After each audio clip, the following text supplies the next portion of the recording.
iridescent moon's marrow and restored Columbina's strength. And that's all that matters. Now it's Act 4. In other words, mission accomplished. Paimon wonders how everyone else is doing.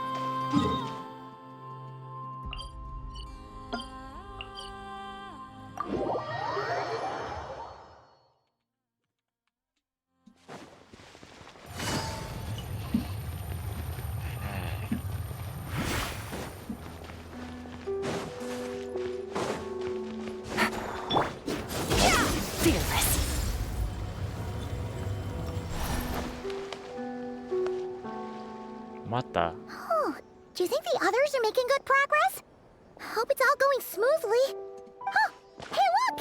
They made it back as well! Flint's, Lama! How did it all go? All is well, thank you. Nefer and Yehoda had to stay at the curatorium to wrap things up, so they won't be joining us for now.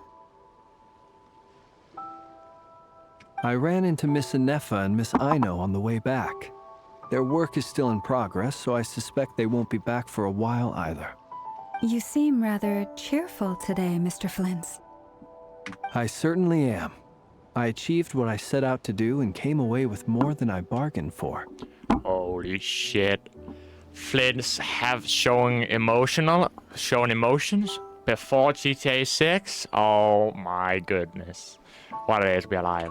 Fighting alone can get quite tedious, but I had the good fortune to run into a pair of brave young warriors. Oh, Dorian. We meet again. How have you been? Albedo! What are you doing here? Thankfully, tracking you down turned out to be a lot simpler than we envisaged. Oh wow. That can be a compliment, and it can also be a like, oh yeah, you're fucking easy to track down, but maybe get that tracing up a bit. Get just covering tracks up a bit. It's lacking a little. These two courageously lent me a hand while I was fighting the wild hunt. Yeah, he is. When they told me they were Sir Varka's colleagues, it all made sense. I was starting to think I might be going crazy.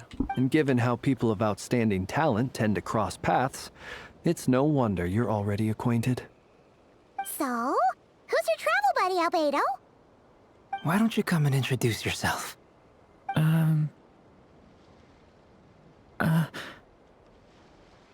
Rather shy boy. Rather shy dragon. A Rather gentleman shy of few hybrid. words, I see. And a rather stern countenance. I presumed you were acquainted with him. Is that not the case? It's nice to meet you. Again. We've technically met before. Wait a sec! You're Minnie Durin! That's right. It's me. I'm glad to see you again. By the way, he says it's okay if you drop the mini. Yeah, I'm not as mini as I used to be. Interesting, isn't it? The first step towards blending into human society appears to be reflecting on whether one's I name still really haven't played the reflects who they are. prologue. I should... Wow! You look so different! In a good way, of course. It's great to see you looking so healthy. Thank you, Healthy Paimon. dragon. And although you're as mini as ever, I understand that diminutives don't always convey endearment. I'll be sure to simply call you Paimon, as a sign of my great respect for you. Wow! You're such a smooth talker now. Paimon could get used to this. From now on, you may refer... Personally, I think our little Paimon is the perfect size. When people call her Little Paimon, it's just because she's so adorable that they can't help themselves. If that's not a sign of endearment, what is? You're absolutely right, Miss Lauma. My brother still has a long road ahead of him when it comes to understanding human relationships. Anyway, speaking of long journeys, didn't Columbina, leave with you? She's been catching up with old friends. Wouldn't be surprised if she stopped for a cup of tea, or 10, on the way back. Uh-oh. People are talking about me. Hope it's nothing negative. Okay, so what I've learned about playing this game is you say a name and they just seem to just appear.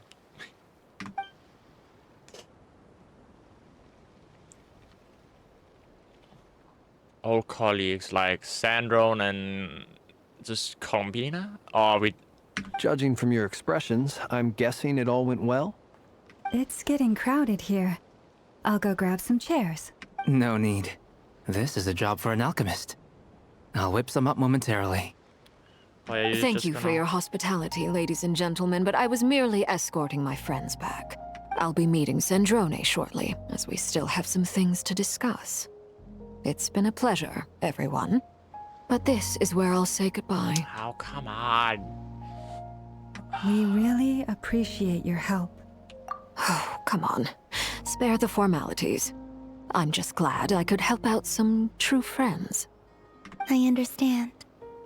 Well, bye for now, Harlequino. Oh, this place is hopping. It's probably a good thing one of us left. Otherwise, we might not fit all these people in. No way. Well, I need to just hear that again. Oh, this place is hopping. It's probably a good thing one of us left. Otherwise, we might not fit all these people in. Are you saying we're about to run out of chairs? As a matter of fact, I am. Come on in and see for yourself. Elegy for the faded Moonlight.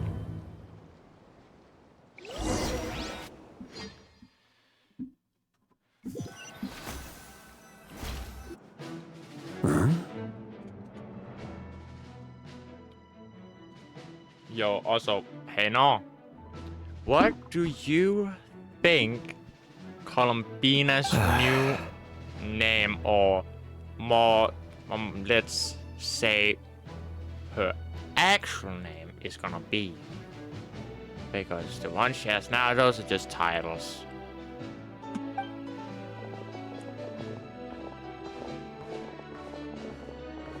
I overheard your little chit-chat outside, by the way. With Miss Columbina's colleague gone, we should be back to the original crew plus the other colleagues I brought in. Though, it looks like we have another new face. Someone else managed to rope in a colleague too? Frankly, you and Paimon are the only people I know here. This here is Deansliff, colleague of Tivat's greatest guide, Paimon, and greatest adventurer, the Traveler. Well, not exactly colleagues, more sort of friends. When someone else jumps in to do the announcing, you know you're speaking to someone important. Let's hear what he has to say. Note to self, once Paimon knows your name, the rest of the world will soon follow. When he comes looking for us, it's usually something important. Paimon's guessing you've heard about the Wild Hunt, then. From the looks of it, you're about to hold a meeting. If I were to say that the Wild Hunt is our mutual enemy, would that earn me a seat at the table? You're also kinda a person we're looking for. As the saying goes, the enemy of my enemy is my friend. Mr. Dainsliff, there's a seat with your name on it. Though, I can't promise the same for everyone else. Hey, Albedo, think you can rustle up a couple more chairs? After all this time apart, Grandmaster Varka's first order is to rustle up a couple more chairs. I fucking love it. Is he being sarcastic? Hey, he's your brother. Why are you asking us? Maybe. I've still got a lot to learn about the nuances of human conversation. Trying to decipher Albedo's way of speaking has been like jumping in at the deep end. Oh, good point. Paimon gets you now. Don't sweat it. There are people who go their whole lives without getting the hang of it. You're ahead. I wonder what's taking Nefer so long. Perhaps you should go and check in with her. If anyone can hurry her along, it's you. I just got back from the curatorium. Besides, aren't you curious to see what's taking her so long? Miss Nefer doesn't strike me as the type to share secrets. And since gathering intel is her specialty, I'm guessing she'd prefer to keep her methods confidential. Under such circumstances, would it not be tactless for me to impose? Oh, but it's fine for me to impose. What can I say? You have an unrivaled ability to garner people's affection, Miss Moonchanter. Besides, you have far more in common with her than I do. I'll be back in a second. I need an energy drink. All right then.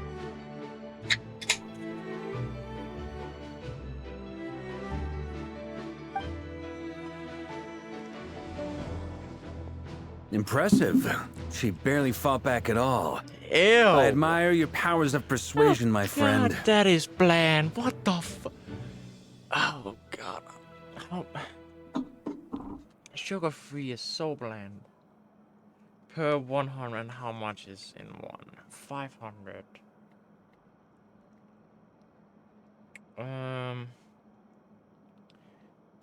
12 grams. So that's about 70. No.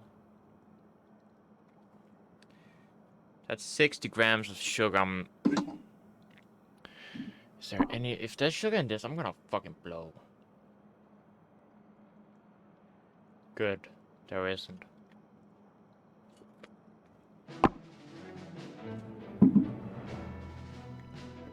As I'm sure Miss Lauma will realize soon enough, the trick in life is to always pitch in with other people's not good, though. responsibilities so that you can be selective with your own. Glad I only bought 2. Another trick is to simply hide in the background. That is too bland for my taste. My liking. Spoken like a true sage. Anyway, looks like we've got some time to kill before the meeting. Let's take a little breather, folks. And feel free to chat amongst yourselves. We'll get down to business once the other two arrive.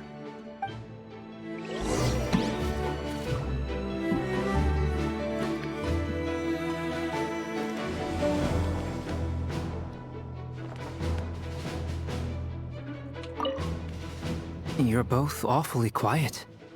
Why don't I start us off with an icebreaker? Are we talking about the game?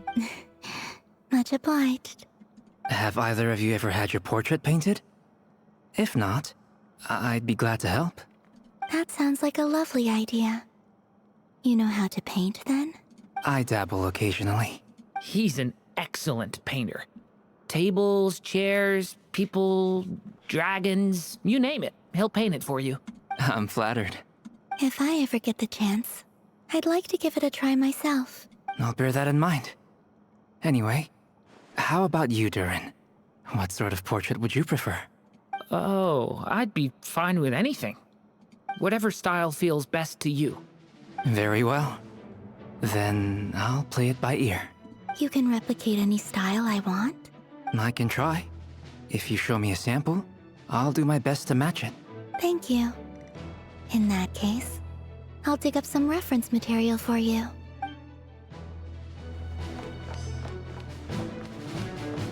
Hello, girlfriend. Is there something you'd like to say to me? Yeah! For starters, why'd you just show up here without even giving us a heads up? If you think back to our previous interactions, you may recall that that's hardly out of character for me. Yeah, he's just here when he needs to be. You do have a point there. Oh yeah! You'll need to find somewhere to stay the night too, right? Want to tag along with us? You never know. We might get a group discount. Sure, let's do that. Yes, sir. Paimon will handle it. And in return, we can get Dainslift to be our very own personal bodyguard. If that's what you had in mind, you should have said so sooner. I'd be happy to help. Oh, okay then. Paimon was only I kidding, wonder but good to know. I'm betting that if Dancela is going to become playable, it's going to be during the Khaenri'ah era. Khaenri'ah, I guess Khaenri'ah Arc Conquest era. Anyway, When since we're all Khaenri'ah here together, gets we might as well released. watch each other's backs. That's just what friends do, right? Indeed. Thank you.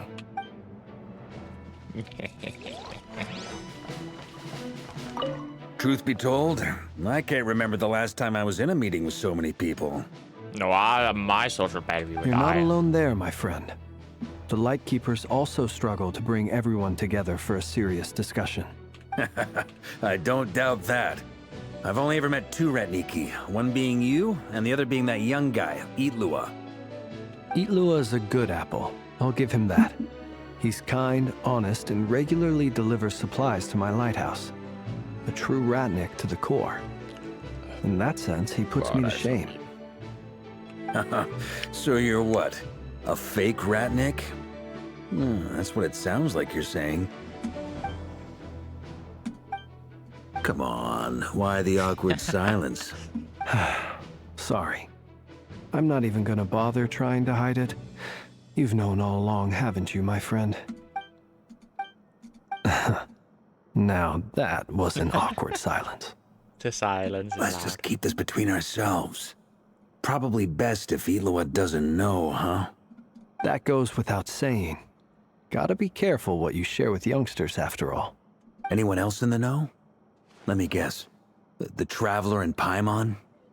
Excuse me, It's dangerous being too sharp for one's own good, you know. I'm right here, Then, guys. in the name of the Animo Archon Barbados himself, I swear, your secret's safe with me. When we went for drinks, you said that you and Barbados were practically best buds. In the light of that claim, do you really expect me to take your oath seriously? Of course. Just as long as you don't go spreading around the fact that I'm close with Barbados, all right? Fair enough, then. Nothing like a bit of mutual leverage to seal the bonds of friendship. Done. Long after.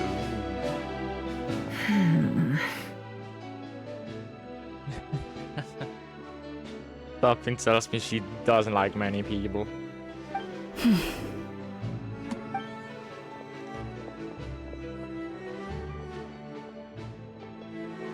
Ah, Miss Nefer. You made it after all. But what about Yehoda? I'm here to give you an update on how things are going on our end. Once this is over, I'll be heading straight back to continue my work. I left Yehoda back at the curatorium to watch over things while I'm gone. Huh. So much for just this once. Shh! Not so loud! We're on a roll here. What if she remembers and suddenly decides to back out? Did you say something, Mr. Varka? Huh? I didn't say anything. Right, Flint's? Must have been a frog. They get so noisy around here at nighttime. It's like they're putting on a concert in the background. Anyway, before we begin, there's a few introductions to make. Let me start by saying that it's an honor to be speaking before so many distinguished colleagues and collaborators. First up, we have Miss Lauma. As Moon Chanter, she's the leader of the Frost Moon Scions, a local religious community in Nodcry. Then there's Miss Nefer, boss of the Curatorium of Secrets, an intel gatherer extraordinaire. Nefer is leading the investigation into Rerer's background, assisted by Yehoda and Lauma. From the little I've heard, they're making some great progress. Over here, we have Mr. Flint's, a ratnik and guardian of the abandoned lighthouse. In our last operation, he courageously distracted the wild hunt to buy time for the rest of us. He looks so sleep-deprived. For those of you who've never met, this is Mr. Albedo, a renowned alchemist and captain of the Knights of Favonius investigation team. By his side is a new face for us all, myself included, Mr. Durin, who has come to lend his aid. Next up, we have the Moon Maiden and former Fatui Harbinger, Miss Columbina. Then we have the Traveler, who's earned more titles than I could possibly hope to list out, so I'll spare you the rundown. And Paimon, the ultimate travel companion and quite possibly the best guide in all of Tevat. Wow! That's a lot of people! Great turnout! Miss Nefer, it looks like you might have another job 10 coming your people. way. So, Holy congratulations on the booming business, I guess. You think I haven't got enough on my hands as it is? Who's looking for me now? That would be me, Miss Nefer. I have a commission for you. And you are? Who I am doesn't matter right now. What does matter is that I'd like you to gather more intelligence about the Recher of Solnari. Well, it's not as if we never take on anonymous commissions. But in your case, I'll have to decline. I'm gonna take a wild guess and say your job's probably more hassle than it's worth. Something about you seems like bad news. It's my eyes, isn't it? Conrian, I assume. And what's with the wow. mask? Are you trying to hide your identity? No, it's In any actually case, just the fact that you're even still alive raises an awful lot of questions for me. Bro, why the fuck does my voice sound so deep? It's so annoying. My name is Dainsleif. And yes, I am from Conria. As I'm sure you're aware, the Raker of Solnari's real name is Rerir. He was once an acquaintance of mine. Really? Then you must have been quite an influential figure yourself. You flatter me, but none of that matters anymore. My point was simply to clarify why I have asked Miss Nefer to investigate Rerir's background. So you're both from Conria, and it sounds like you used to be friends? What am I missing here? Surely you already know how he became one of the 5 sinners. Just a sec, guys. I'll tell you everything I know. The history of Conria, the names and identities of the 5 sinners. I remember it all like it was yesterday.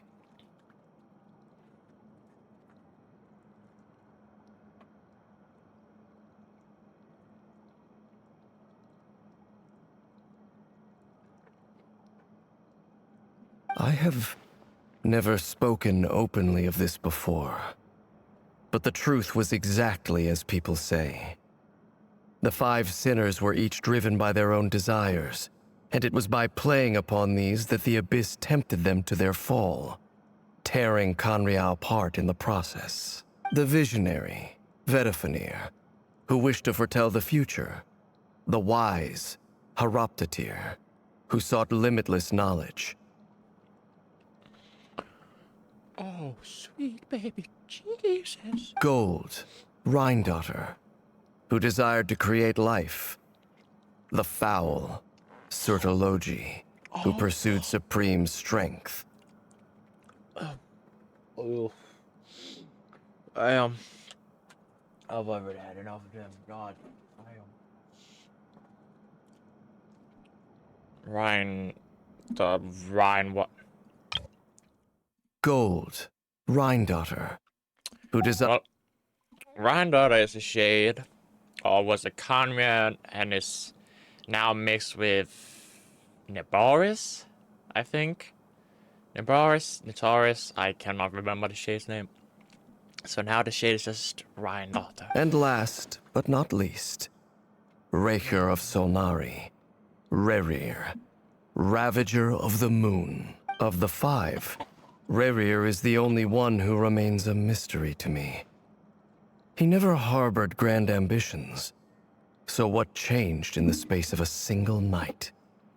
How did he come to fall like the others?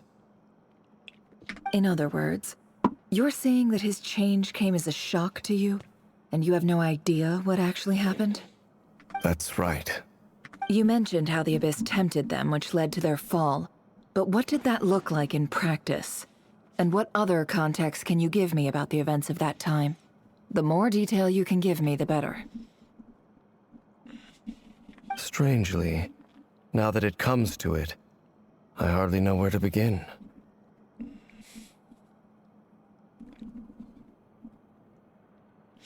The fateful night took place during the era of the Eclipse Dynasty. One day, my elder brother, the visionary, Vedifenir, was summoned to the palace by the Vinster King, only for the king to gouge out his eyes and cast him into the dungeons. When I came to hear of this, my fury knew no bounds. I gathered together every ally I thought I had, and together, we set a night to storm the palace and free Ved. Centuries on, the memories of that night still haunt me, like a never-ending nightmare. We broke through the palace gates, just like we had planned, each striking towards our separate targets. But then, I was betrayed. Even Vedifenir, the very person I had come to rescue, abandoned me and partook of the Abyss's power. Oh wow, that's fucked up. So, it's personal after all. Then tell me, Mr. Dainsleif, what price are you willing to pay? You, of all people, must know that nothing comes for free. I cannot say what price would be worthy of such a commission. But know this. Rerir was not always a madman. Believe it or not, there was a time when he was just an ordinary man, working for the Conrian Intelligence Service. Uncovering the truth of Rerir's past is the only way to unravel this mystery. But before you decide if you will accept my commission, I will tell you more about him. Enough, I hope, to help you plan your next move. Sounds pretty good to me. Feels like we just flagged down a random passerby, only to discover he's actually a master strategist who has a score to settle with our enemy. Can I borrow your halo? It could be useful in the lighthouse. Hey, enough with the wisecracks! Besides, isn't that lamp of yours bright enough already? Relax. It was meant to be a compliment.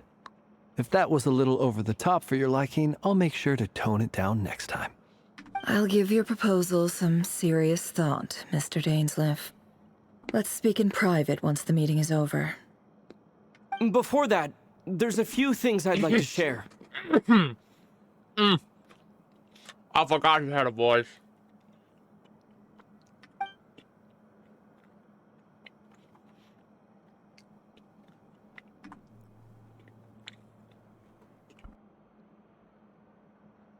Now that we've united the hearts of the three moons, your power should be greatly enhanced. But it seems like that hasn't happened yet? I believe it will take a little longer. You've done so much for me, so I want to be completely honest with you all. Even though I'm doing a lot better now, the truth is, my recovery will likely be an ongoing process. From the moment I was born, my power has been slowly ebbing away. And that is because Tevat has never accepted me. Even with the moons united as one, it seems my rejection cannot be undone. So far, I have yet to find a solution. It may turn out to be a problem that will plague me until the day I finally leave this place behind. Even so, I will do everything in my power to help you drive out the Reihir of Solnari. As Arlecchino put it, this is not about chasing the spoils of victory. It's just a gesture of heartfelt gratitude. Kutar. Defeating the Reihir of Solnari will be no easy task. While my strength slowly recovers, we'll also need to gather more intel. Naturally. We should take all the help we can get if we hope to defeat him. We've considered several viable plans now, but our choice hinges on the answers to a few key questions. Why is the music kicking up? Is it even possible to kill Rerir?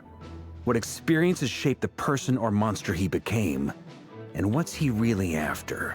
I mean, no, you can't really kill him. You're honestly better off sending him to another dimension. I'm gonna be honest. Because how can you already kill something that is corrupted and basically already dead?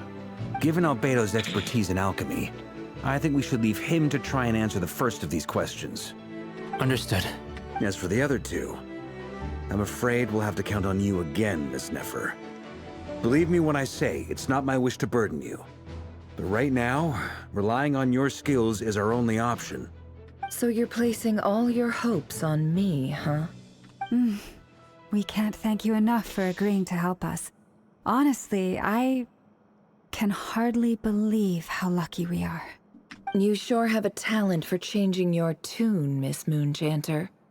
Timid like Yehoda one moment, then Flintz's insincere flattery the next. Ladies, please. I must object to your portrayal of me. That's all. Feel free to keep bickering. Just pretend I'm not here. I see myself in this guy. I'm gonna be honest. I almost don't want to leave this room.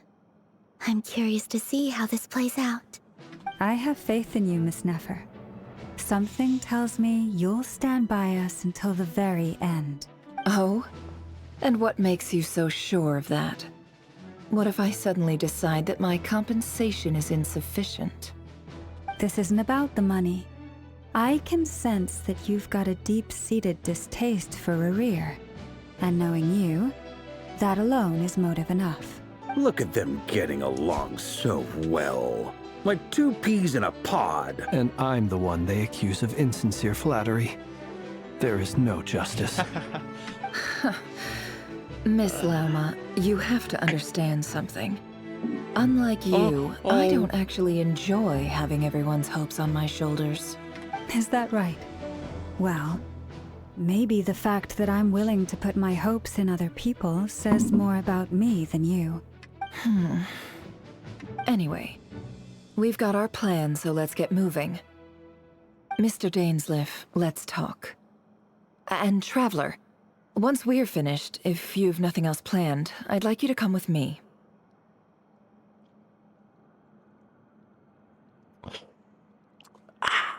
Shit, say less. This whole experience is teaching me a lot. For instance, I now know that when other issues come up in the future, I'll have far more luck getting Lauma to convince Miss Nefer than trying to do it myself.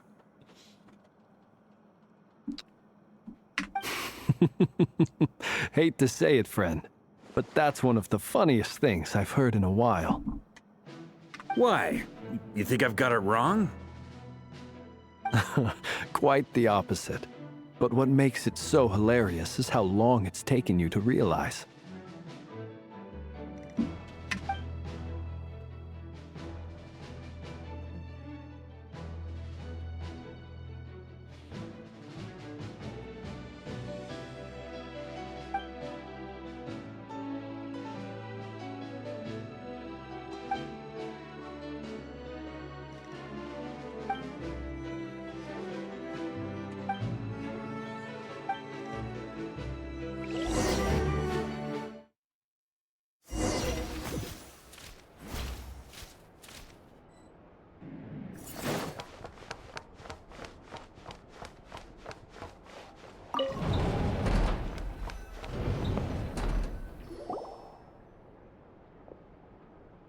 Thank you for waiting.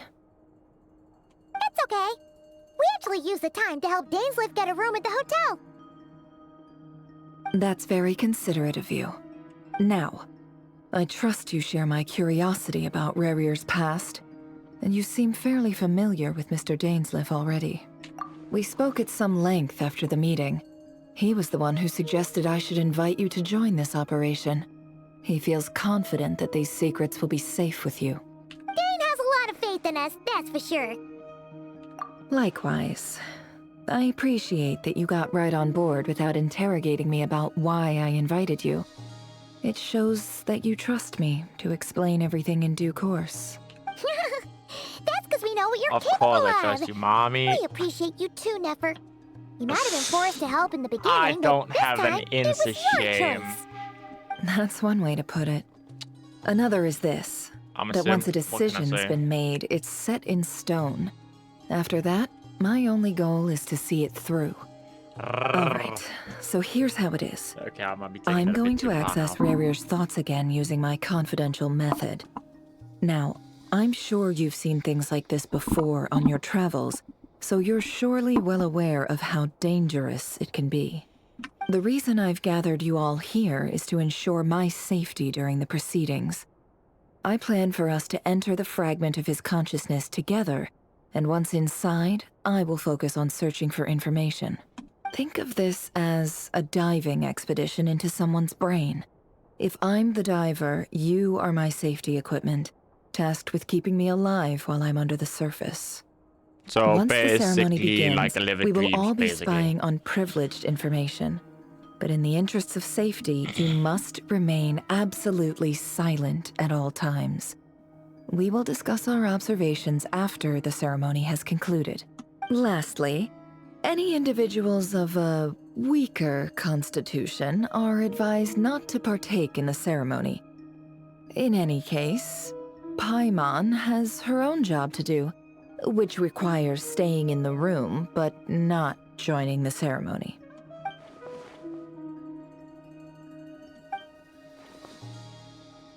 Well, good luck, everyone. Sounds like all Paimon can do is cross her fingers and root for you guys. There's a little more to it than that. I was being serious when I said you have a job to do. While the rest of us are inside Rarir's mind, it's imperative that we have a team member on the outside. In the event that something goes wrong, you will be our first responder. I don't anticipate any issues, but the extra level of safety will be greatly appreciated. I second that. This is a dangerous operation here, and you're our whole rescue team. That's pretty much the most important job in the crew. So, Paimon's like the lifeguard? Yeah, that makes sense. All right, got it. Good. Please, take a seat. We'll get started momentarily.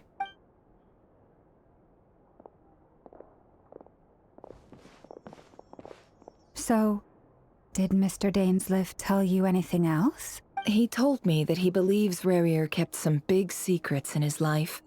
He's not sure that they were the cause of his eventual downfall, but he's asked me to uncover what those secrets were all the same.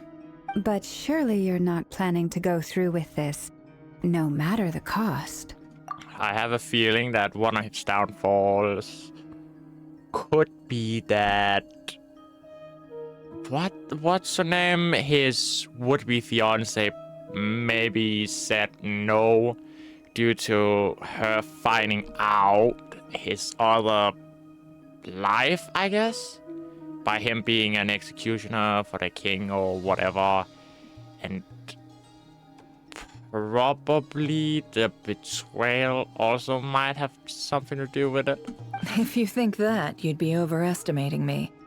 I'm a businesswoman, And just a not a mercenary. But I do have my own professional reasons for taking this job. You think I'd turn down the opportunity to get a first-hand glimpse into Conrian history? No chance. I mean, fighting a Conrian is basically like winning the jackpot. Their species is basically extinct. And you can get a glimpse into their past, their mind, like, that's just a no-brainer. Well, as long as you don't let morbid curiosity get in the way of safety concerns, we're good. We'll do whatever we can to help you. You're such a killjoy.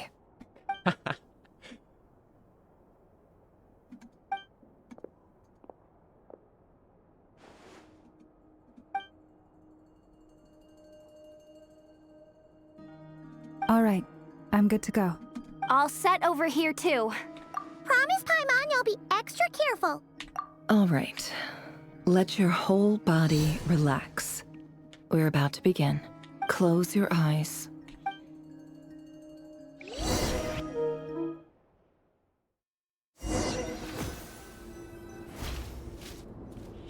Oh, I love being back here. Oh, we're back. Could this be his office? Pretty standard setup. Bookshelves, paperwork, files. According to Dainsliff, Rarir used to be an intelligence operative. Chances are there's plenty of top-secret intel stashed away in this room. Is this where you keep your secrets, Rarir? Can't say I'm not looking forward to this. You already know we gotta check. It is... Of course it is. Because we definitely need C3 for this. A box containing a ring inlaid with a precious gem. Must be for his girlfriend. yes. Any... Bookshelves full of documents. Looks like these are all files, packed with the personal details of individual Conrians. The Crimson Moon dynasty preceded the eclipse. Since Rerir worked as a secret agent during the latter, it stands to reason that he was tasked with purging remnants of the old dynasty. Yep. Lines up exactly with what Dainsleif told me.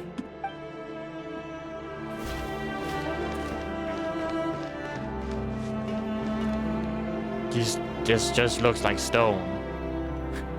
I gotta be honest. A file tucked inside a folder. The title reads, Dear Breakfast Shop Owner. It's a list of names, but at this stage I have no idea who any of them even are. I mean, why would you do that? It's Conrad. Wonder what kind of encryption technique this is.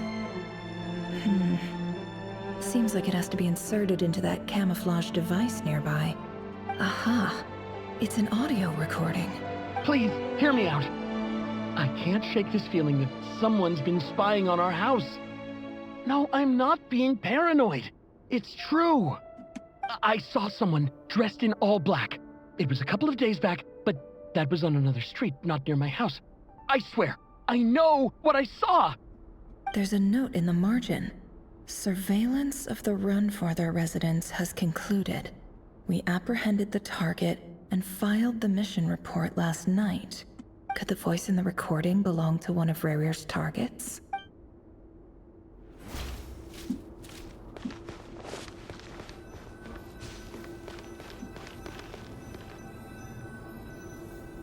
He looks even gloomier than last time. I wonder what's changed. Jesus fucking Christ. This guy looks like he hasn't slept in about 15 days. His mental health is slowly declining. Actually, scratch that, is rapidly declining. And he's about to go insane.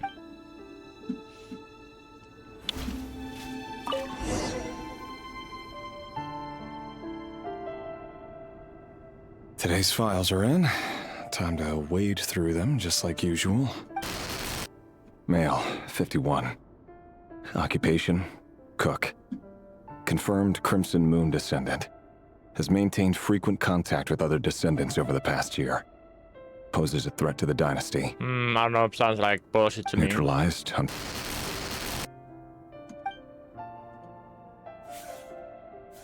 This one should be archived under purged targets.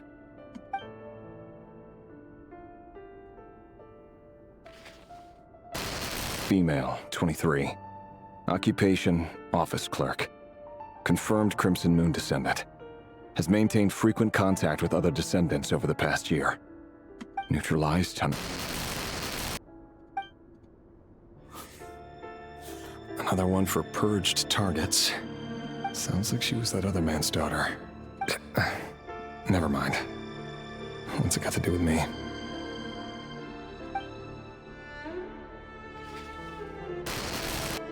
Male, 40. Occupation, teacher. Confirmed Crimson Moon descendant. Has been observed making contact with other descendants during the past year. Poses a threat to the dynasty. Neutralized on... Just another nobody for the archive. Come to think of it, I remember surveilling this man. A case like his never would have been considered a priority in the past. Huh. He barely even interacted with other Crimson Moon descendants.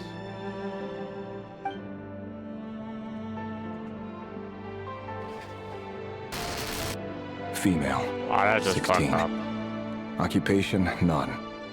Orphan and confirmed Crimson Moon descendant.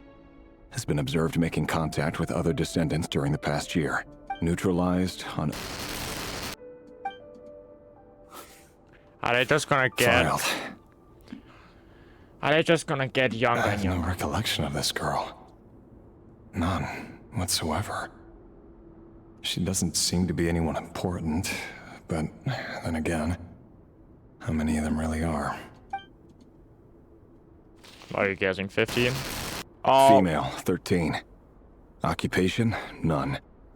Orphan and confirmed Crimson Moon descendant. Has been observed making contact with other descendants during the past year. Poses a neutralized and... Let me get... Filed. That... This guy, if he's young... Male, 11. Occupation, none. Orphan and confirmed Crimson Moon descendant. Has not been observed making any contact with other descendants during the past year. Poses a threat to the dynasty.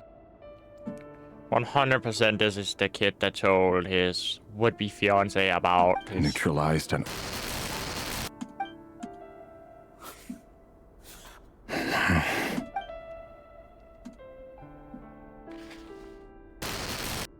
Male. 6. Jesus. Occupation, none.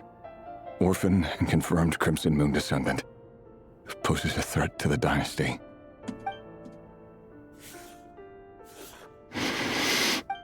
It's funny, isn't it?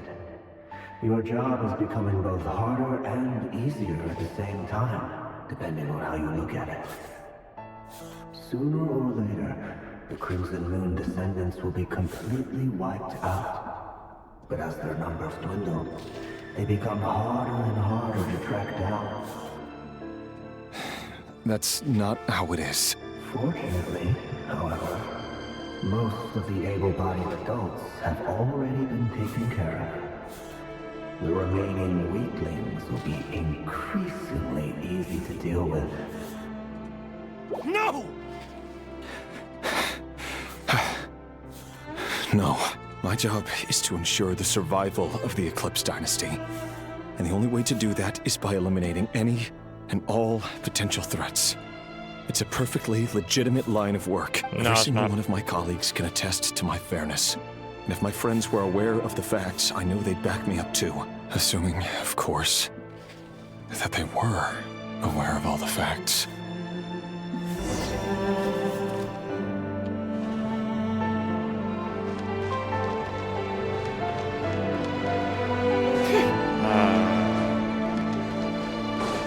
What? What the hello? Oh.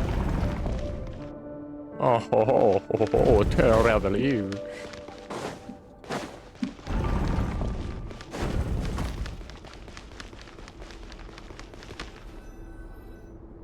Mr. Vedifalnir? It's been quite some time since we last met.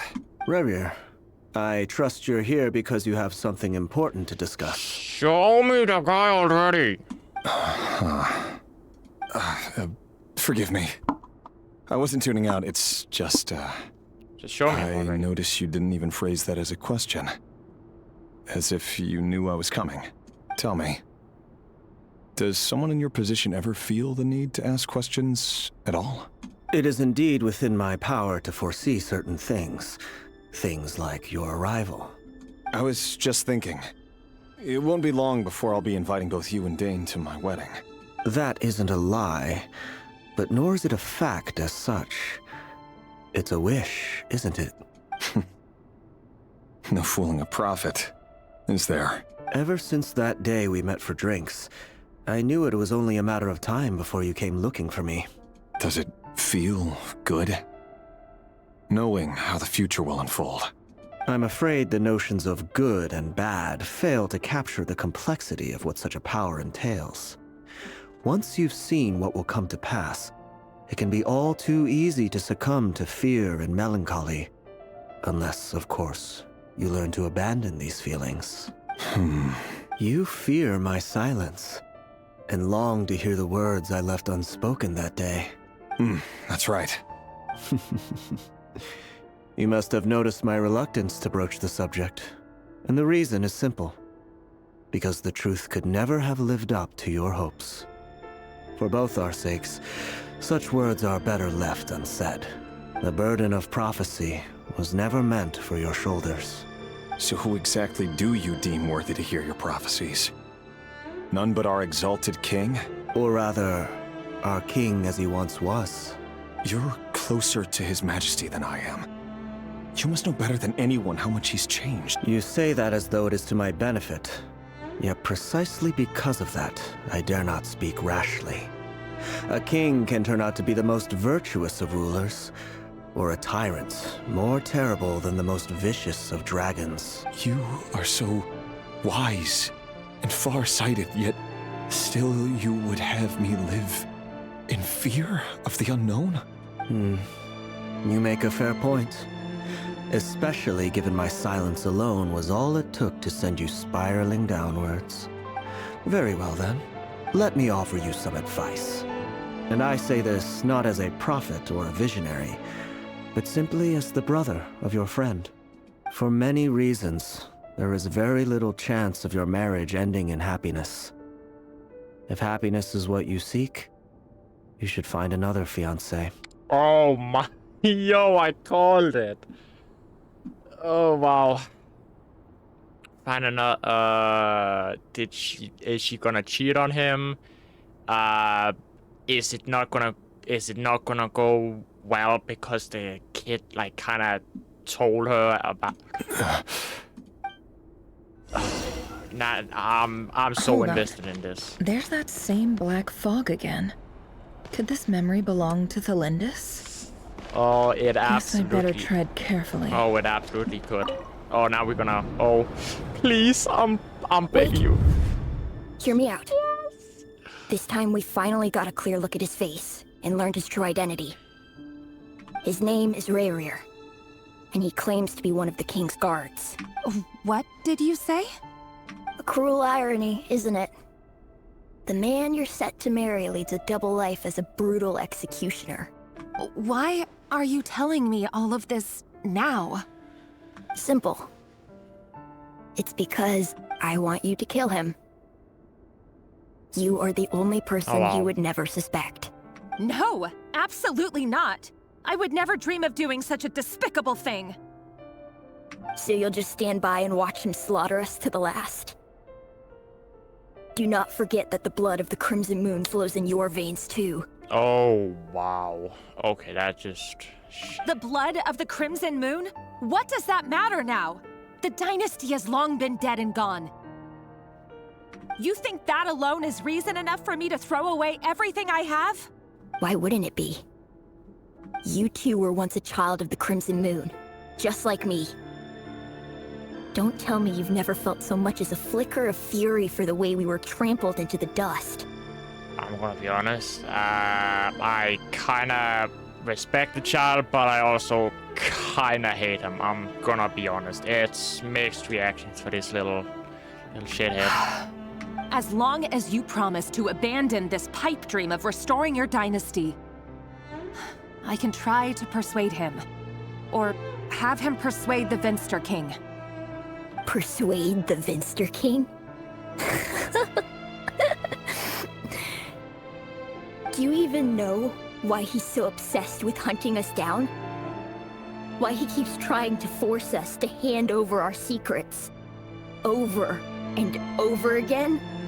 Or why we refuse to give up on restoring the dynasty?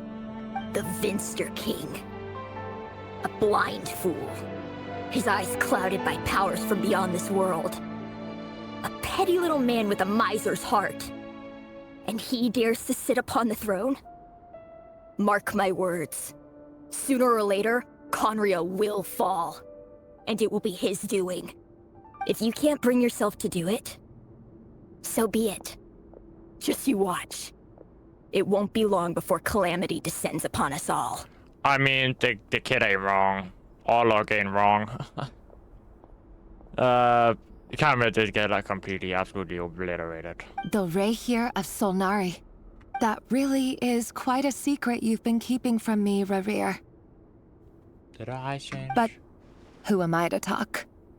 Am I really any better? I've kept my own past a secret this whole time, too. Yeah. Love should be built on honesty. But ours was born from lies. And yet, is it really so wrong to hide things that would only make life harder? If we don't cover up the parts that no one else should see, how can we go on pretending to be normal? Vedifulnir must have known all this. And that's why he made his prophecy. In the end, Nothing stays hidden forever. I mean, it can be. But I won't just sit by and watch this disaster unfold.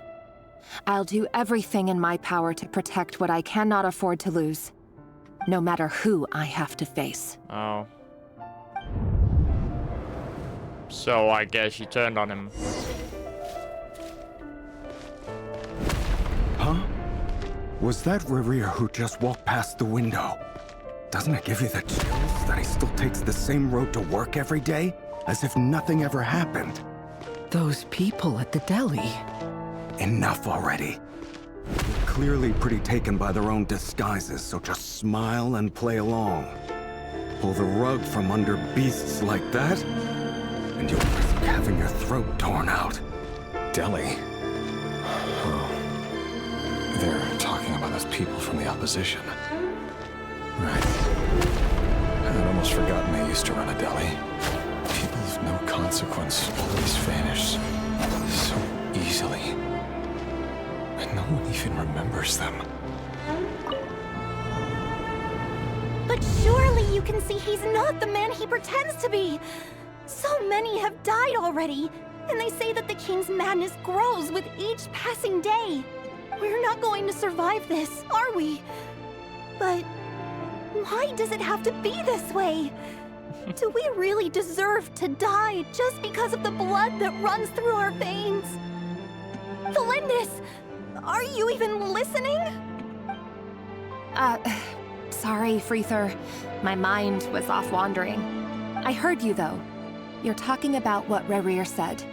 He's just following the king's orders. He's a secret agent, and it's his job to hunt down rebels and dissidents. By the time you first met him, he'd already taken lives. Maybe he was using you from the very beginning. No. Rerir has no idea I have anything to do with the Crimson Moon. My family are only distant relatives of the main lineage, and besides, my eyes are perfectly ordinary. Truth be told, apart from my teacher, pretty much no one knows I have any connection to any of it. It's been a long time since my family severed ties. But as Orlog said, who could possibly talk sense into that raving lunatic of a king? No one. I'll work something out. Trust me, I'm with you all. But for now, you need to keep yourselves hidden. Don't let anyone find you, anyone at all. Don't forget that Rerir is an Eclipse operative. You need to be extra careful when he's around. And when I am too. For now, don't come looking for me. And if anything happens to me, just act like we've never met. If even you can't escape this, what hope do the rest of us have? But after all this time together, surely he wouldn't lay a hand on you. I won't speak in his defense, nor can I give you a clear answer to that question. But I'll do everything I can to put an end to this. I'm gonna be honest. If I was Rerir, I wouldn't. If I would propose to her and find out she's a descendant of whatever I'm killing, I would still not really care. Like, especially not if I love that person. Like, that's just, no, I don't care how. I don't care about my job then. Like, fucking fire me then, kill me. I don't care. Okay, is this? Oh boy. Oh.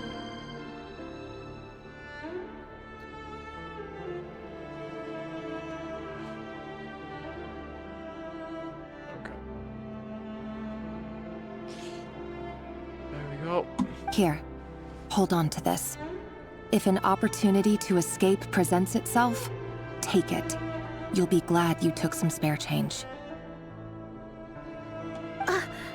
You call that change? But what about you? I've got a job, and there's still money coming in. But you can't go anywhere right now. Please think about yourself for once.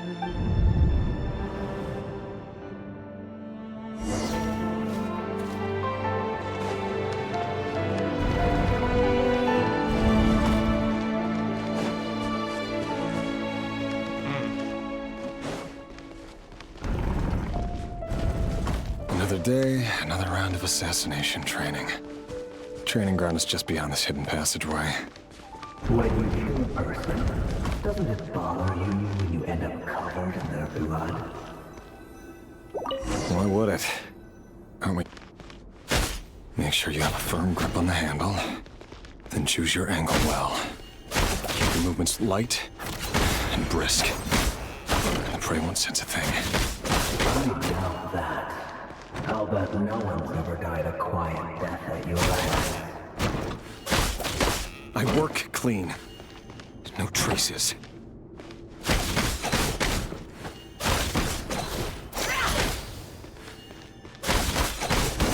That doesn't make it open and above board. The king just happens to need you right now. What if someday he doesn't? That won't happen. We've changed. Ever since you fell under the spell of that power. In the beginning, he only had you take out a handful of the guilty. But now... The ones I've dealt with have always been guilty. And I've carried out my work flawlessly.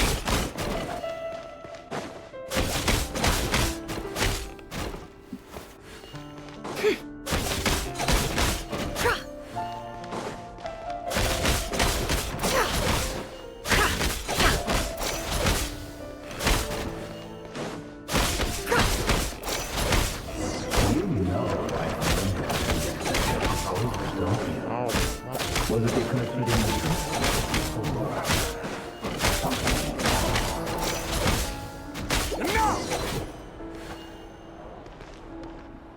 Ooh.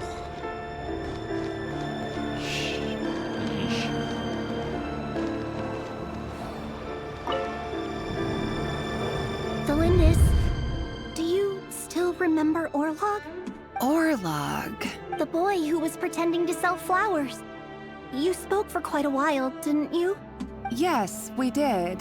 What about him? He was arrested 2 days ago. Chances are he's already dead. He...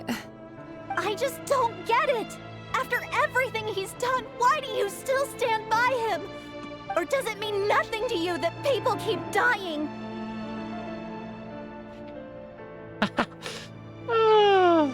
I'm gonna be honest, like, I probably wouldn't care. No, that's not... Just hear me out. I need to go now, Delindis. They're looking for us. You take care too. If you ever need a place to hide, come find us.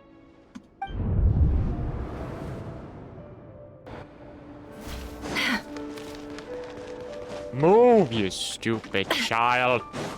I can't even get up there. I want to stick a piece up there. Author Thelindis. Over the course of this week, the research object was subjected to interference for a total of 47 hours for experimental purposes. All subjects of observation that were sent inside have now... The situation within is proving more problematic than anticipated. No progress whatsoever. What now? Won't you give me even a glimmer of hope? Things are getting worse by the day. I have to find a way or we'll all be in danger. But I... If all this research comes to nothing, what then? Sooner or later it'll be my neck on the line. But could he really bring himself to kill me? No.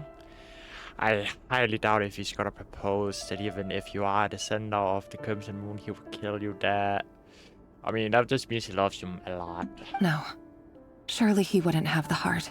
No, he probably wouldn't. Return to the office. These doors are Is he just... Why won't you just let us go? We don't even know each other. All we want is to live ordinary, peaceful lives. You want... to live?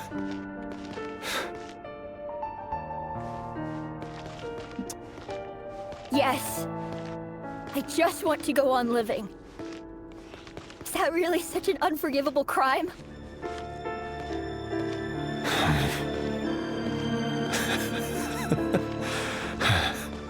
Yeah, You want to go on living. Yeah, he is spiraling into chaos. I want to keep living too. To keep living forever. That's why I have no choice but to continue on the path I'm on. If only some savior would suddenly swoop down and change the way the world is. Too bad that's not going to happen. Imagine that. If there really were such a person, you and I wouldn't be standing here like this, would we?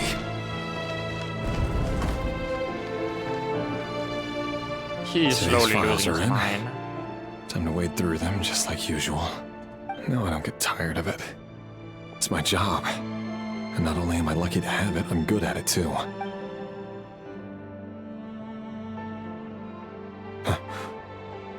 Wait. That's... Thalindis? Wait, is he dead? No. Why? But you bear no mark of the Crimson Moon. How could you possibly have anything to do with them? It cannot be! A diluted bloodline. Carefully concealed. I see it now. You've been living in the shadows just like me. What a fool I've been. Numbing myself with talk of justice. Even imagining my friends would back me up. But in the end, Irminsul. Finster King! How far are you going to take this? From the direct bloodline to secondary offshoots? And then what? Today it's the descendants of the Crimson Moon. Who will it be tomorrow? Will you not rest until everyone down here is dead? No. This cannot go on. This is where it ends. Yup, he's going crazy.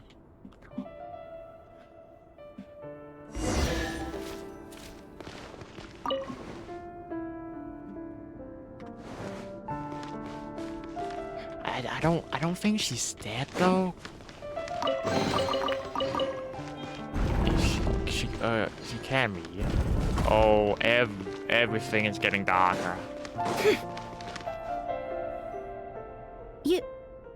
You're really letting me go?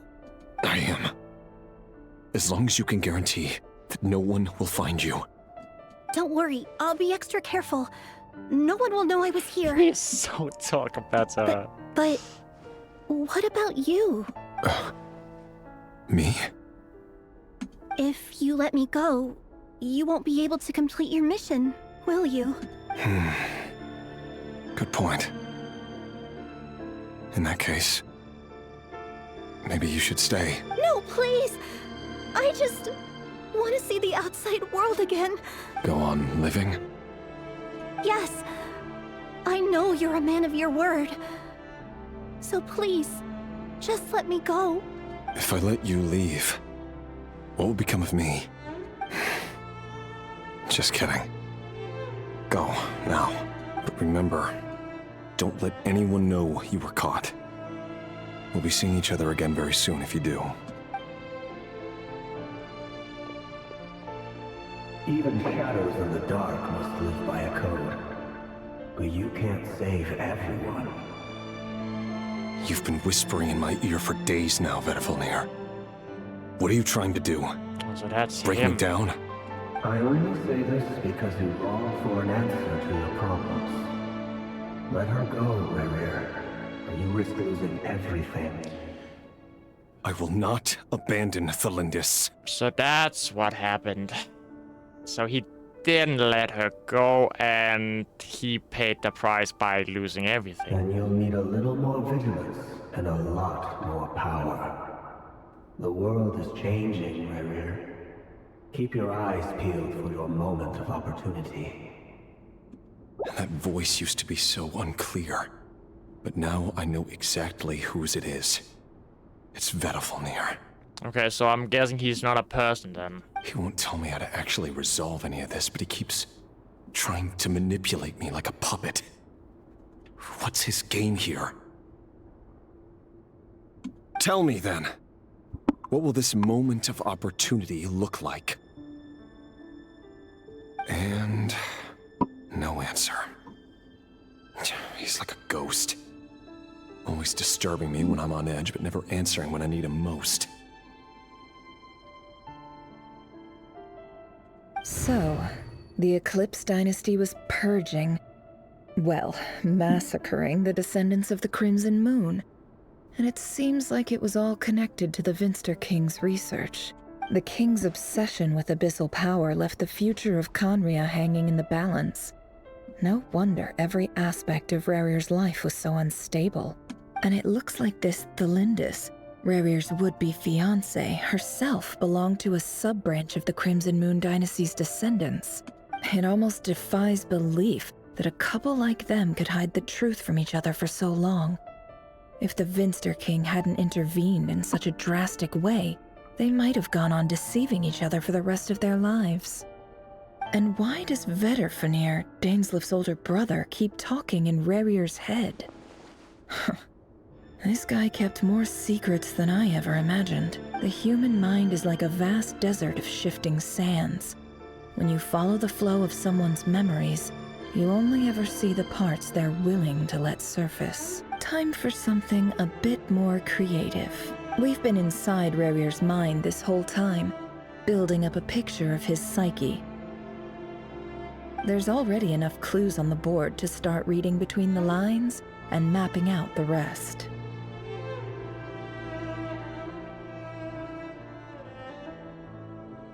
Now, we can finally begin to put the pieces together. Sure, it'll only be a reconstruction, part simulation, part reasoning, but it's usually pretty accurate. Once we've built up a cognitive profile, we just need to cross-check the logic behind his actions. And then we'll be able to take a sneak peek at whatever it is that Rarir has really been hiding.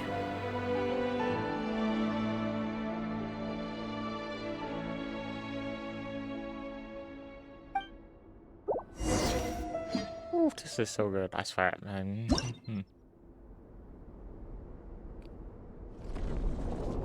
What in the fuck is this? Hello? Rarir, are you there?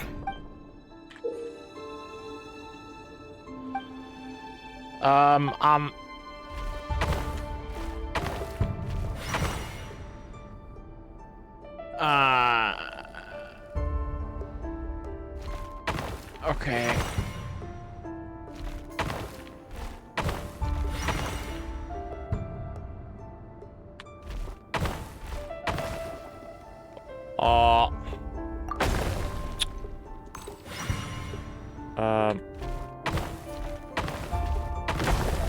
This is so fucking confusing.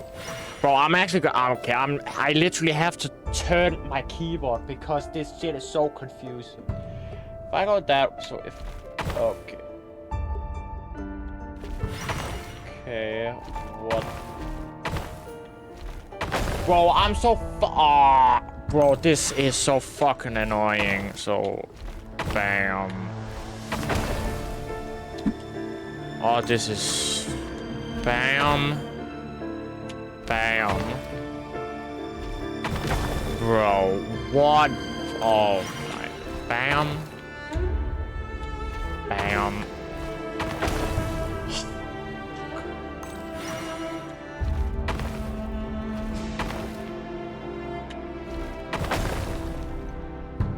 What the fuck do you mean? Go. Go. What? Okay.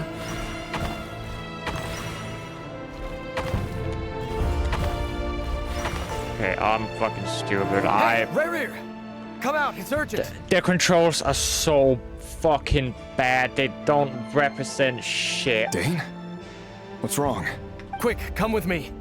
I'll explain everything once we've met up with the others. Okay. I'll come.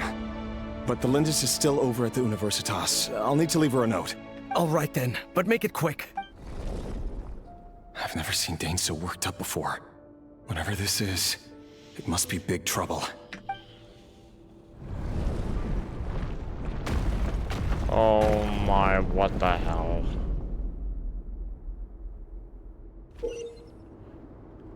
What the fish? Go.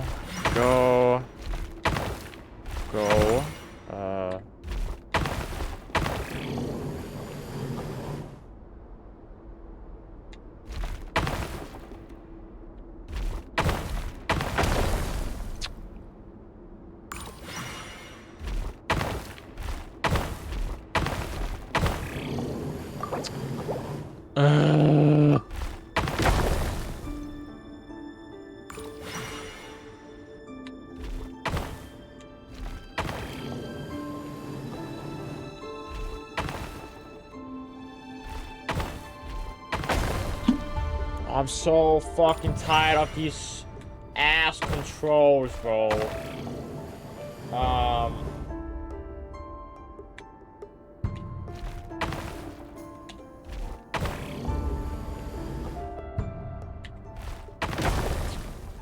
So I need to go. Yeah, okay, I cannot do that.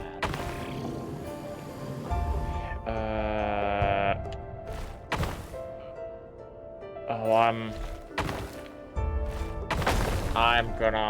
really gonna lose my shit. So S. Yeah.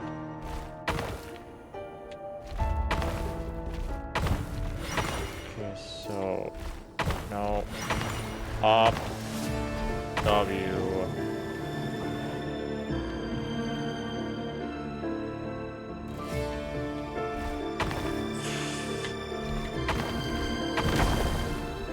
Oh, I'm stop.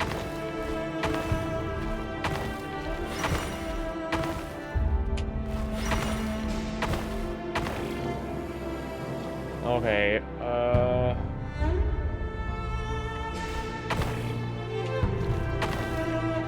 okay, so S and okay. S.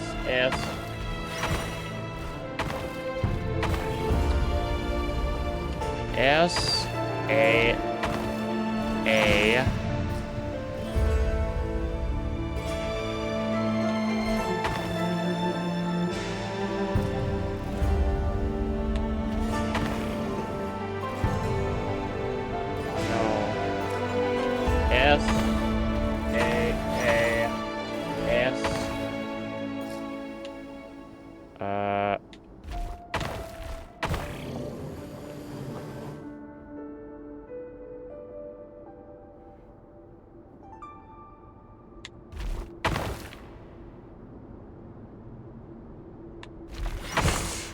Oh my god.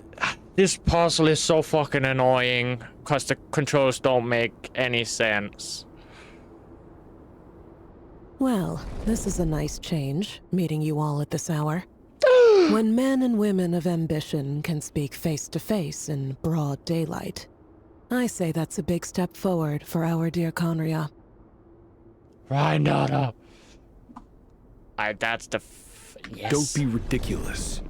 We do not fear the day. Why would we seek refuge in the night? Search a Loki. Search a Loki.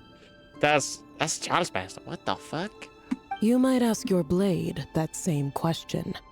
I'm told it prefers the cover of darkness. The word on the street is that Sir Elegy only strikes when he has an unfair advantage. But that is patently false. I see you're missing an arm and a leg. Surely only a fair fight could explain that.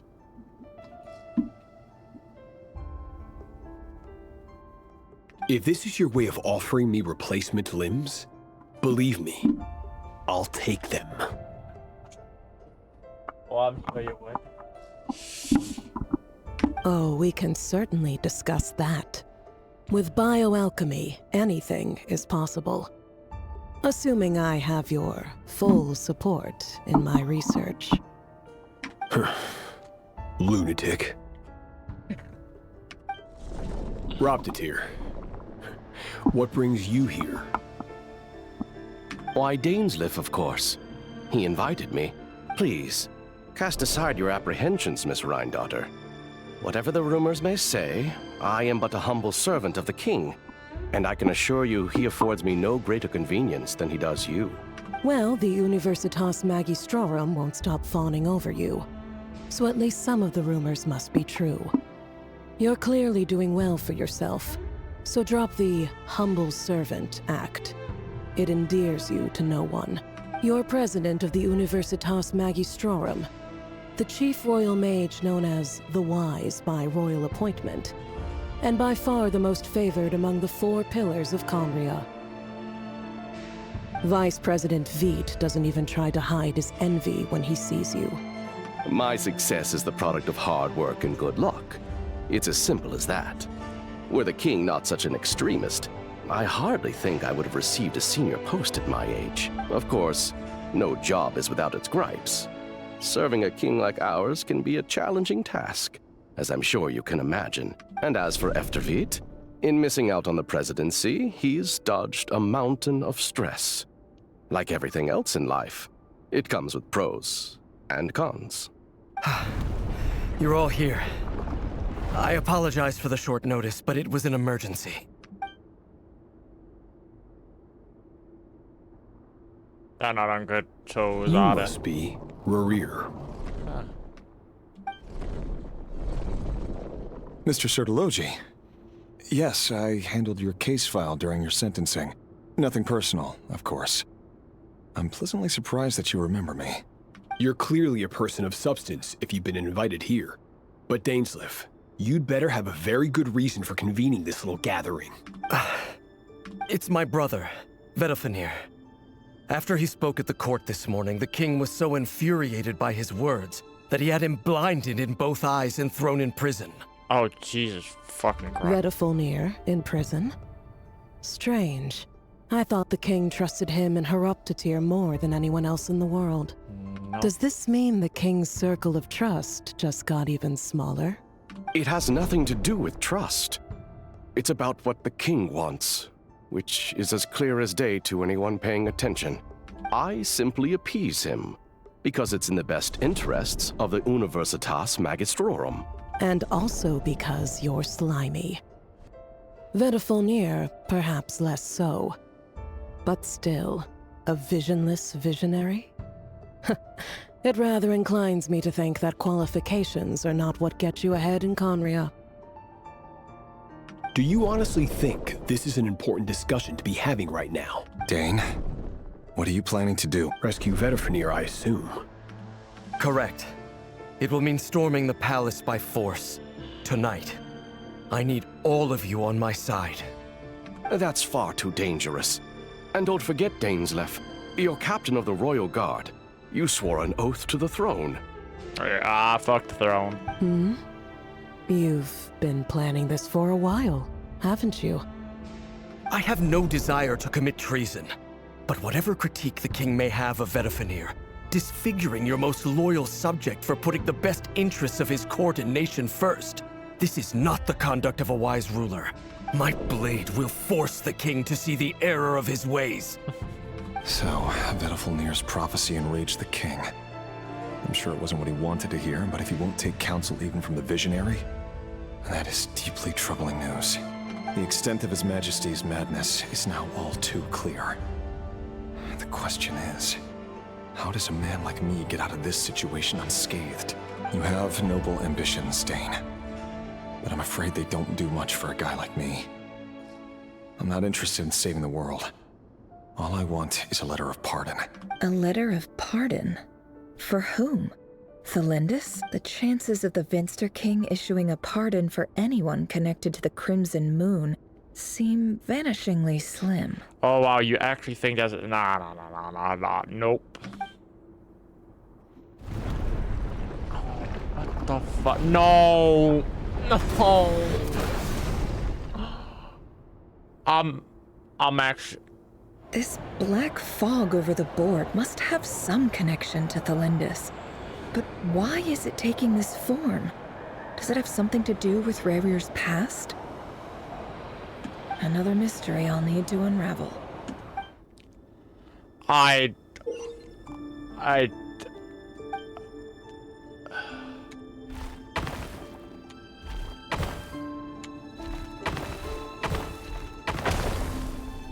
What the fuck?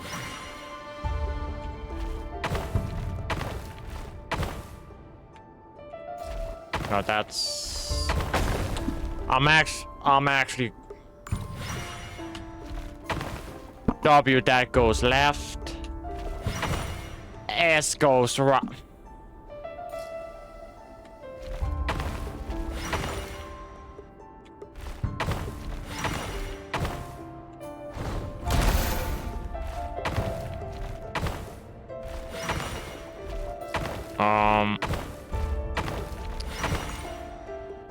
Okay. But don't... No, that's...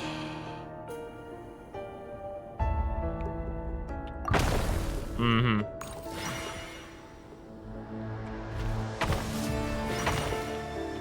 Go. Go.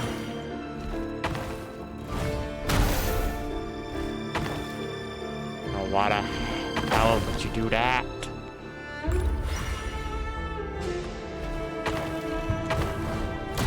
Okay. Go. Go.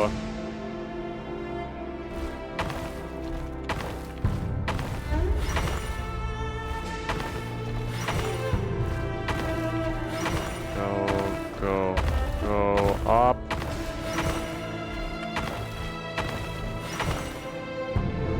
Okay, I think I'm kind of getting the hang of it. Author Thelindis.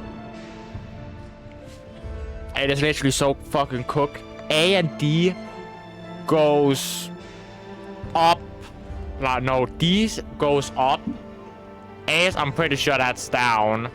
W is, I think that's right. S is like left or something. It's completely Over the course of this introverse. week, the research object was subjected to interference for a total of 60 hours for experimental purposes.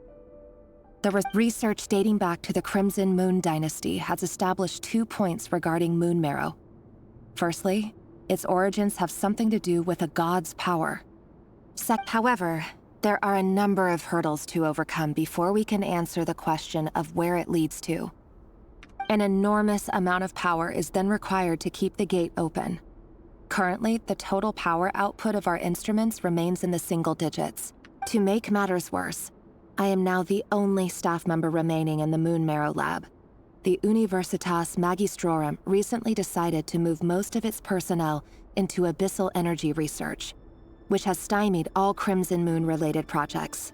This is not a wise move. I have always maintained that placing all our hopes in a single source of power is risky, especially one as poorly understood as this.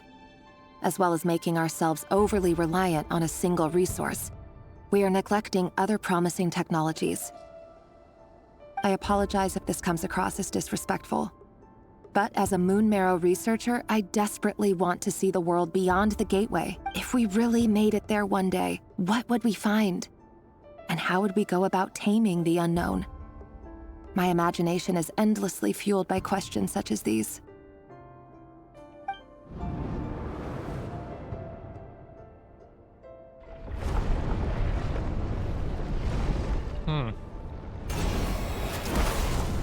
Oh, what? Oh, really? Oh, sweet fucking Jesus Christ. Oh, you... Fuck you.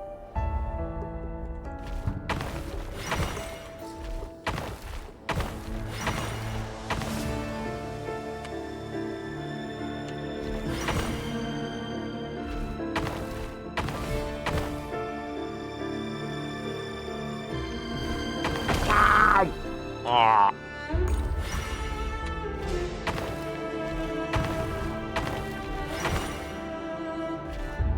What's that? Oh, go fuck yourself. Yeesh. Alright, let's...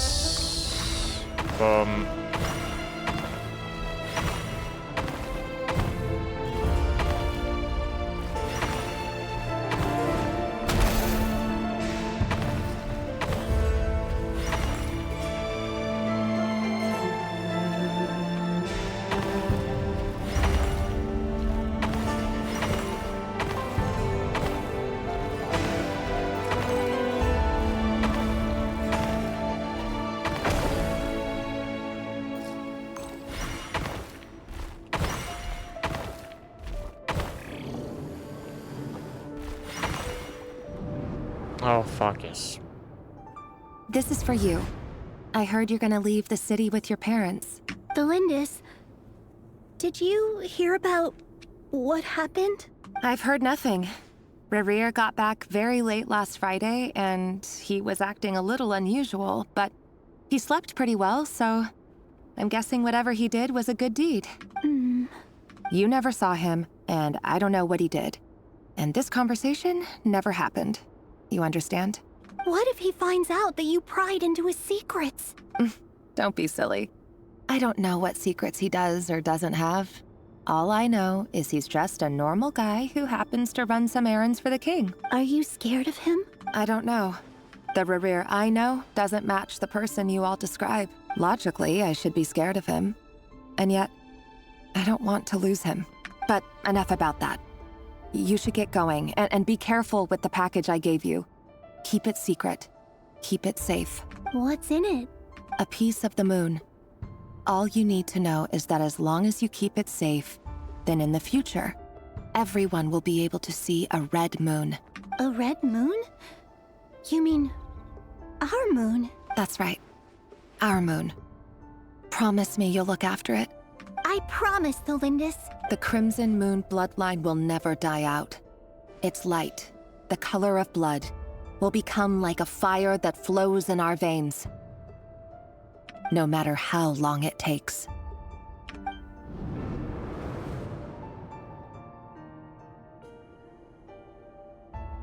Please let me. No! Oh! No. I mean. Sure, go on my goddamn keyboard then. Just go. Oh. Okay, so W at W.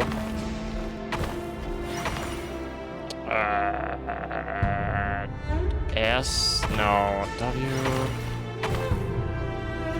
Okay, fuck. Oh yikes! Can I even?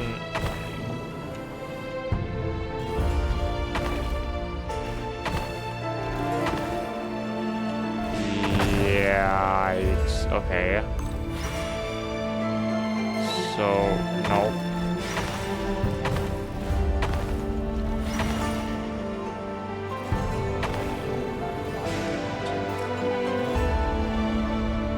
Take box.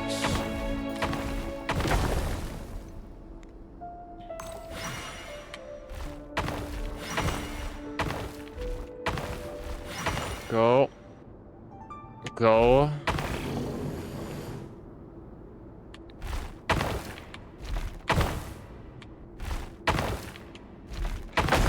I fuck you. Oh.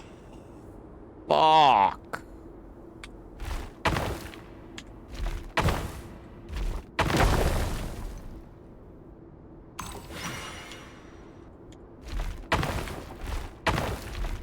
Oh my god. Go. Go. Fuck's sake.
Of course, of fucking course.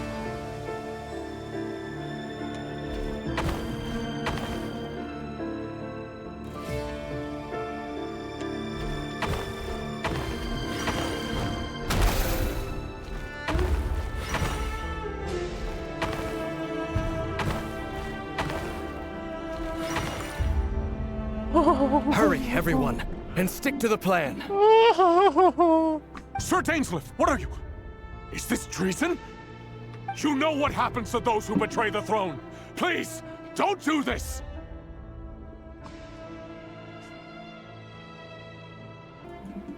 Man, fuck this king, bruh. This king is an asshole. It is the king himself who has betrayed the throne. He has betrayed all of Conria. If you have any love left for justice in your heart, you should join me. It's showtime. Dane and his group will handle the troops in the palace. Then Hroptatyr and Rheindotter will disarm the security measures. My job is to enter the prison and rescue Vedifalnir. Stay safe. Wish me luck. Look after my brother.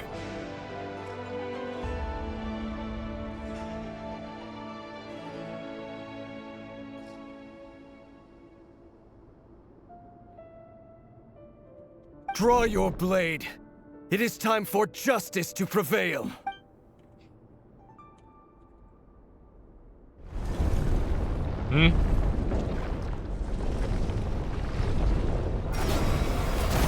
Oh, what the hell is this? Oh, come on, man. This fucking sucks. No, it is. Oh, right. Right. I cannot go that way. Back. Back. Back. Back. Ah! Bam.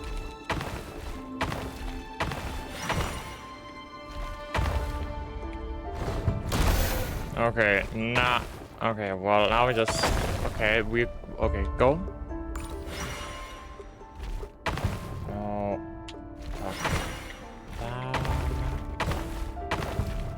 Okay, then we go... W. We go... S. S. S. S. W. No. S.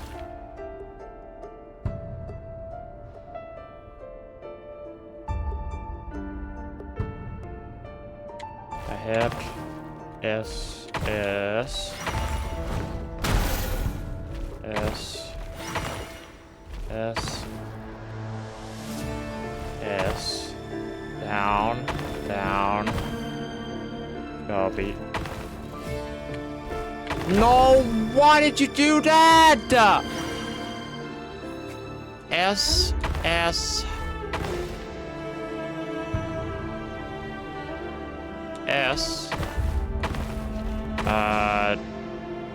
back, okay, and then just S, S, S, okay. Fuck, this is annoying. This place is filthy. And the smell is abominable. Clearly, the king doesn't allow his prisoners a single shred of dignity. Found you. Hello, Mr. Vedifalnir. It's you. Surprised? Oh, wait. I guess surprise isn't an emotion that prophets feel very often. I certainly felt some surprise in the moment when I was blinded. Surprise at the king's sheer ignorance. Surprise at just how unfairly this world responds to words of earnest remonstration. I'm curious. What did you prophesize this time? It wasn't a prophecy. It was a word of warning. Someone had to say it. The king has forsaken all reason in pursuit of his obsessions. I simply told him that if he continues on this path, Conria will surely fall. But he didn't listen. Worse still, he stabbed you in both eyes and locked you away. Dane asked for my help. The court is in complete chaos now, but I'm sure you predicted that. Everything is transpiring as I foresaw, yet I am powerless to change it. Fate is an immutable force. I do wonder whether giving a man the power to see the future There's nothing more for him than slowly crush his spirit. Forgive my curtness, Vedifulnir, but the king did not suddenly turn on you today. His suspicions have been brewing for a long time. You can't have wisdom beyond the reach of your fellow man without attracting his fear and suspicion. There are things the king does not want to see. So, he doesn't want you having visions of them either. He blinded you because he thought this would make the visions stop. He wasn't entirely wrong. I did indeed lose my power to see the future. Right up until... Until what? Just now. I believe I saw something new. Well, tonight could go a lot of different ways. 5 of us banded together to storm the palace, also we could rescue you. This will go down as the most tumultuous day in Conrian history. I sense hatred in you, but also hope. A desperate hope that with the tyrant deposed, that will be the end of the story. But this is not the end. It is the beginning of a new chapter, in a whole new story. There are many men of honor and courage in this world, Rerir. But you are not one of them. Is that a dagger? Interesting. Why not the polearm? It was always your weapon of choice. With your abilities, I don't doubt that you were able to recover some of your sight. But I also doubt that you want to make an enemy of me right now. Of course not. We're on the same side, aren't we? We could be. But I need you to be honest with me, Vedifulnir. At this point, you're my only hope for the future. You mean your future? With your beloved, Thalindis? Yes. And I know there are bigger things at stake here. A dynasty, a nation, maybe the entire world. But forgive me, I care first and foremost about myself. I can't abandon the one I love to save myself. I just can't do it. But you see a broader picture of the future than I. You see the solutions to the biggest problems of our age. So tell me, what is my solution? What's the answer? In matters of fate, answers are either right or wrong. What will be and what will not. Maybe you are willing to pay a certain price in the pursuit of happiness, but unfortunately, fate does not negotiate. That is the cruelest thing about fate. It is unmoved by your sacrifices. That can't be true. I know it's your voice that I keep hearing in my head, urging me to see how the world is changing, to seek more power, so I can protect the things I love. You show me disaster, but you won't show me how to avoid it? Why? Why are— My voice. In your head.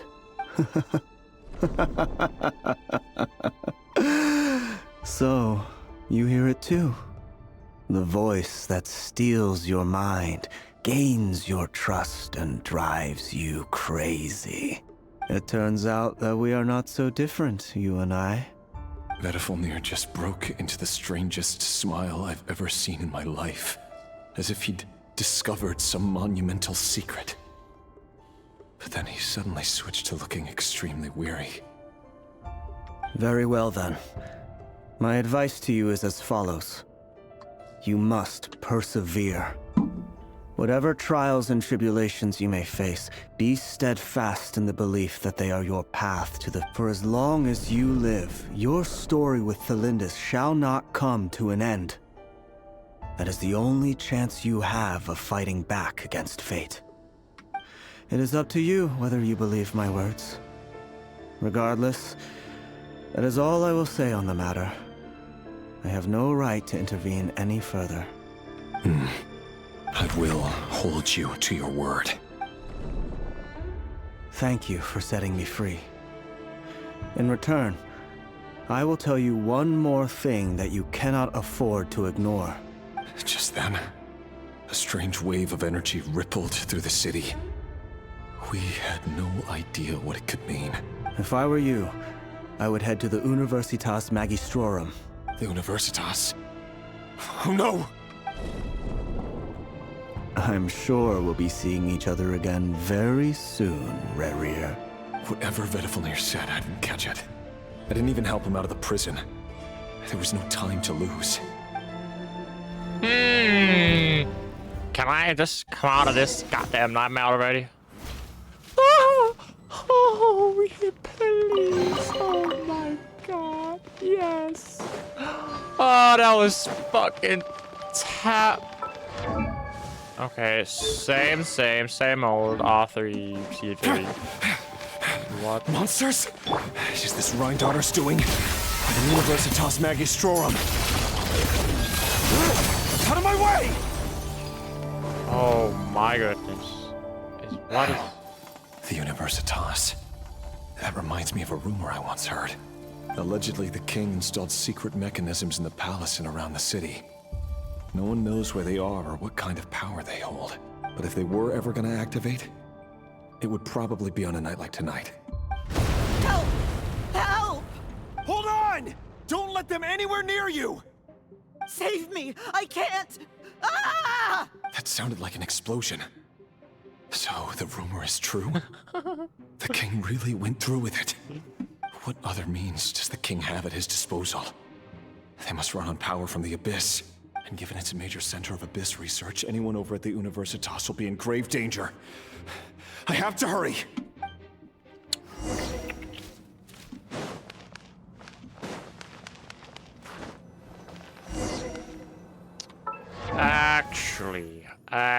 Factually, can I?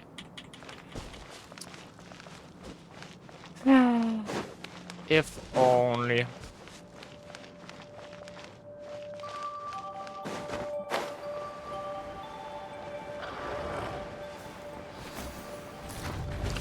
Bro, let me land, god damn! Gotcha. Can't hide. Okay, let me do that. Okay, that's quite the damage. No more lies.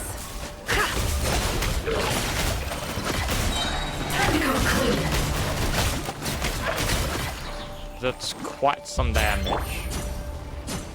Okay, Itch. God damn. Shower me with the merciless. Let's just okay, that is busted. Fearless. Come on. There we go. Just butt off. What the? Okay, is that really out? Get dicey. Take it easy.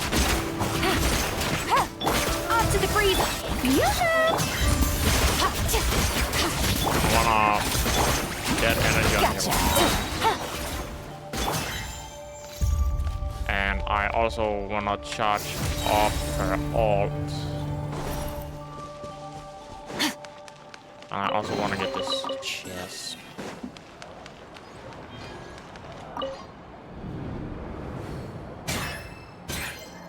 Monsters at the Universitas Magistrorum?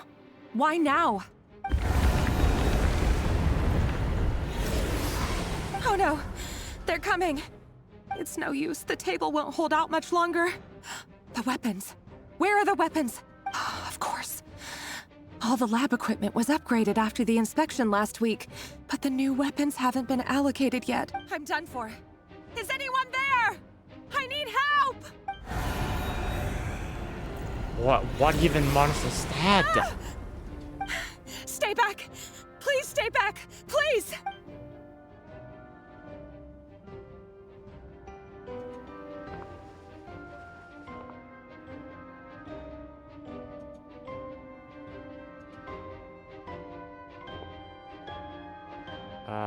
What just happened? Did she just get possessed? What's that? Red Rear! So the rumors about your work are true. What? No! Listen, something happened at the palace tonight. We have to leave! You don't need to lie to me anymore. What do you mean? I know why you're worried, and I will respect the decision you've made. But it's okay, because I found a solution. No, don't go in now. I know how to end all this. you can have it back. The normal life you so desire. But until then, I'm afraid our wedding will have to wait. Cylinders? No, don't do it! Cylinders! Cylinders!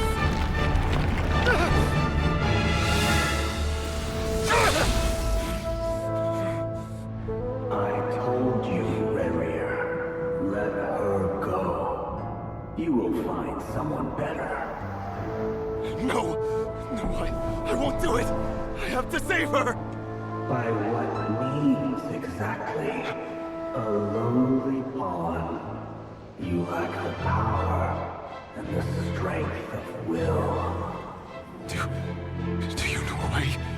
Tell me! Come to the palace. Join us.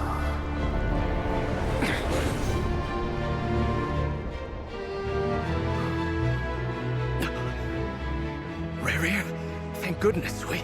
Step forth and take your share. You made it. Not you too.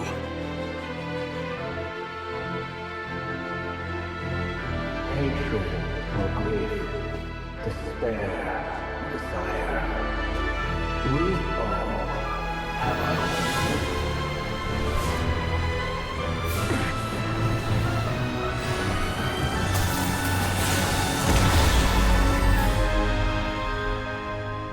Rarier. Rarier. Cylinders? Were you daydreaming?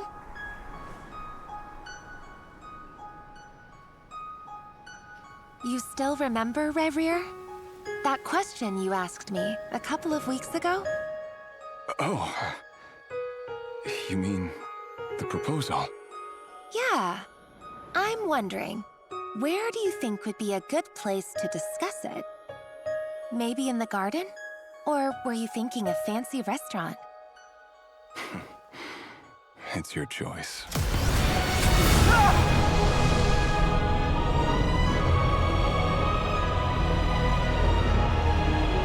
This shit is so sad, bro.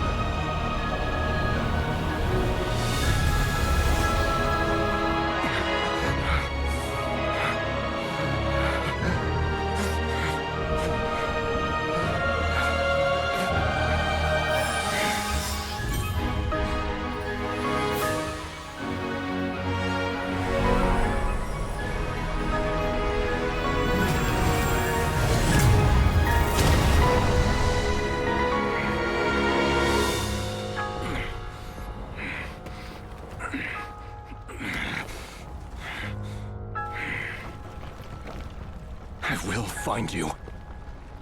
And then... you can give me your answer. So is he still looking for the answer to the wedding?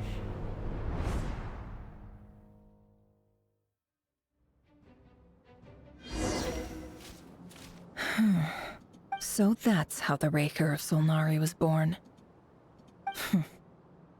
A monster created by circumstance is a monster all the same.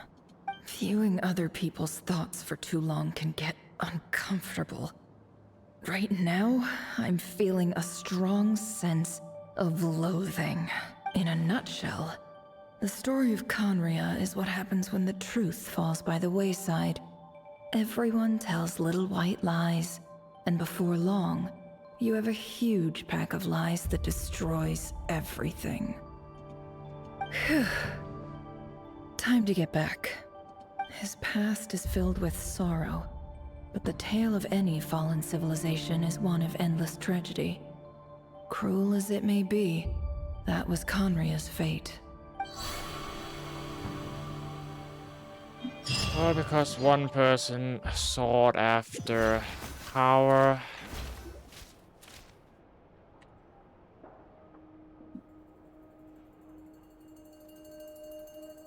Everyone, I'm back.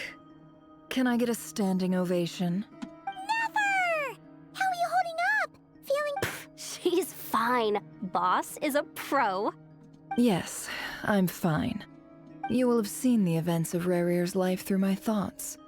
It's now clear that he is just a regular nobody, driven by personal tragedy, as he said himself. I mostly agree. There's only so much we can know about him from his memories alone, but they did give us a clear glimpse into his life in Conria. However, I would not consider Rarir to be a nobody. He was deeply involved in the events of that era. Yet, when the catastrophe of a generation strikes, nobody is safe. Sounds to me like you're speaking in riddles again. Is this you urging me not to abandon the people of Nodcry in their hour of need? That's not what I meant. Although I do hope you choose to remain a part of the plan. Without you, the mission ahead will be all but impossible. Then try to remember that I respond better to the carrot than the stick. And I don't appreciate being bossed around. No, because you prefer to boss all the people around. Come on now. Now, as for you, Missy, you were excellent. You stuck to the rules of the ceremony and kept your mouth shut the entire time. Cool. So, can you fill me in on the deets now? Most of what I saw went right over my head. Patience. You'll hear the whole story, don't you worry. But let's meet up with the others first. It will save me narrating it twice. Yehoda? Yes, boss! Let me get that door for ya. That's more like it. For a moment there, I was worried you'd forgotten about the first clause of your employment contract. Forgive my curiosity, but what does the first clause say? It says I gotta do the annoying stuff that boss is too lazy to do for herself. Like opening the door, pouring the tea, yada yada. Is that right? If something is in the contract, it's because she willingly agreed to it. Rest assured that the Curatorium abides by the very strictest of labor policies. You don't seriously think I'm cruel enough to treat her like my slave? 50-50. In any case, I've hardly shied away from my share of the work today. Hope I don't catch Flintz and Varka lounging about in their chairs, enjoying a leisurely cup of tea. There's nothing I dislike more than other people enjoying themselves while I'm hard at work. No, ma'am.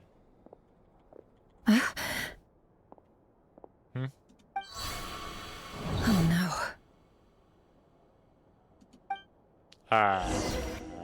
What?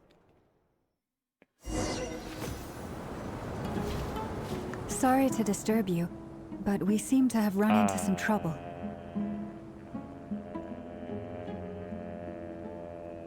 What? Evidently so. Don't worry, I'm not about to leave you to fend for yourselves. I'm not that kind of boss. And it would go against the Curatorium's labor policy. Fuck are we? I'm sorry. What did you hear me say? I wasn't talking about labor policy. Wait. How long have I been standing here? Not long. You just appeared by the door a moment ago. Oh. Boss, what's wrong? You look like you've seen a ghost. We've been tricked. We never left at all. Somehow I hallucinated that whole scene back inside the office. Hallucinated? But how? How indeed. This place should heed my will alone. All thoughts and actions that occur in here are just a result of pawns moving across the chessboard in a carefully calculated manner. And nobody has access to this chess set but me. So you control everything in here? More or less. But yes, it's a special technique of mine. Has anything like this ever happened before? Only once. It was the first time I used the chess set. Is there any similarity between what happened then and what's happening now? I suppose my thoughts are a little turbulent, which was also the case my first time. Is there anything I can do to help? The first clause of your contract clearly states that I only need your help with things that I'm too lazy to do myself. Meaning, you're not feeling lazy right now? Meaning this is not something Yehoda can help with. The chess set is a personal treasure that I alone understand. I must be the one to find our way out of here. Boss, it's fine. Really. Let me do something useful. Oh, listen to you. Whatever would I do without you, Yehoda? What? Really? Yes, really. Where would I ever find another employee as obedient and servile as you? God forbid anything ever happens to you. Oh, okay. I really can't tell if she's being serious or sarcastic. Well, anyway, I was thinking of fetching some water. There's gotta be a source around here somewhere. Does it look like it? I suggest everyone finds someplace comfortable to take a rest. We gotta conserve our energy. Even though all this chess malarkey doesn't exist in a physical sense, mentally speaking, it's all real. And so is our tiredness and fatigue. You don't want to dismiss mental fatigue. Just because it isn't physical doesn't mean it's any less serious. But anyway, I got your backs, so don't worry about a thing. Don't I have the best employees? Jealous much? If we can find a suitable time, I'd love to borrow Yehoda for a day to help out at the Frostmoon Scions. Would you be amenable to that, Boss Nefer? Oh, Lauma. Have I ever told you just how pretty you are? Beauty runs so from the lost. tips of your antlers to the depths of your imagination. Time to rally, everyone. Follow me. As we continue our journey, the same rules will apply. That means stay focused and no talking no matter what we encounter. And don't disturb the chess pieces. You have my word that I will get us all out of here. I can't play chess for shit, so yeah.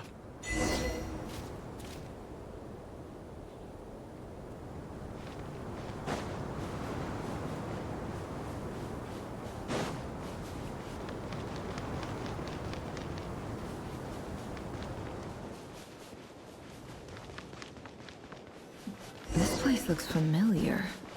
That's not a good sign. There's someone up ahead. We are in Time for a little Sumeru. chat. No, I'm pretty sure we are in Sumeru. Probably, I want to say, like right here, perhaps. Maybe down here, maybe. Because that's kind of the only places that.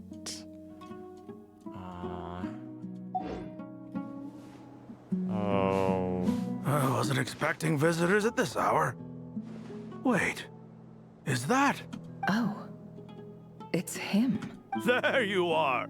Sinue's been looking for you all day. I think he has some news for you. Oh yeah? What were you doing just now, Uncle Retinue? Hiding away some more loose change? I know I saw some Mora. What do you mean loose change? Oh, come on, I'm too old for this. Just pretend you saw nothing.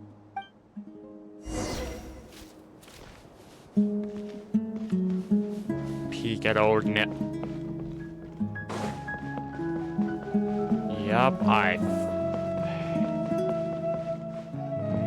No, I don't even think this is.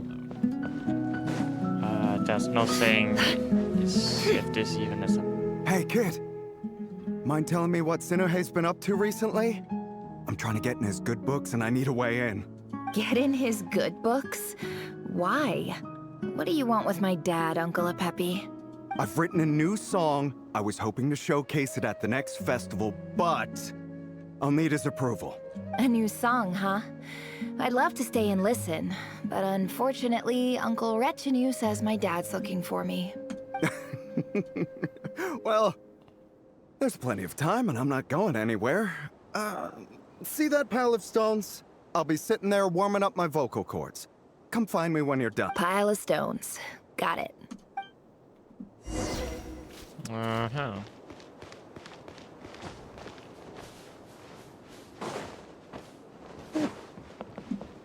There's a long way down if you fall. And I don't trust that bridge in a second. Hi, Dad. Uncle Wretch and you said you were looking for me. Ah, there's my little princess. If you'd gotten back just a little sooner, you could have shared the spoils of war with me. Spoils of war? Who were you fighting against, Dad? It was just a figure of speech. The aftermath of a sandstorm is no time to be waging war. I was talking about our war against thirst. I went out to fix our water supply problem, and now I'm back. Which means... We have a well again! That's right. I found a new one and brought back as much water as I could carry. It should last us for a good while. If it wasn't for these blasted sandstorms, our wells wouldn't be caving in. You wouldn't be spending all your time out searching for new water sources. As the chief of our tribe, I'm supposed to be leading us out of hardship and poverty, onto better things. You know how prosperous our ancestors were. I've told you all the stories. And look at us now, squeezed into these hovels. No one would choose this, if it wasn't for the endless wars over the years. But things are looking up. I started working with some folks from the academia a few months back. They gave me some contacts in return for my assistance in the desert. So you're the academia's helper now? Special ambassador, they call it. Think of it as a partnership. It's nothing bad, okay? We've been isolated here in the desert for too long. Seeking opportunities elsewhere is the best thing for us. And the fastest way to progress. Going crazy if I lived in the desert for a billion years. Do you get anything good out of being a special ambassador? Of course. My luck's improving all the time. One day, I swear I'm gonna lead us out of this place. We'll find somewhere new. Somewhere better.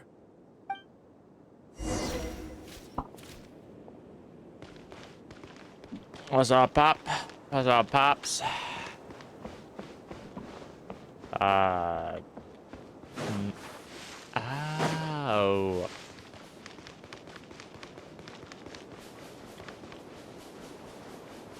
Alright, see you later, Pops.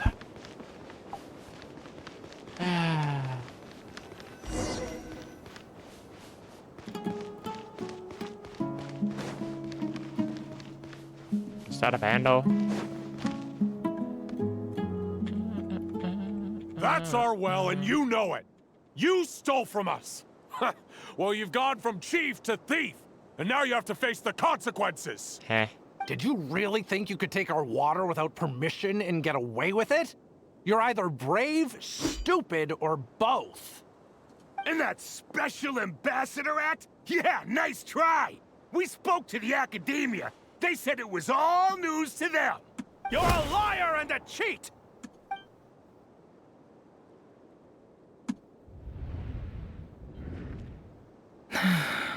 I heard Yehoda gasp, but I don't blame her. Most people are terrified by the sight of blood. Corpses strewn across the ground. The wounds are clearly from scimitars and daggers. The desert dwellers' weapons of choice. There's a handwritten note on the ground. Let's see what it says. Halil, this is Sinuhe, chief of the Shimti tribe. Surely you remember me. I was the one who helped you and your colleagues avoid the quicksand in the desert. This is my second time writing to you. I assume my last letter must have gotten lost in the mail, as I didn't receive a reply.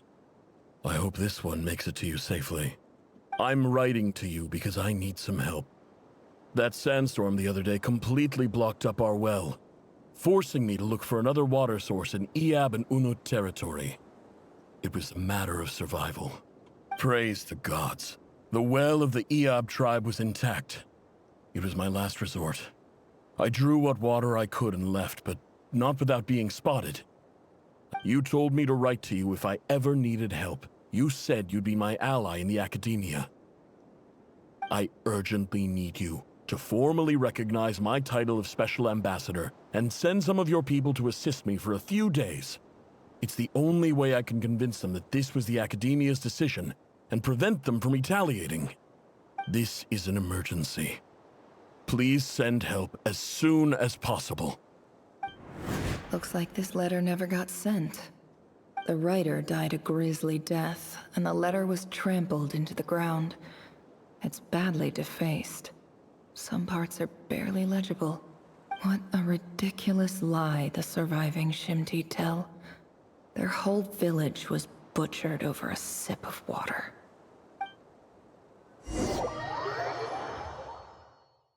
How tragic.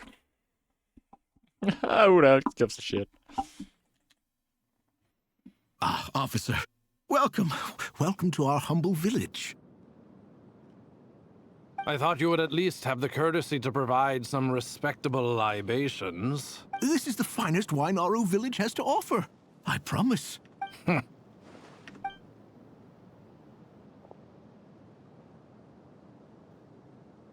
You want to spit it out, isn't he?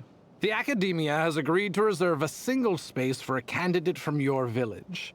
But I remain skeptical of this entire endeavor. I highly doubt anyone in this desert possesses serious academic potential. Please, have faith. If not in us, then in our god. The child we found shows great promise.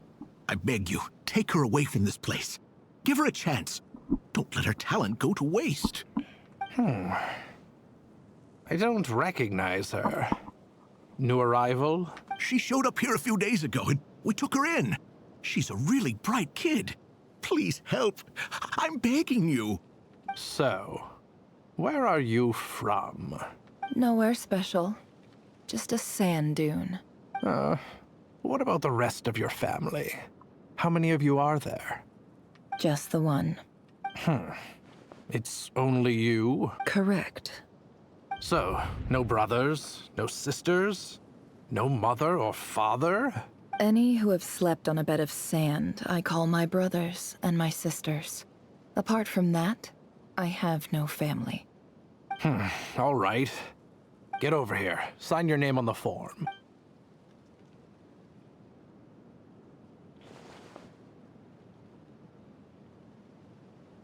Never? You're rather fair-skinned for a desert dweller.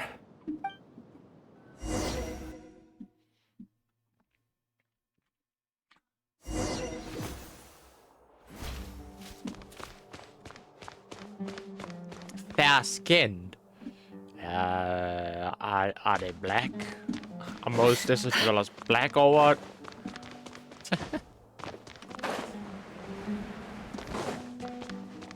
Holy books. How long did that take to put up? Nefer, this term's assignments have been issued already. Please read through the materials thoroughly, conduct your own additional research, and then write an essay on the topic. Yes, Professor, I'm aware. I just had a couple more questions I wanted to get your perspective on. Oh? Please, ask away. Well, I saw the other students' problem sheets, and I couldn't help but notice that my assignment is much easier than theirs.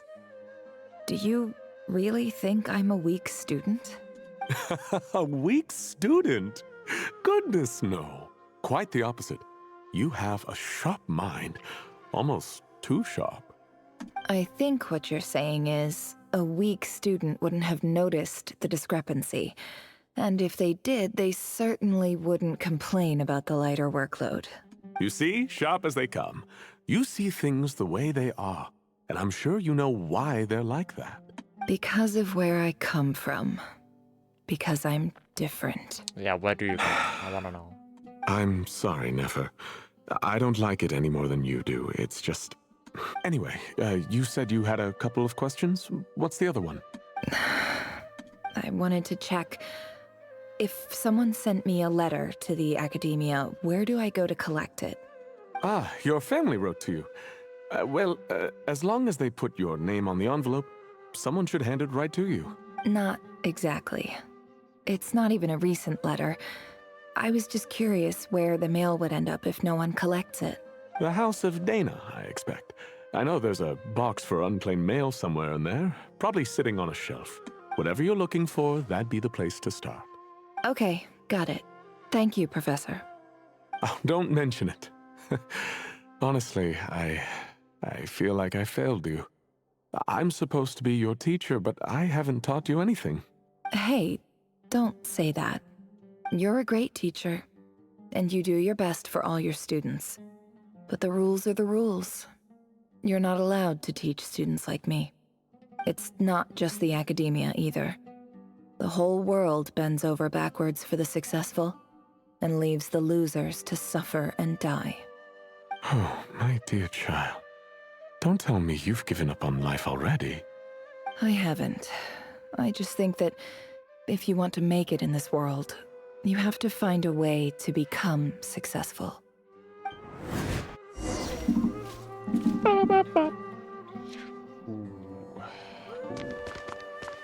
Alright, let's see how tall you are. He's still taller as expected. He's a man. Don't cancel me. Just saying.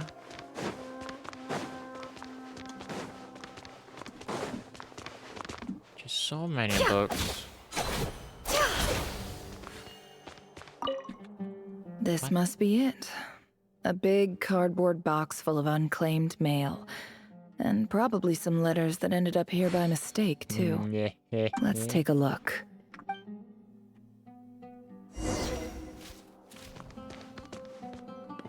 God, what the?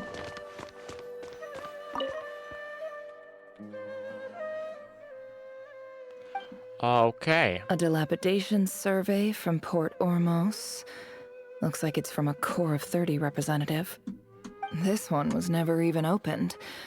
I guess the recipient didn't care what the Core of 30 had to say about anything. Who was it addressed to? I don't recognize the name, but it must have been a Kasharawar professor.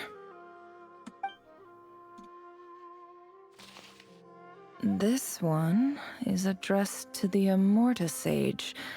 The title is Changes Observed in Satyavada Life Symptoms. Why do all these letters read like full-blown dissertations? Guided by the incense, we became lost somewhere in the forest.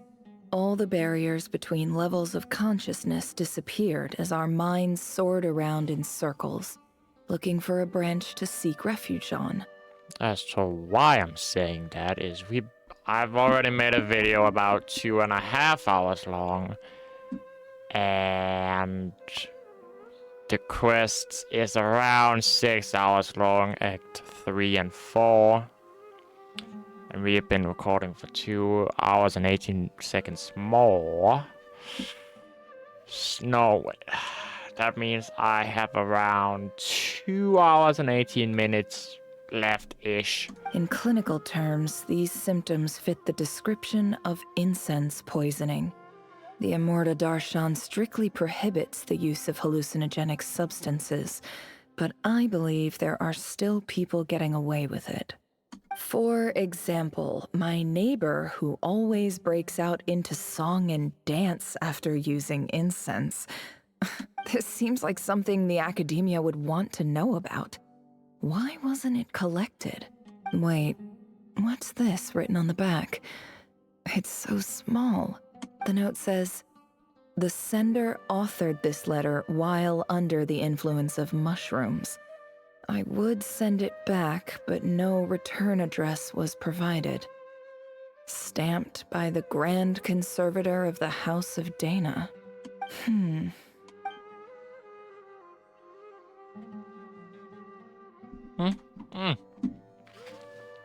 This next one is addressed to Grand Sage Azar. A few words of protest regarding recent changes in Sumeru's educational policy. In recent years, the academia has taken on a small number of students from the desert region. However, it appears to me that these students have not, in fact, been provided with educational opportunities that are, in any meaningful sense, equal to those enjoyed by their peers. as well as receiving dumbed-down assignments and perfunctory tutoring. They do not even have full access to the Akasha system. Education is the fundamental purpose of this institution, which should go What the without fuck? saying in a Two nation whose ambulances founding just virtues are knowledge and wisdom. drove by. I ask you, is the lip What the service we pay to the policy of education for desert students truly the standard of pedagogy to which the academia aspires?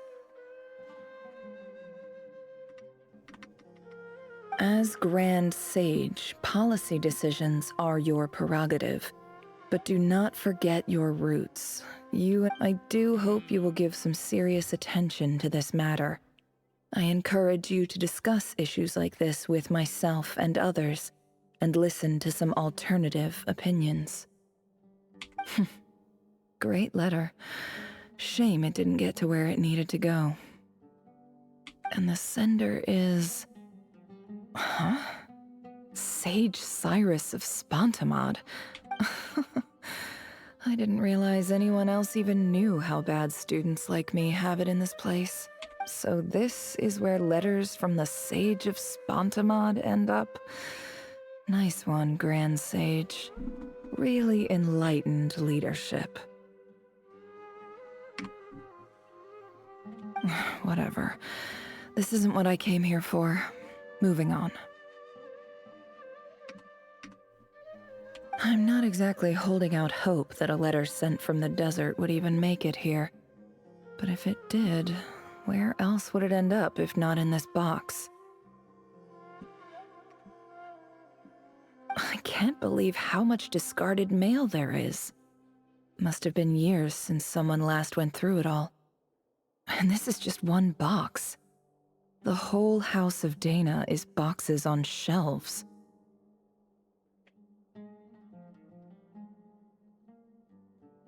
I don't believe for 1 second that any human being has sat down and read through all the documents in this place. Who has that much free time on their hands?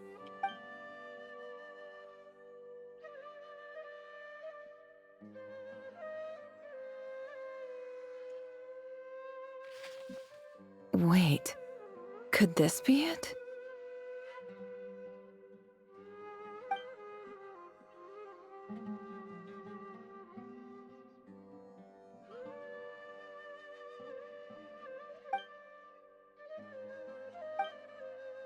Ah, back then she was wearing an earpiece, huh? Greetings, Halil. My name is Sinue, chief of the Shimti tribe. I was the one who came to you and your colleague's aid when you ran into trouble in the Great Red Sand. Honestly, it's fitting for her. I don't know how well you remember it now, but I brought you to safety and gave you some water and other supplies. You seemed very pleased and told me your name. In my tribe, learning a person's true name is serious business. And I therefore see you all as friends. You were kind enough to leave your contact details, so we could stay in touch. The Shimti tribe lives a harsh, nomadic existence in the desert. You were sympathetic towards my plight, promising to make me a special ambassador of the academia and help us find a way to make a better living. Why the fuck did a character AI chat just suddenly pop in my head that I have to find? This brings me to my reason for writing. Our tribe has fallen on particularly hard times, and I would like to ask for your assistance. There was a terrible sandstorm a few days ago, which blocked up the well in our land. To ensure my people's survival, I had no choice but to venture into Iyab and Unut territory in search of an alternate water source. The Iyab and Unut are descended from the Thamudians, while we trace our ancestry to Tulatala. We worship the Lord of Flowers and have had relatively good relations with our fellow tribes up until now. I found a well belonging to the Iyab tribe. They declined to help us, but I really had no other option. So I took some water to keep me and my tribe alive. My actions are certain to incur their wrath. When we met, you assured me that you would be my ally in the academia. I would like to take you up on that offer, because I really need your help. I wonder if you could send an academia representative to meet with me. That aside, the last time you were here, you mentioned that the academia had started accepting students from the desert, and I told you a little about my daughter, Nefer. We have next to no resources here in the desert, and my power and influence are limited. Would you consider enrolling my daughter at the academia? She is a smart girl.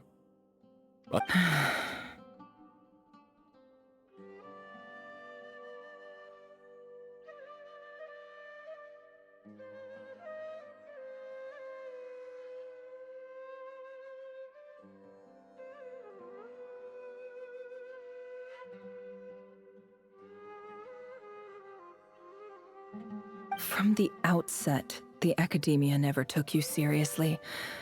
Those things they promised were just empty words. I doubt they even remember the name Sinuhe. And you were so emphatic that your luck had finally changed for the better.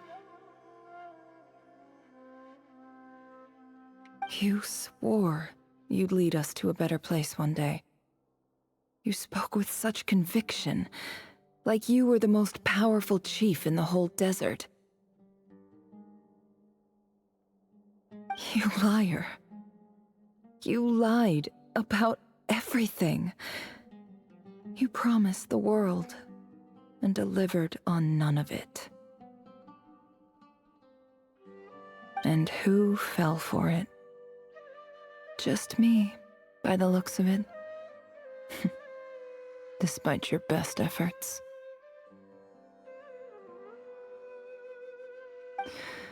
Which makes you a pathetic liar. You weren't even any good at it.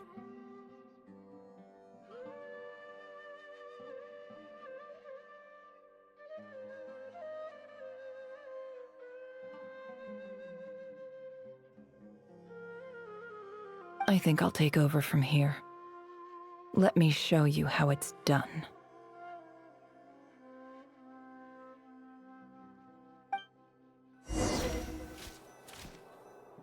Whoa.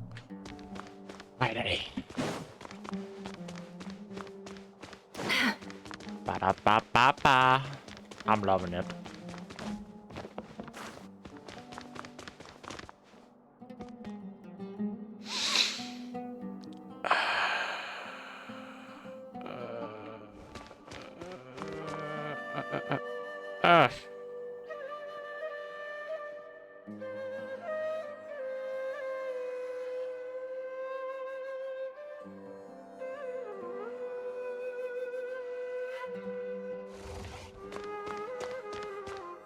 I'm fucking playing with one hand is okay. Just don't grip onto anything. God damn. Hello. Oh my fuck.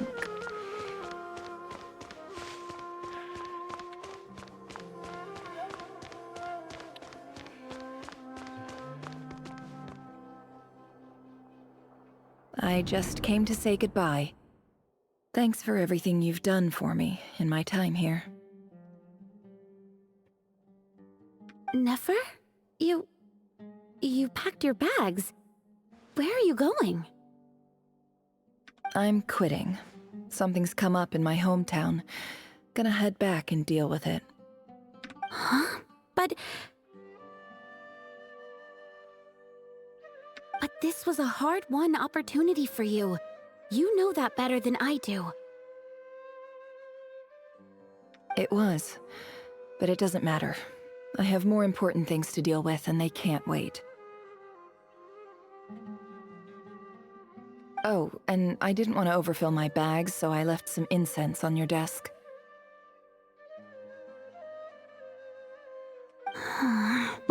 Ah. What's wrong? I thought you liked incense. Although, I did read somewhere in the House of Dana that it has hallucinogenic effects. Don't use it all at once, alright? Isn't this the stuff you brought from your hometown? You're just letting me have it? But you said it's a rare and valuable commodity. Yeah, about that. I lied. It's not rare at all. There's this bunch of ruins near my hometown that are practically overgrown with this plant. It's not worth much. Keep it, it's fine. But never. All right, that's all from me. You take care.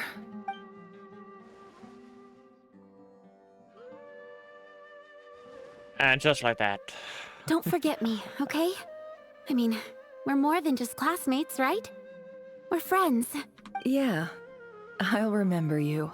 I lied again. That incense is worth a fortune, and it's a rare find even in those ruins. And as for remembering her, I have far too much to do when I get back. No time to reminisce. I'll be lucky if I even make it through this alive. But either way, I expect I'll forget you pretty quickly. Oh, wow. I mean, I know she's pretty cool, but... Damn! Not even oh, I'll try. Oh, I fucking love Nefer.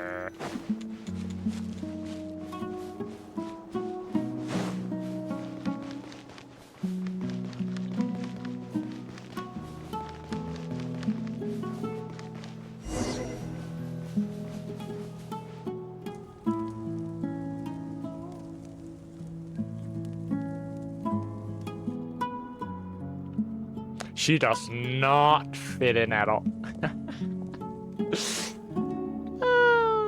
Beautiful.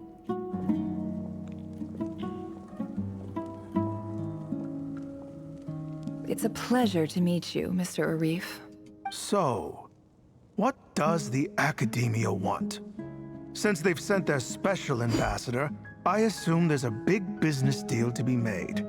If not, I'd be very disappointed. Please, sir, lower your blade. You're lucky I'm the one they sent. Not all special ambassadors share my admiration for the Eab people. The ever-shifting balance of power in the desert reduced the once great civilizations of this region to rubble and sand. But the story of the Eab has a very different trajectory. Huh. So, you do know who you're dealing with? This well is the perfect symbol of your strength, is it not? It used to belong to the Unut, but it looks like you have control over it now. You're not wrong. But I'm sure you didn't come all this way just to flatter us. Of course not. I came to bring you some very good news. Some information that recently came to light, which might just be your ticket to freedom. Records uncovered by the Vahumana Darshan show that a certain well currently under Eab control is built on top of some ancient ruins. These ruins are of great archaeological interest to the Academia.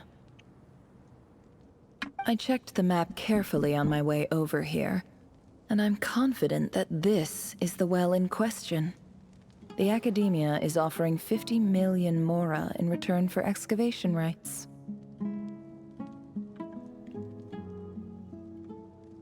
50 million?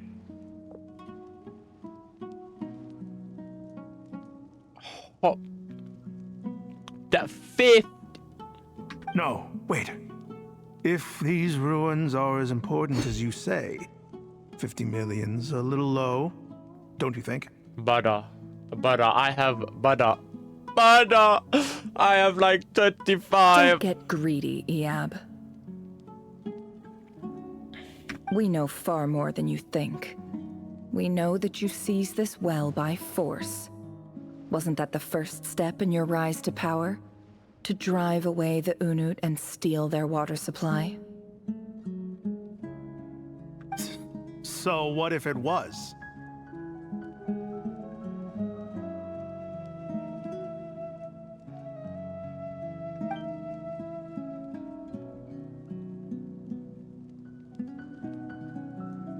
Don't worry.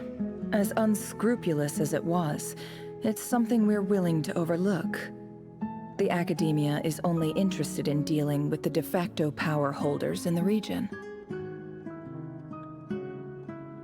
I hope I am making myself clear.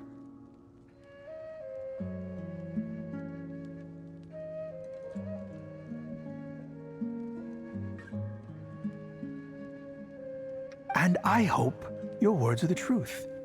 If I find out the Academia is trying to play me, I'll hunt down every one of your people and make you watch as I cut their heads off one by one.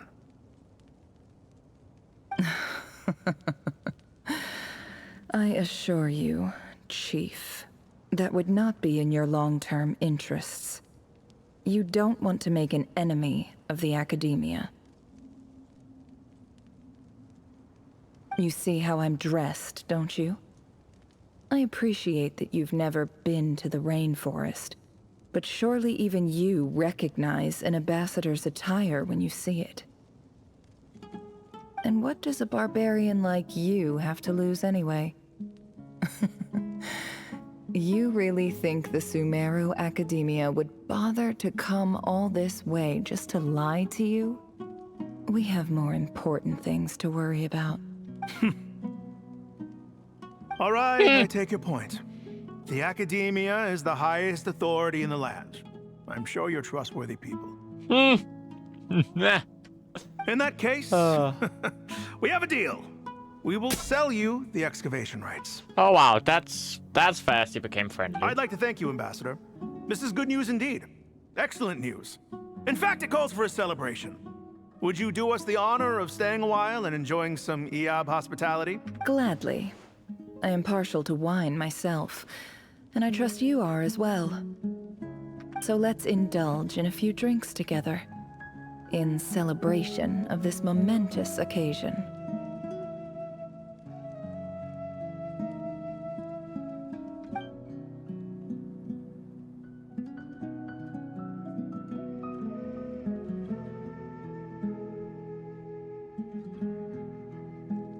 Chief! Chief, it's an emergency! It's the Unut. They've taken the well. What?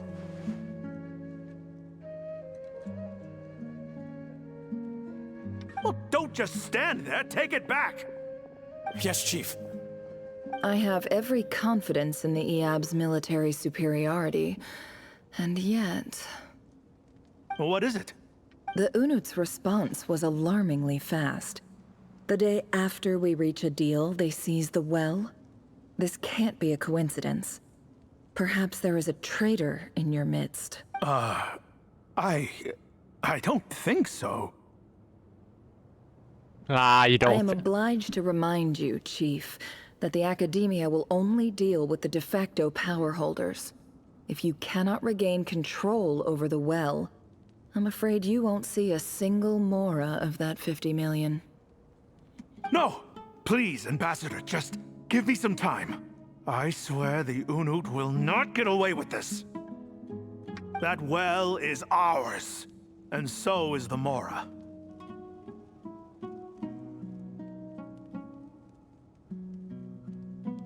Glad to hear it. I will wait here for an update.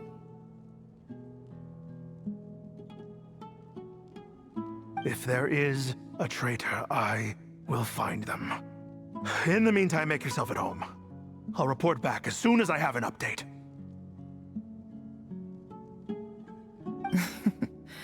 Much obliged.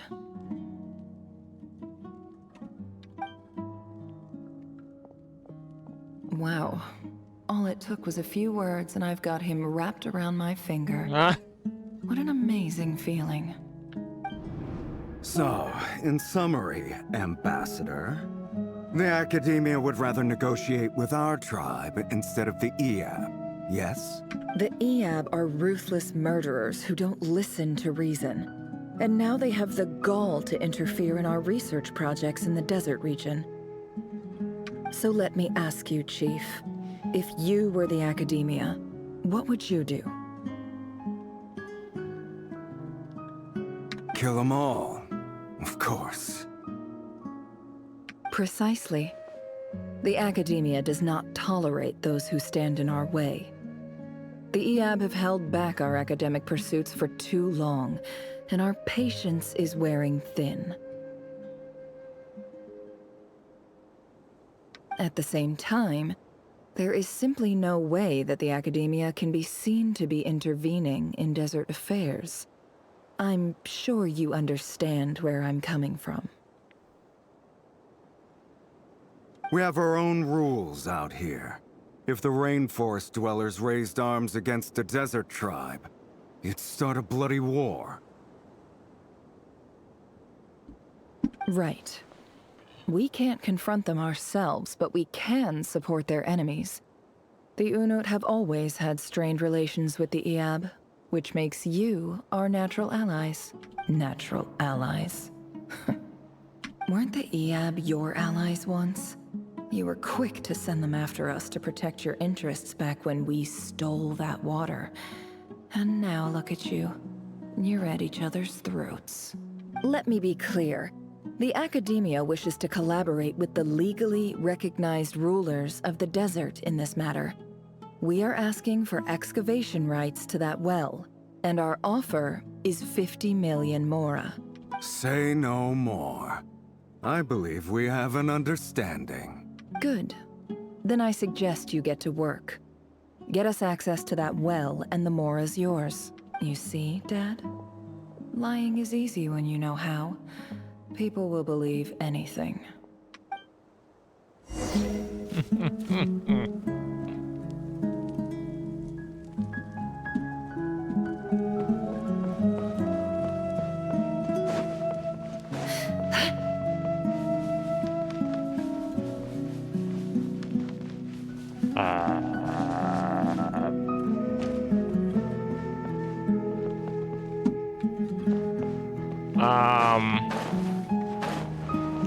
Where the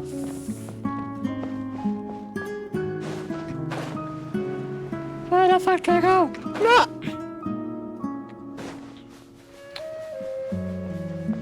Okay, you know, I'm just gonna go this way then.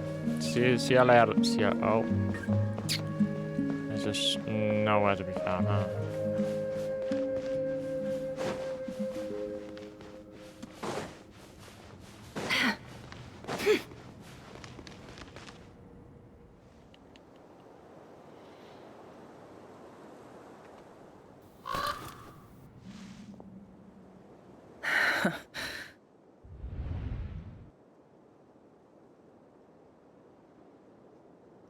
Damn, she looked actually, like, terrifying.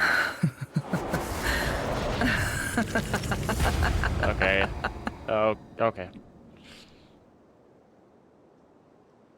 I think she might have lost her brain a little. Look at yourselves.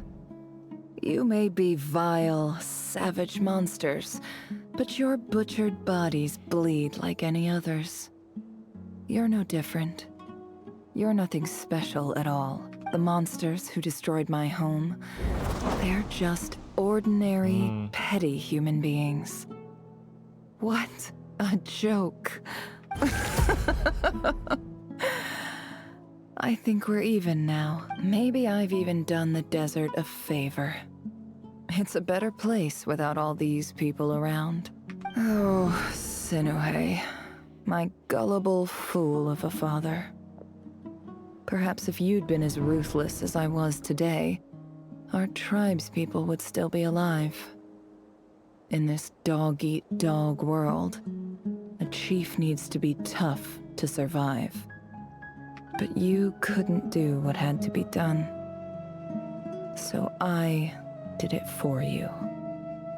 Nefer, it's okay. All of this is in the past now. I believe I remember you promising to remain silent. Yeah, but even so, Yehoda, is there anything you can do to ease the tension? Alright, time for a sharp turn onto a completely different topic. So, anyway, that's enough of that. When are we getting out of this place? Feels like we've been walking forever. I'm getting pretty tired. Oh, Alma, you tired? Yes.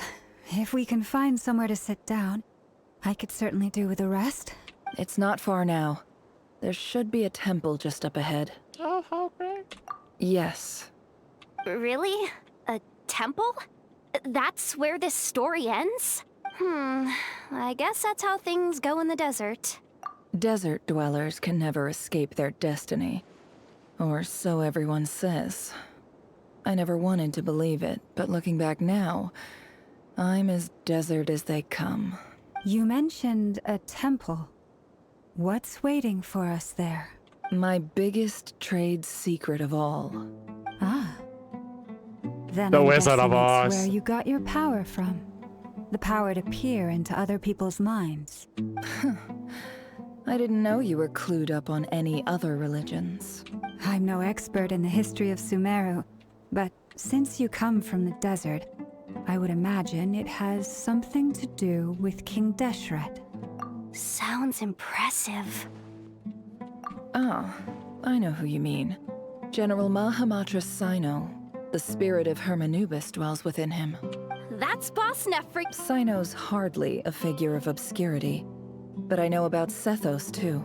What about him? Is he a big deal or something? Well, he's not a small deal, let's put it. Please, this is the bare bone basics. Save the flattery. Thanks for your patience, everyone. I'm sure it's been a lot to take in.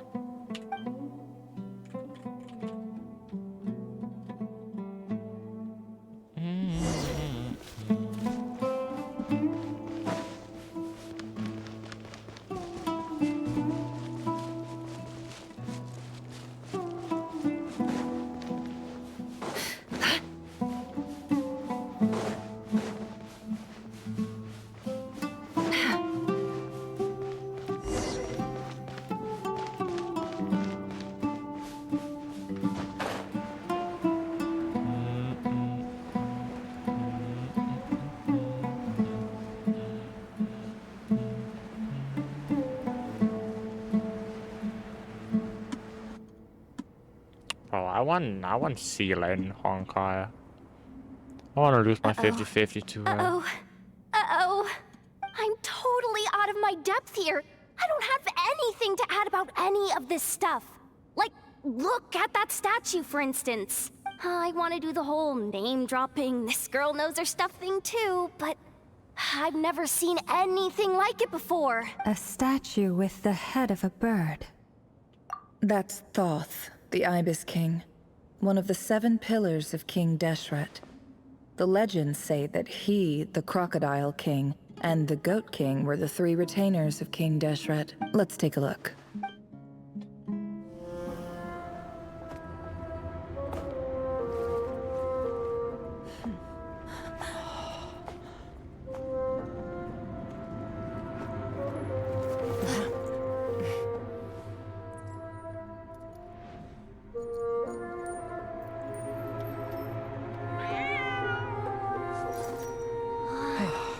It's just Ashru. So, all is well?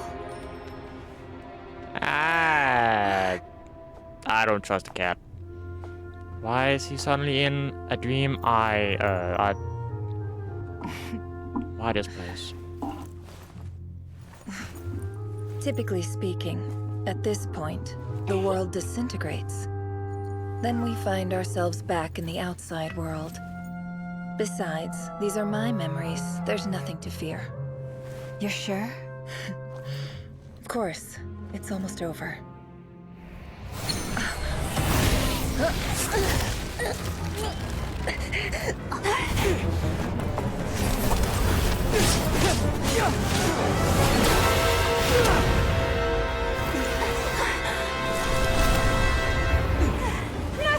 Hold on!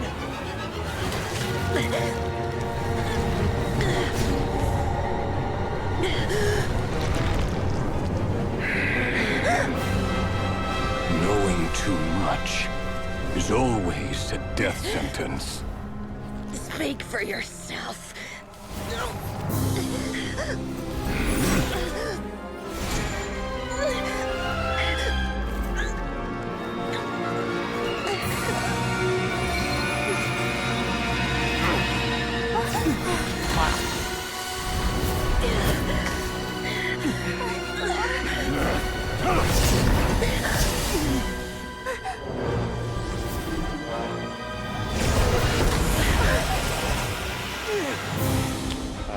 How repulsive.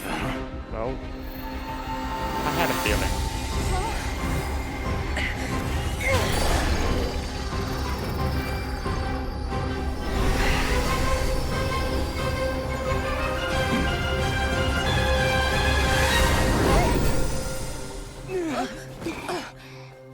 Oh, I had a headache and now it just got worse. Blinding light.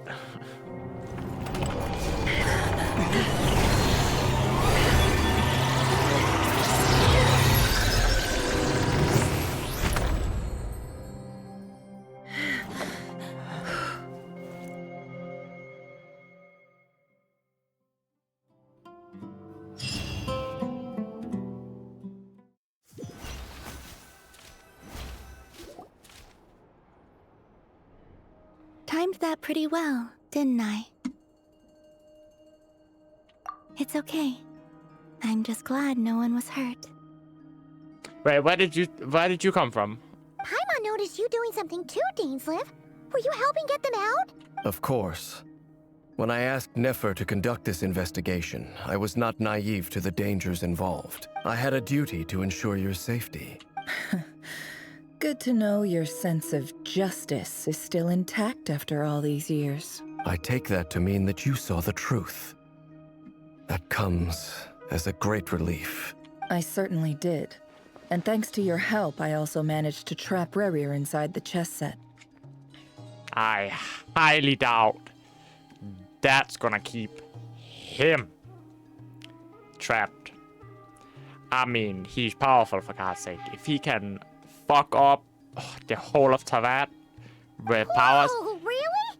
How'd you manage that? then I highly doubt that trapping him in there would do really no good. I mean, if he can enter, he can fucking exit. Like, come on. Well, to be honest, I sensed that something was wrong long before we made it to the temple. By using this fragment to probe into Rerir's past, well, the monster formerly known as Rerir, it seems I alerted him. I was tracking him. Then he caught on and started tracking me too. Can't say I'm surprised. When the tracker gets trapped, fuck you, bitch. But how did he track you through your thoughts alone? That shouldn't be possible. Rerir was a secret agent who reported directly to the Vinster King. He is an expert at finding a trail and hunting down his pursuers. No wonder. He infiltrated the chess set, read my thoughts, and built a new virtual chess set inside of it. That's why we weren't able to leave at first. Speaking of your chess set, it's quite a remarkable item. Would I be right in thinking you have some connection to King Deshret? You overestimate me. I only have a connection with one of his underlings, the Ibis King. You all saw how this came to be. A long time ago, the Eab massacred my tribe, the Shimti, in our home village. A few years later, I enrolled in the academia, where some new information came to light. The Unut and the Eab fought a bitter battle over the rights to a well, all for the sake of a non-existent 50 million Mora. The Eab ultimately won that confrontation, but their victory came at the cost of almost every warrior in the tribe. The final blow to the Eab came at the victory feast, when an Unut assassin beheaded their chief right before my eyes. The remaining Eab fled and have been scattered to the winds ever since. Having gotten my revenge, I returned to my hometown. where to my surprise, the nearby temple was still standing. There it was, seemingly immune to the relentless hostility of the desert, while my tribal home lay in ruins. As I stood there gazing at the temple, I noticed a cat just outside. This cat, as it turned out, was home to the spirit of the Ibis King. He led me to a gate deep inside the temple, and there he made a deal with me. This chess set is my gift from the Ibis King.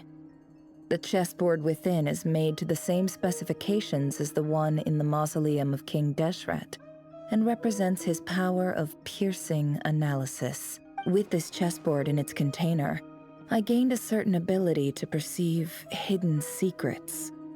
Now, you could conclude that the Ibis King simply wanted to give the people of this world the power to seek the truth, but I don't believe that's the full story. Every god plays favorites. Their hearts are as fickle as any human's, full of secrets, perversions, egotistical tendencies. But precious few gods are willing to admit this.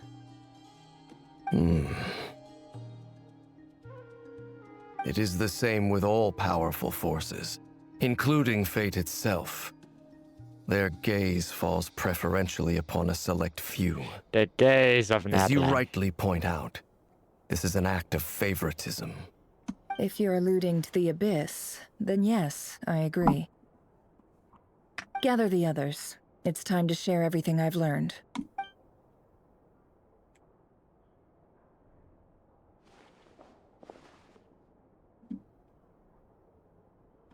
Thank you all for being here. As promised, I did some further investigating into the Raker of Solnari's background. I am pleased to report that the investigation has been most fruitful indeed. The Raker of Solnari, real name Rerir, was once a Conrian subject who served the Vinster King. I will now share the important details of his story. Please save any questions or comments for the end.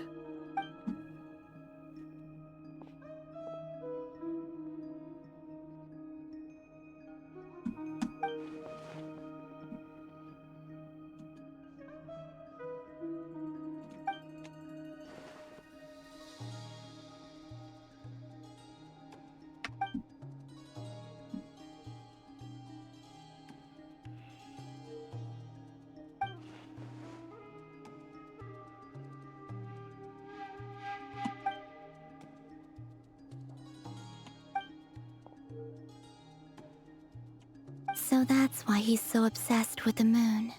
A tragic tale, to be sure.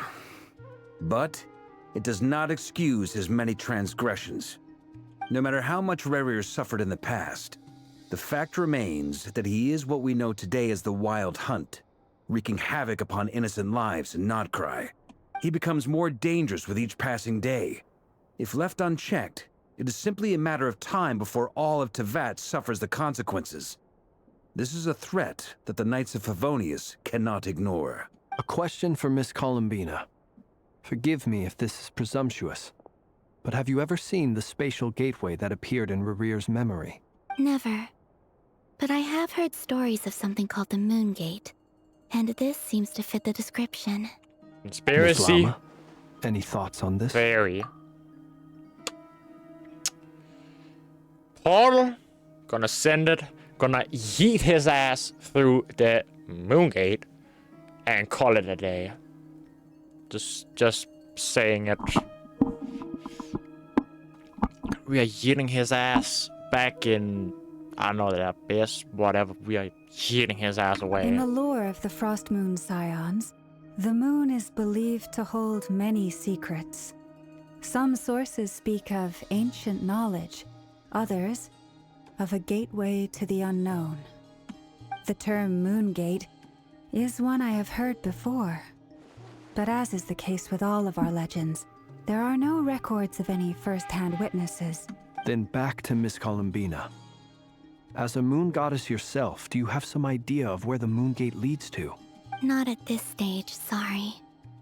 I do hold the power of the Frost Moon, and my strength is recovering well. I can sense that the gate would open at my command, but... But there's more to the power of the Frost Moon than that? Yes. A moon goddess has the right to open the moon gate, since it is a path to the moon. But as Nefer mentioned, holding open a spatial gateway takes a huge amount of power.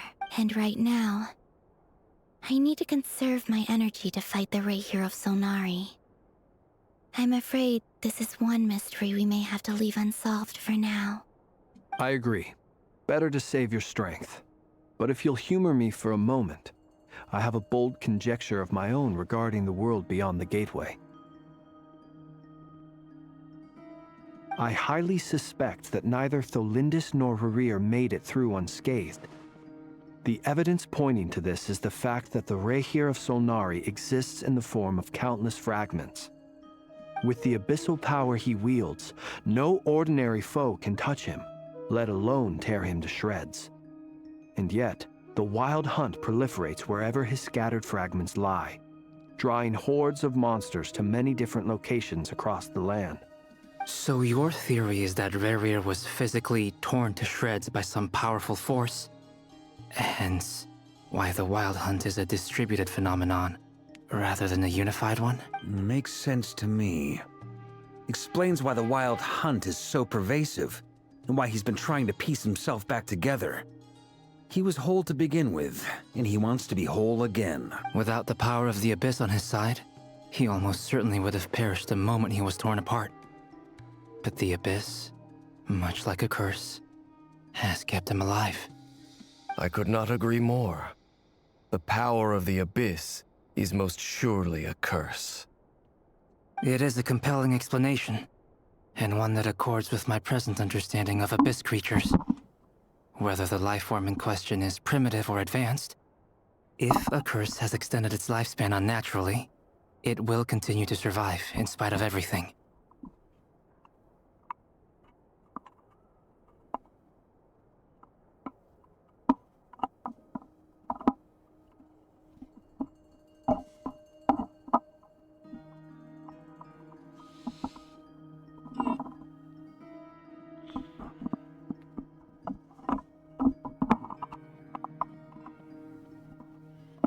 There we go.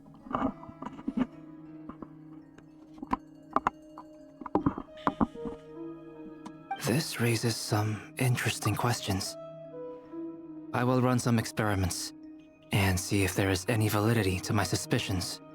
That being said, regardless of whether my research bears fruit, I would like to thank Miss Nefer for conducting such a thorough investigation. Already, it has greatly enriched my understanding of the entity we face.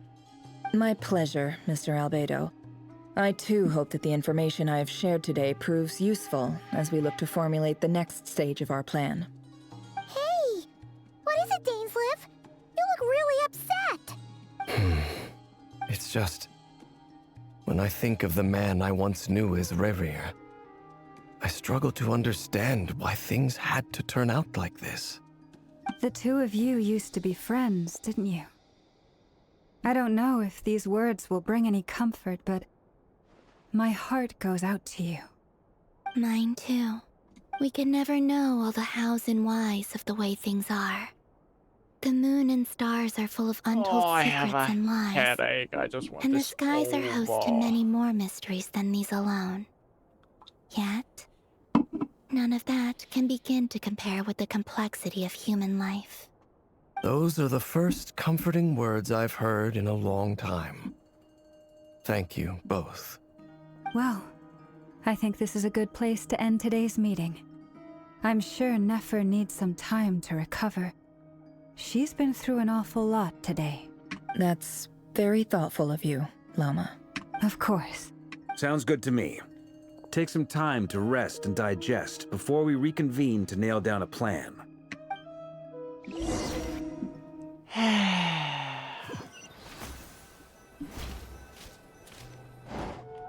Hey, is this a bad time? Hope I didn't kill the conversation. No need. Come on, let's talk outside. Come on, let's get drunk together, bruh. Let's have some fun. Anyway, Nefer went back to the curatorium to get some rest. But before she left, she shared some things with me that I thought you should be aware of. Firstly, although she managed to trap the Raker of Solnari inside her chess set, there's no guarantee that the power of the Ibis King is any match for one of the 5 sinners. Their powers are beyond our comprehension. It's only a matter of time before he finds a way to break out. We have to come up with a plan and take care of him before that happens. Honestly, Paimon figured that might be the case. So, how long have we got? Well, I asked her that same question. She talked for a long time, but for the most part, it seemed like she was trying to convince me how precious her chess set is. What a long and storied history it has. It felt like some kind of sales pitch, you know? The kind where you end up handing over Mora against your will.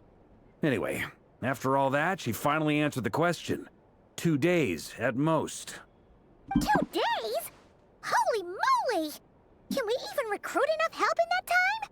That remains to be seen. Which brings me to the second issue. Dainsleif is obviously conflicted about this whole thing. But given how little time we have, there's no way we can pull this off without his help. You have some history with him, right? Do you think maybe you... Great. Alright, on to item 3. So, Albedo, Durin, and I put our heads together and came up with a plan. Can't promise it's gonna work yet, but at least it's a start. Alright, so I'm just gonna talk a little about this guy.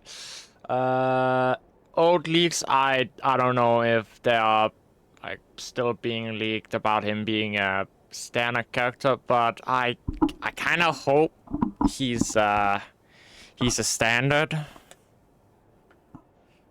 Not in a, I'm not trying to say, oh yeah, he's gonna be bad, let's throw on the fucking standard banner. Oh, God. Oh my goodness. Because I don't want him to be bad, but I do want him on the standard banner. A good character on the standard banner would be very much appreciated.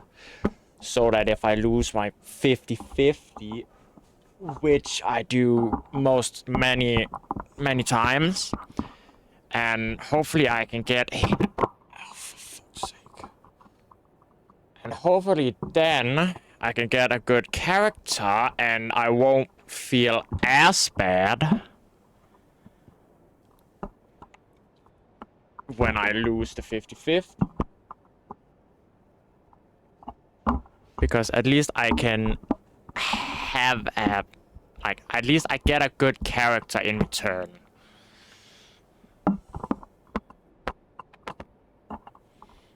That's not gonna be the wrong way, right? No.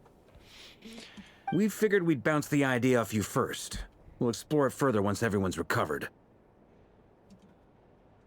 Oh, Paimon's dying to hear this. All right, so here's what we're thinking.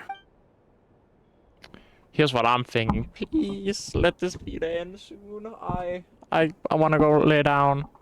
Or at least play something else. Please, I beg. Like, I've already been on this game for 7 hours. Like, come on, man. How much longer are you gonna make me play this game? We felt a little uneasy about roping you into this. I mean, firstly, you're not locals, and secondly, none of us are your boss. You're well within your rights to refuse if you so choose. Buddy, I haven't come this far just to piss off. Come on, what are you taking me for? Roping us in? Why would you even say that? We know the stakes here. It's all of us against the Rayher of Solnari, or none of us— I choose my words very intentionally, I'll have you know. I like to think there's an art to striking a down-to-earth tone even when the stakes are through the roof. Sir Varka, I have a few thoughts about this plan. I'm all ears. I think we can be more flexible with how the roles are allocated. In my view, the most sensible lineup would be like this.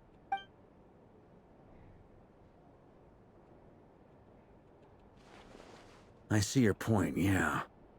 But if that's how we're going to approach this, you'd better make sure you're ready. To be clear, I don't doubt your abilities. Far from it. I just want to make sure. Are you really willing to take all this on? I want to do everything within my power.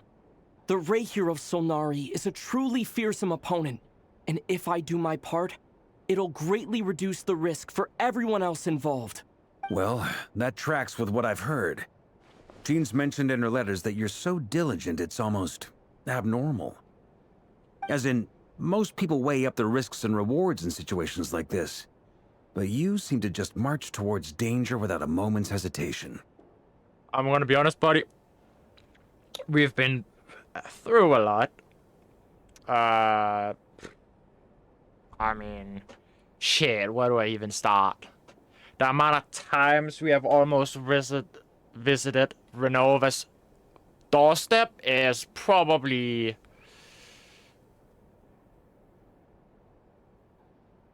about 1 billion times. The amount of enemies we have Of course, everyone appreciates a fearless pioneer. But all that aside, I'm the Grand Master of the Knights of Favonius, and you're our honorary knight. I want to make sure your courage doesn't come at the expense of your safety.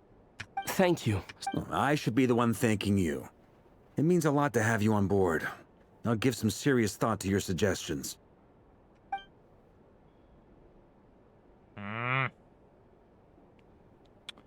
Like, is it almost time to throw,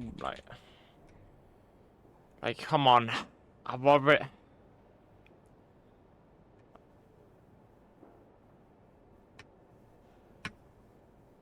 We gotta be nearing the end.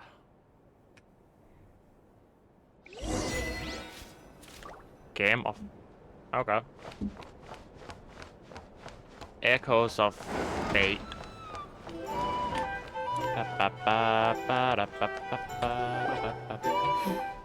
This is a thorough plan, but I do have one last question before we take action.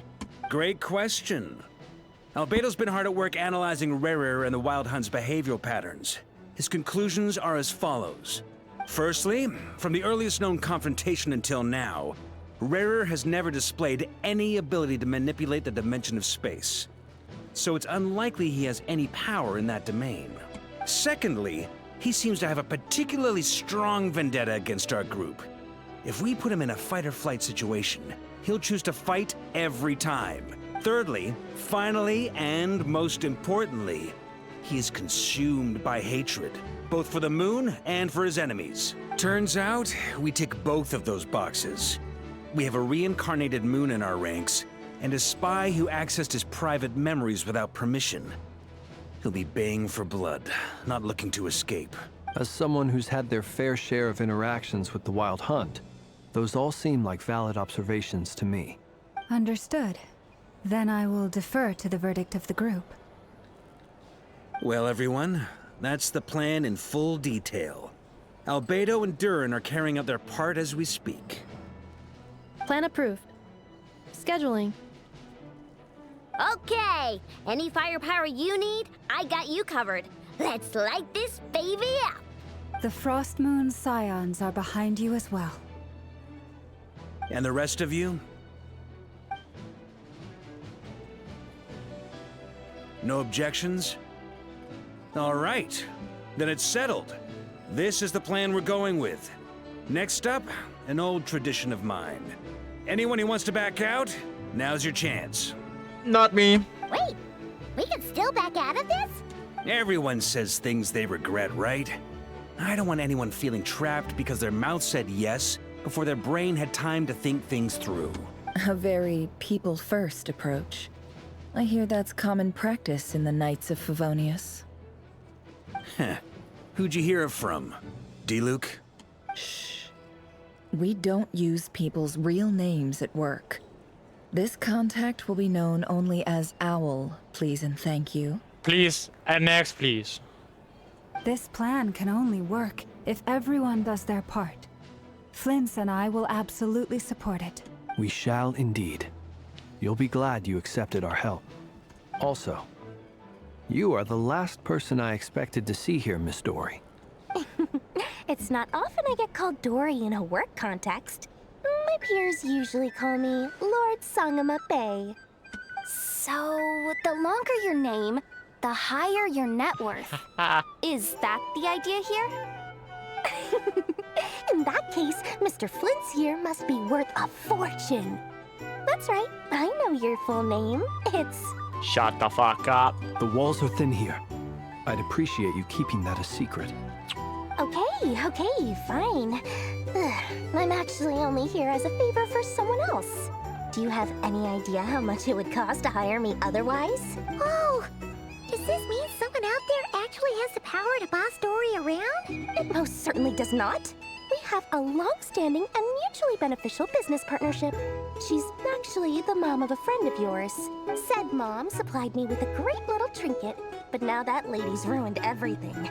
If I don't start building a little goodwill now, my whole business in Nodcry is gonna go down the drain.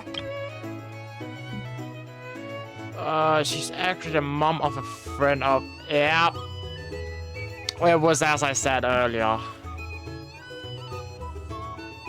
It is Alice. Oh, it is Alice. She's actually the mom of a friend of yours, and that friend is Klee. Okay. So what exactly is so special about this pendant? It's a lucky charm that a great mage made for me.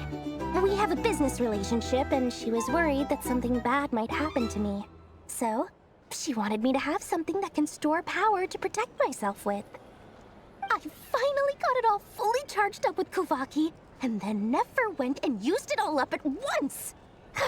Never lost so big in my life! Okay. Calm down. You're right. It was all my fault. I didn't mean to drain all the Kuvaki in the pendant, but I'll make it up to you. Hold up. Who's this? This doesn't sound like the Nefer we know. You will? Well, in that case, how about you give me your chess set? And we call it even. I knew you'd say that. Well, it's yours if you want it. In fact, take it now, and I'll even throw in a free Raker of Solnari. Deal? You're putting me in a difficult position here. You're actually not that stupid to take it, right? It's a very useful thing to have around. But I have a funny feeling it won't be around much longer. I guess we'll see in a couple of days. Looks like bankruptcy for me. Hey, don't be so pessimistic. See this through and you never know. You might find a new business opportunity on the other side.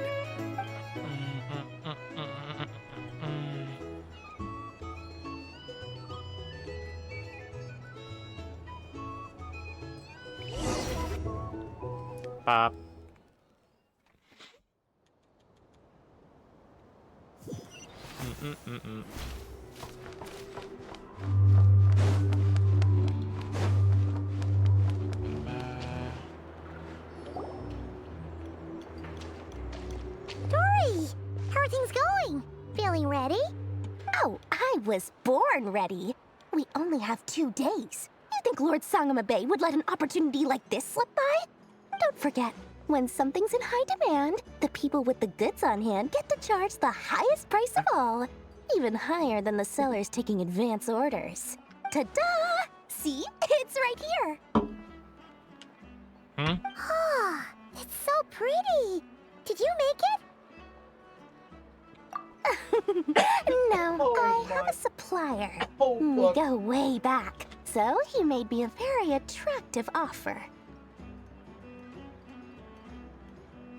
Aha! No wonder you were talking about lucky charms at the meeting. You've been getting Kaveh to make them for you. Oh, it would fit so well. That's not the full story. It actually started a while back as a project between me and the Dendro Archon. Mage Alice once warned me that this world won't stay safe forever. There may come a day when everyone faces a great crisis. I passed this on to the Dendro Archon, and she secretly brought together a research team made up of Sumeru's top scholars to invent a technology that could keep people safe. I won't go into the details because it's all very complicated, but if anyway, point being, it was the Dendro Archon who asked Kaveh to build this little contraption. As one of the top Kasharawar talents, he was the obvious choice. Took him long enough. He stressed over it for ages. Must have gone through at least a dozen designs before producing a final product. But that's Kaveh for you. Marak delivered it to me a couple of days ago, along with a letter from Kaveh. Could I ask why I'm sending this technology to you? And what's your proposed use case? Has it been approved by the relevant authorities? So nosy. My fault for sending him the research permit to begin with. Surely Nahida must have told him you were involved in this project. He was probably just nervous because you're always so secretive about your business. Could be. Anyway, I just replied, let's hope there never has to be a use case. Because... fair enough. But it sounds like he was just being cautious. He probably felt responsible as the one who made it. Or maybe he was asking as a favor for his housemate. He's done that before. Not sure why, though. His housemate doesn't seem to really care that much about this kind of stuff. Either way, all's well that ends well. I'm just glad to finally have my hands on the product. Huh? What does that look mean? Paimon's just super surprised. This must be the first time we've ever seen you actually get serious about something. Well, a long time ago, I made a promise to myself. I promised that I was gonna live every day of my life with a big beaming smile. Obviously, Mora plays a big part in that. But there are always gonna be times in life when you have to give something back. That could mean paying back a debt, returning a favor, or showing some kindness. Alice has been a huge help to me over the years. She was the first investor I ever had. And I want my investors to know that Lord Sangamabe is the best in the business. Well, I was fucking correct. No one knows what the future will bring. Whatever happens, I want to make sure the Dendro Archon and all of Sumeru is prepared to face whatever comes. Oh, that? I was just making sure Nefer and I are square. Don't be thinking it was some sort of benevolent act. I'm no saint, so don't treat me like something I'm not. My priority is doing the business that I want to do. So long as my conscience lets me, but it usually does. That's the Lord Sangamabe business model. All right, if you say so. I do say so, and that's the whole point. I'm a businesswoman. Don't go trying to figure out what kind of person I am. You'll exhaust yourself. Much easier for everyone involved if you just take my word for it. Oh, and could you two help me get this stuff where it needs to be? Thanks so much. You're my favorite assistants. Oh, don't tell me we're gonna sit here a billion hours, like... Merciless.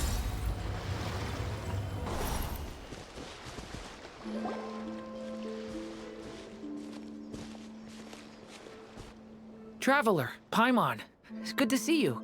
Everything going smoothly over here? Sort of. As you're probably aware, Varka, Diren, and I captured some abyssal creatures from the Wild Hunt. Per the plan, we dissected and analyzed some samples of these creatures. The process went very smoothly. The findings, however, come with some troubling implications. What? You can actually dissect the Wild Hunt? That depends on your definition of Wild Hunt and dissection. Harmless, lifeless. These words are accurate descriptions. The Wild Hunt is an interesting phenomenon. In and of itself, it doesn't seem to possess anything akin to a human personality. But taken as a collective, the medium through which the Wild Hunt is summoned does appear to have a soul. Master griped a lot about the wise Horoptatyr, and seemed somewhat fascinated with the Faust Elegy. But she barely mentioned Rerir at all. I don't think that was because of his lower social standing, though. Master.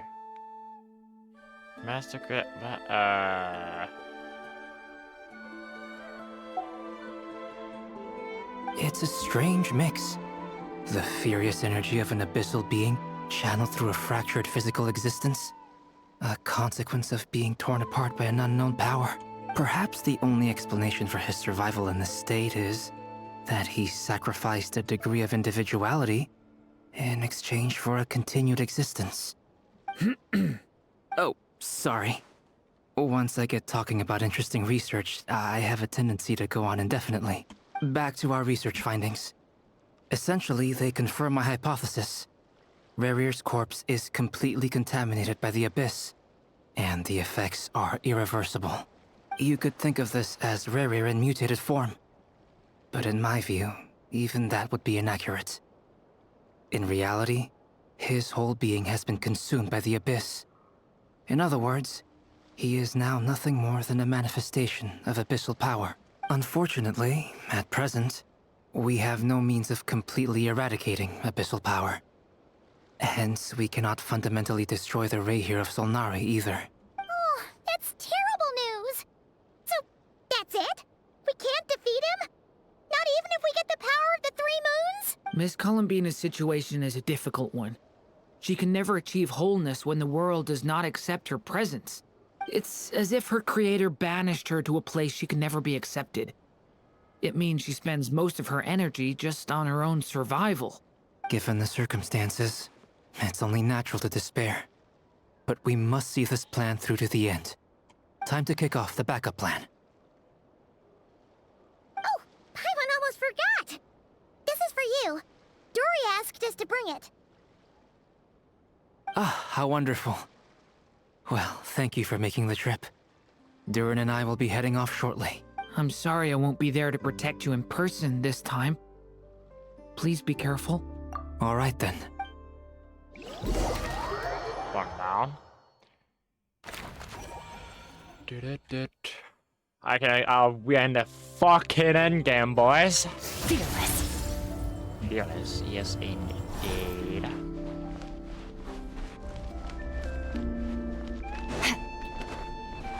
Beep, beep, beep.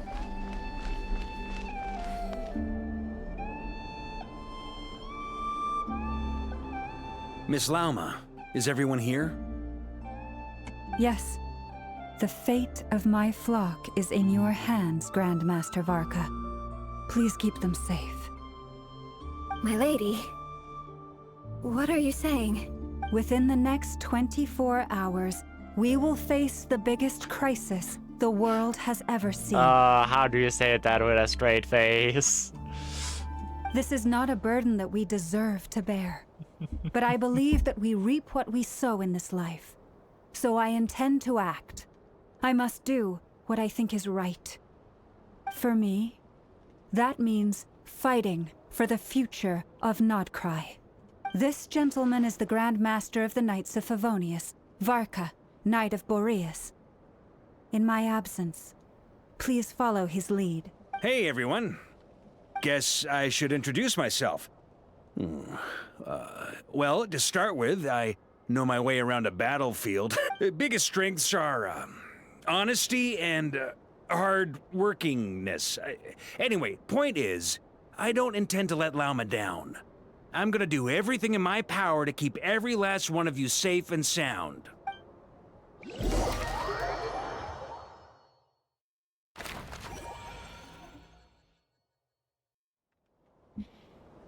Fearless. Oh, look at that. Yeah. Oh, piss off. Your hard work is paying off. A little amuse-bouche.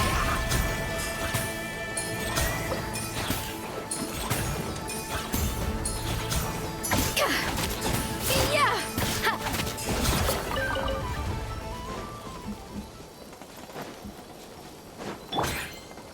Merciless.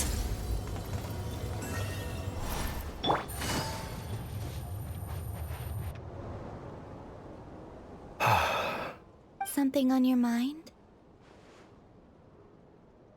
Miss Columbina, was it? I believe that's how the others addressed you. That's right. Names are funny things. Have you always been called Dainslev? Yes. I take it your own name has a more complicated history. She doesn't have her own name. She only has titles for names. I have a different relationship with names than other people. To be honest, I'm not even sure that Columbina is my name. At least, not in the same way that Dainsleif is yours. But it's what everyone calls me, and I go along with it. A lot of my life has been that way. I get so used to things that I forget to question why they are so. I never used to think much about where names come from, or what they mean to people. Maybe something's wrong with me. You're different from other people. I sensed it the first time we met.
You're more perceptive than most.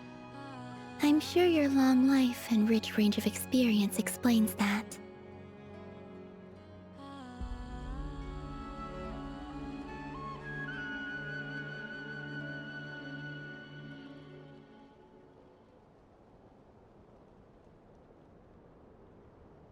Do you ever find yourself missing Conria, Mr. Dainsleif?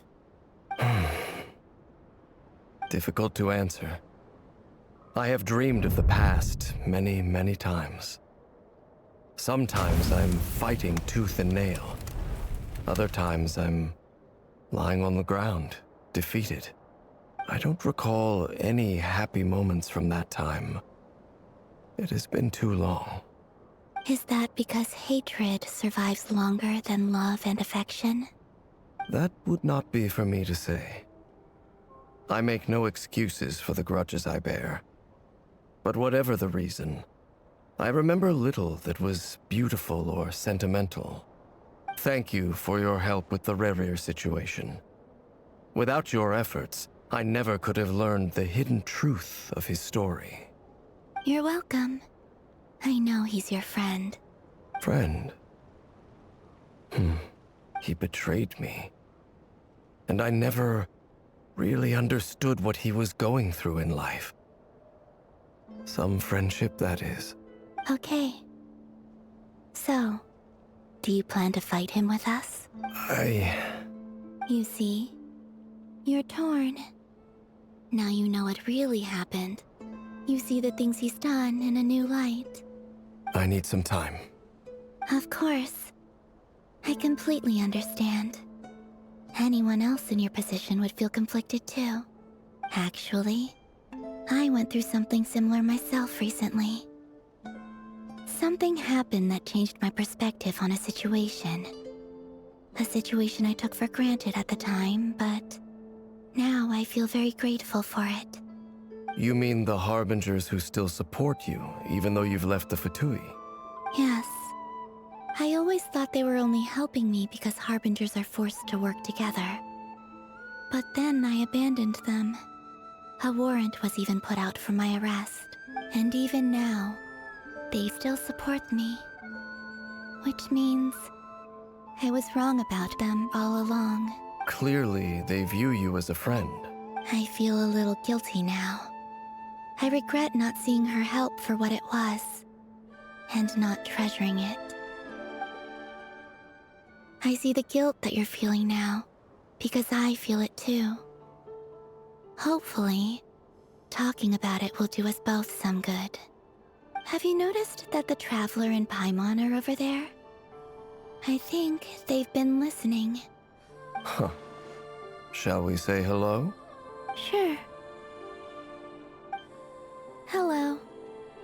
Ah! They caught us!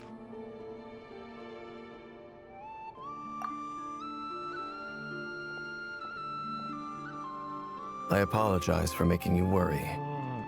No doubt you wish to know where I stand on the plan to take down the Raher of Solnari. I'm afraid I need a little time, but I will seriously consider joining you. You will? Oh, thank you so much! Everyone will be so grateful to hear that! They needn't be. This was something that I was going to have to face up to eventually. That doesn't matter to them. They're grateful to you regardless. You can't control their gratitude, so just accept it. And then, have a think about whether you're willing to join us.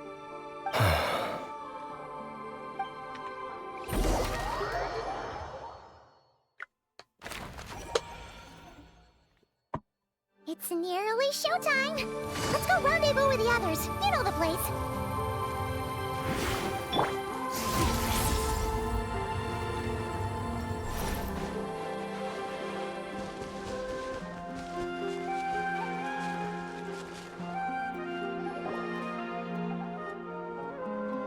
Ah, you're earlier than I expected. Hey, Flint's! Been waiting here long? Not too long. I came a little early so I'd have some time to think. Are you nervous about the battle? Quite the opposite. I'm reminiscing on my past battles. When I was awakened by the Radniki, I had not touched a weapon in many years. I felt like the battlefield was not where I belonged. But after waging war against the Wild Hunt for so long, I came to realize something. A life of absolute peace is simply not a possibility for me. My restless flame indicates that somewhere inside of me, there is a deep yearning to root out the evil in this world. Oh, that doesn't sound like such a bad thing. Well, in the past, when I was a Fae whose primary concern was hibernation, it was hardly ideal. But it certainly serves me well here in the present. And I am delighted to be able to join forces with you in this endeavor. Looks like I'm not the first to arrive. Ah, Miss Lauma. Did you sleep okay last night? I struggled to settle down at first, because of the nerves. But don't worry. I got enough sleep in the end. I'll be just fine. Please. I'm just doing my part. Never! Over here! Aino asked me to relay a message. She said Anefa will be on high alert and keep a close watch over all secondary districts where defense is required, providing support as necessary. Meanwhile, Aino herself will provide range support to us directly, using her latest invention. Excellent. My thanks to all involved. The chess set's looking a little unstable. It won't hold him much longer. We should be prepared to engage at a moment's notice. Oh, boys, No we're in a sense sitting fucking around waiting. endgame now. Let's make the first move while we still have the option. I agree. Paimon, find a safe hiding place. Got it! Be careful, Traveler! I will. Oh, you know shit's serious when Aether talks.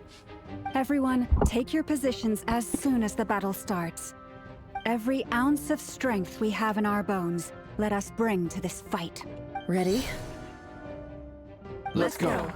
Oh, Chaos Boss has rough. I've seen all your futile ploys before.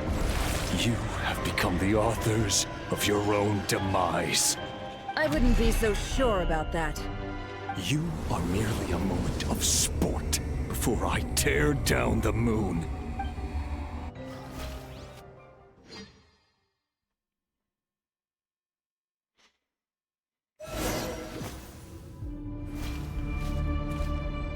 Stay on your toes. Yep, you too. Oh, come. Stay your hand. Yo! You poor This lost fucking lamb. guy went to fucking karate. What the? Ow! That. Close your eyes.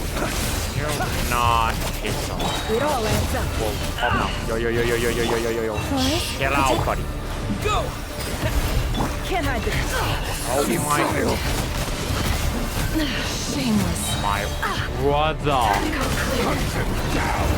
It all adds up. Oh, brother. Moonlight betrays you. Move. Okay. Oh. I don't think. With one heart, we pray. Forest, no more lies. It all falls into place. Damn, this boy's. Begin with the moon, and so shall. Oh, it is loud. End. The moon will protect you. What? What wow, where the fuck do I'm so lost. I'm so lost. Help me, I'm lost. Ow. Can I hit him? I don't know. Do you see now? Oh, yep.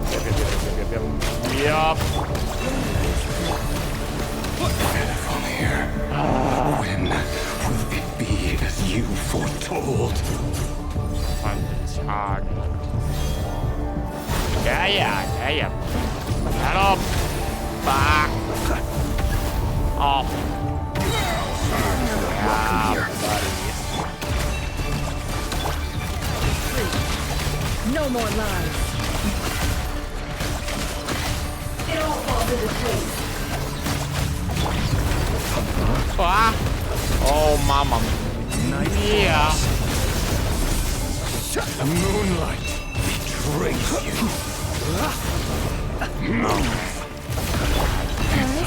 Wow. Bro, how much health does this fucker have? Like, I'm dead at... Bro, I'm holding in charge. Like, come on now. Oh. Be silent. Are you quite Ow. Ow. to dust? Oh, come over here, man. Stop. This is over. Moonlight. Who wants to go first? Stop moving. Oh my. Oh, yeah. Get out of my sight! Oh, sick. No, we've been separated. Oh, what the... You okay? Never. Where are the others? Stuck outside the barrier. I guess he really doesn't like us. I told you before. Knowing too much is always a death sentence. Run. Hide. Be careful what you wish for. Well, oh, yo. Calm down, Blade. Blade, rip. Ah. Oh my god, I am doing no damage. I know they're still there. I need to focus. Stick to the plan. Important task. Okay, calm down. Calm down. For long enough, the moment will come.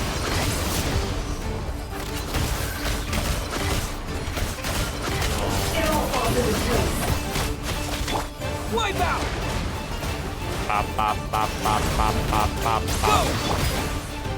Can't hide the truth. It all adds up. It all falls into place. Oh, you cannot be dead ass. That, there's no way. Oh my sweet baby Jesus. Okay. Run. Okay. What the fuck is this?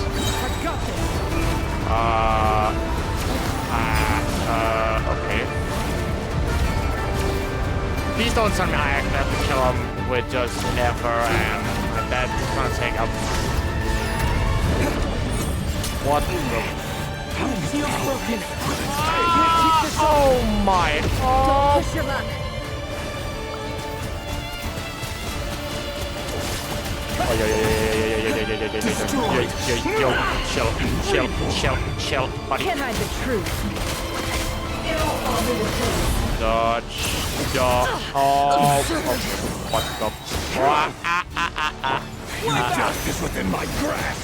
Oh my days. Go! No more lies. Things are made of. It all adds up. It all falls into place. What? Yo, calm down. What? Nowhere to run, nowhere to hide. Nowhere to run, nowhere to hide. I'm out the window. Can't hide the truth. Oh my. It all adds up. Yo. Calm down. God. No more lies. Time to come clean. Mystery unravels. Bro, there's actually no way, man. Go! Can't hide the truth. Ow. Oh, piss off, buddy. No more lies. Seek within. What the? Oh, not again. If this is not a weekly boss, I'm gonna lose my mind.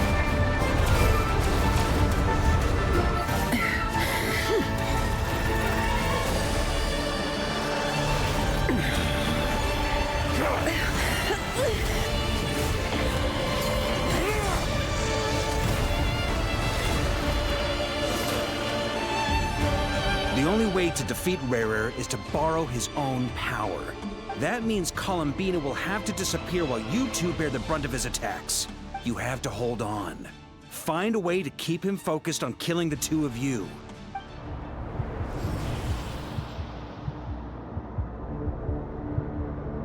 Never. Your eyes are bleeding. Soon you will be powerless to resist. And then, I will reduce you to dust. But that dust will plague your memories. Come on. Keep holding on. Any other tricks up your sleeve? Let's see them. As entertaining as they are. You've backed yourself into a corner. I do love his weapon, though. You don't fool me. I see your fear clear as day. I have to stoke his rage. Make him unleash everything. You fear what you could never defeat. You fear the thought of never being able to save your beloved. You cannot win the fight against fate, Rarir. Is that what you think? Well, now it's your turn to feel afraid! You fear the sound of your own name? Is it us you hate? Or is it what you've become? Let's see what becomes of you!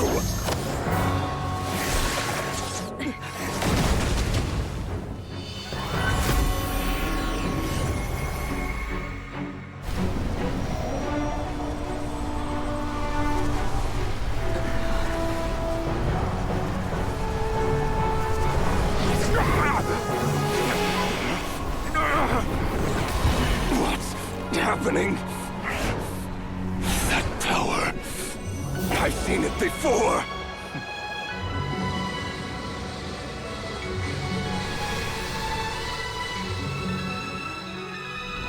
His power is on another level. We'll need to use an alchemical array to convert his power into a usable form. Then quickly channel it into Columbina, rendering her powerful enough to compete with him.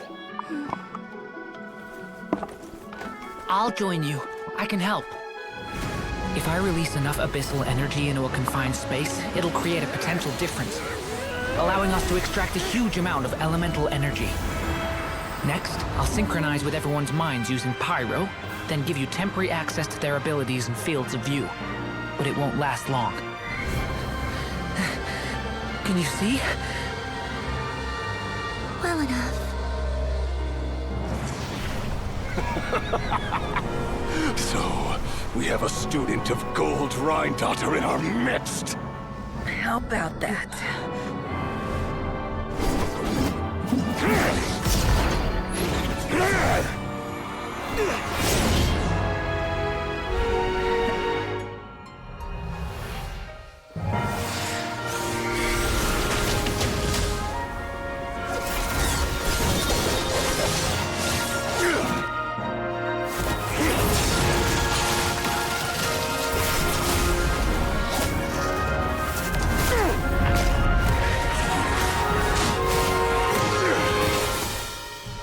You use my own power against me?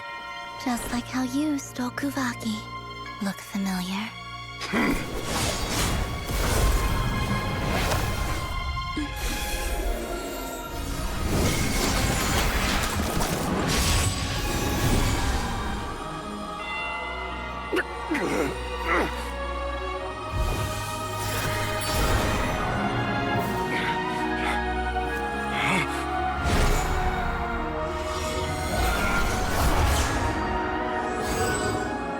Don't you realize?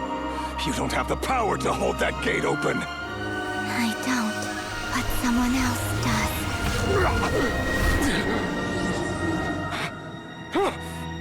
Goodbye, Rerir.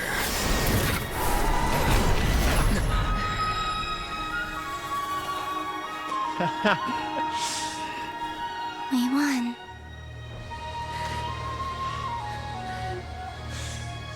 Bye, Bozo.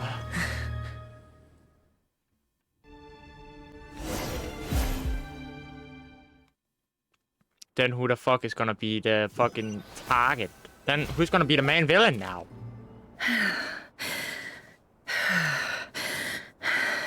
Nefer, how are your eyes? They're fine. Apart from the blindness, of course.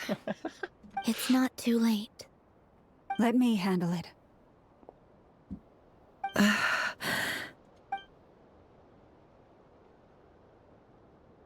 Alright, she's about to...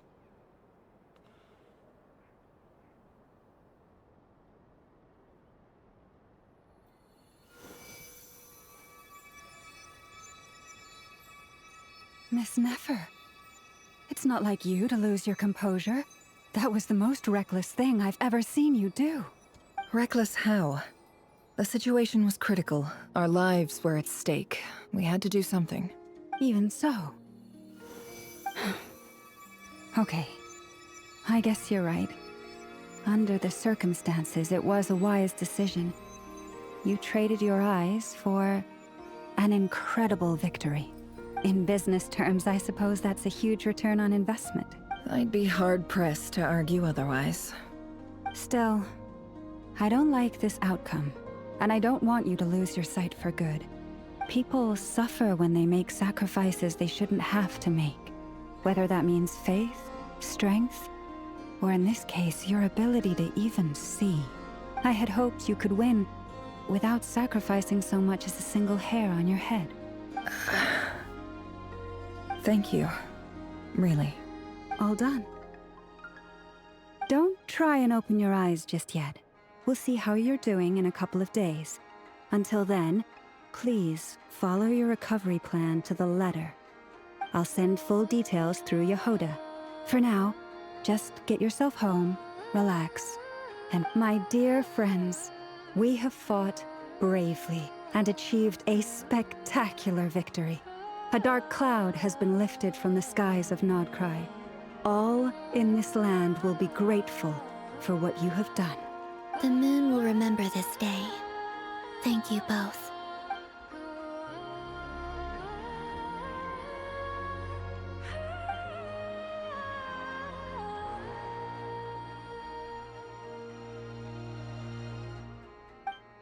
There's something I want to let you know.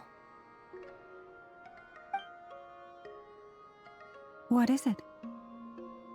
Is it the name? Endurin connected everyone's minds so I could access their powers. I also felt everything they felt.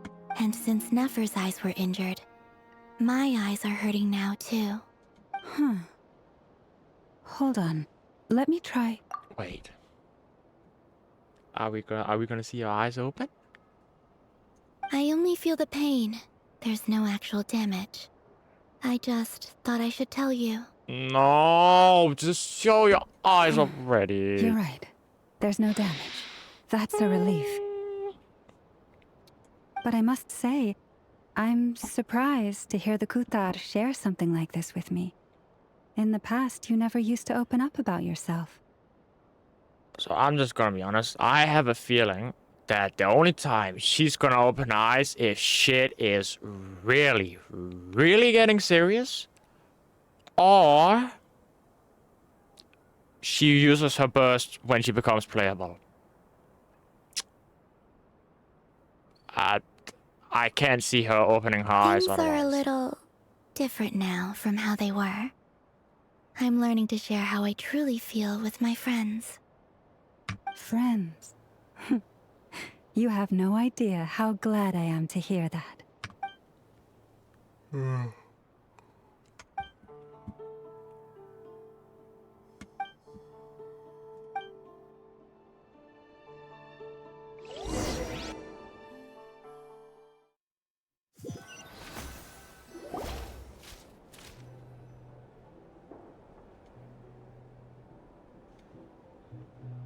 Yay! You're awake! How are you feeling? Any aches and pains? Did you sleep well? Yeah, I have a headache. I'm doing all right, Paimon. No need to worry about. Phew! Well, that's good. Paimon's been sitting on the edge of the bed worrying about you for ages. Glad to hear you didn't starve. How was the food? Oh wow, bro's talking with his mouth closed. Bro should really get a medal. Well, it wasn't the same without you there to share it. Honestly, Paimon's usual self. Well, I'm back to normal now. Oh yeah, and Albedo swung by earlier. He said to tell you to head to the tavern when you woke up. Varker and the others are organizing a victory feast and they want to celebrate with you. He also dropped off some medical supplies, but you seem fit as a fiddle, so guess you won't be needing those. If you're feeling up to it, let's head over now. Wouldn't want to keep them waiting.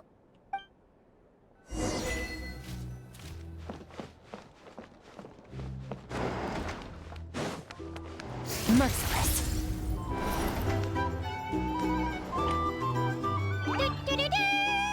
We're here! Oh, Traveler and Paimon! Perfect timing! We were literally just saying how there's no way we're holding this victory feast without you any longer, and we would have postponed it till tomorrow. How are you feeling today? Much better. Thanks. Don't worry about me. Relieved to hear it. If that changes, just let me know. Yep, we're here for you. Anything you need, just let us know. Oh wait, where's Nefer? He's resting. How are her eyes doing? Nefer's right over there. I'm sure she'd love to catch up with you.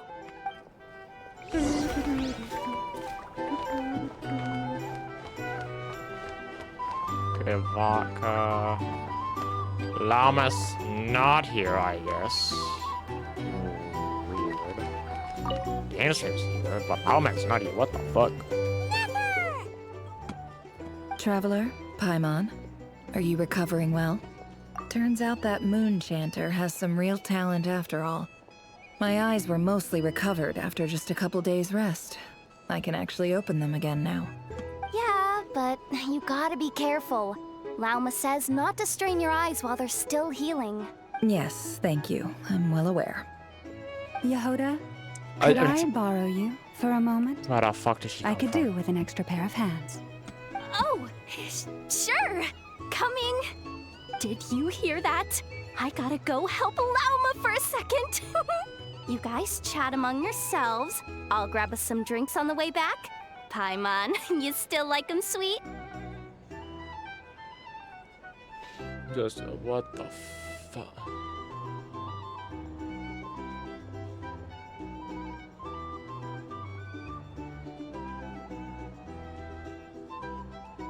You bet! Make it extra sweet, because Paimon's earned it. Sure thing!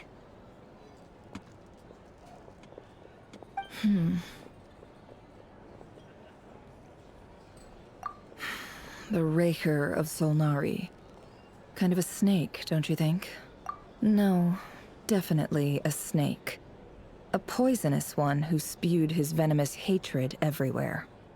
Anyone who seeks revenge out of hatred for other people has become a snake. That's something my dad used to say. Perhaps. I'm sure it sounds like a very wise and open-hearted perspective to your ears. What else is left when everything you depended on in life gets stripped away? Something's gotta fuel that drive to keep on living. If you're worried about me, you can nip that in the bud. I'm not someone who gets stuck in the past. It's just... I suddenly feel like I was wrong to call my father a liar. He was just a fool. That's why the Academia turned their back on him, and why the other tribes ganged up on him. Oh, Father. How much better things could have been if you were a skilled liar. Look at the Ibis King. Thoth is a fiendishly cunning liar. And yet, strangely, he feels more like a father to me than my real dad ever was. He's never brought it up, but I'd bet he feels the same way. Why else would he give me the power to perceive the truth, while at the same time training me in the art of deception? Well, King Deshret banished him to Aru, which is essentially a prison, and posed 3 questions to him. He promised that he'd have his freedom if he could find the answers. His response was to take on a physical form and approach me, hoping that I could become his envoy and search for one of the answers on his behalf. Did he really think I'd fall for that? He's stuck there. He can't make me return what he gave to me.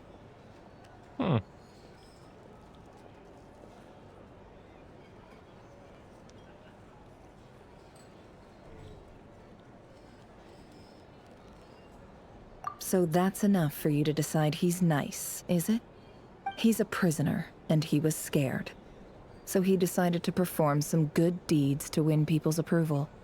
He lives in fear because he's a deceiver. How is Rerir any different? You can't work as a spy your whole life and expect a happy ending. It's preposterous. Yet I can't say I don't understand it. Liars live in the darkness of their own making. But it's still human nature to want to go on living. They say that a liar's soul is the most worthless thing in the world. What do you think?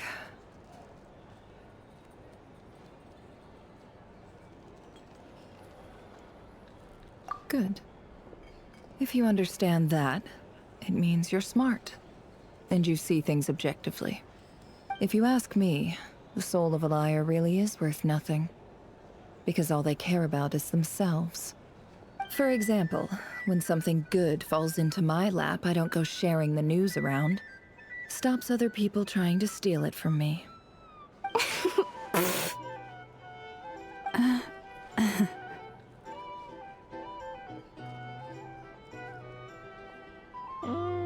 So be it. They have sharp ears. I can't keep anything from them. Oh, is that what it looks like? Well, you all know my past now, and I can't simply eliminate everyone who knows too much. So I guess I just have to put up with you, for the foreseeable future at least. When you find yourself in a situation you can't control, the safest play is to keep calm and start monitoring everyone involved like a hawk. In the intelligence world, you need to have a sense of perspective and play your hand accordingly. If you understand what's at stake, please ensure my secret is safe with you. I trust you'll respect my wishes as a friend. But don't forget, I will also be watching you like a hawk. I highly doubt that. Very good. Oh wait! Now that the panic's over and we've all calmed down, Paimon suddenly remembered something. After all that build-up, our mystery ally never showed up even once.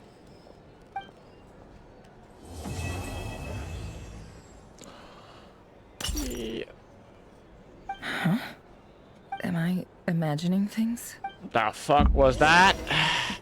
Alright, before we end that. The fuck was that? Did a glass fall off? Did a server?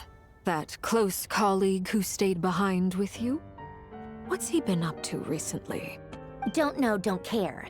I get more normal human interaction from hanging out with Bosco 2 than him. Oh, they're talking about the crazy guy. Daughter? Daughter or whatever. Although, now you mention it, he hasn't bothered me in a while. I wonder if... If he's disappeared without a trace, it's the biggest gift he ever gave to the world. But I somehow doubt that's what's going on. He won't lie low forever. So we'd better stay on guard.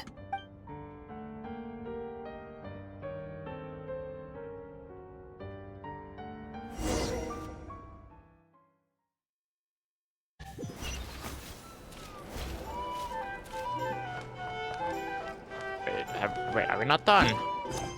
Nope, not quite.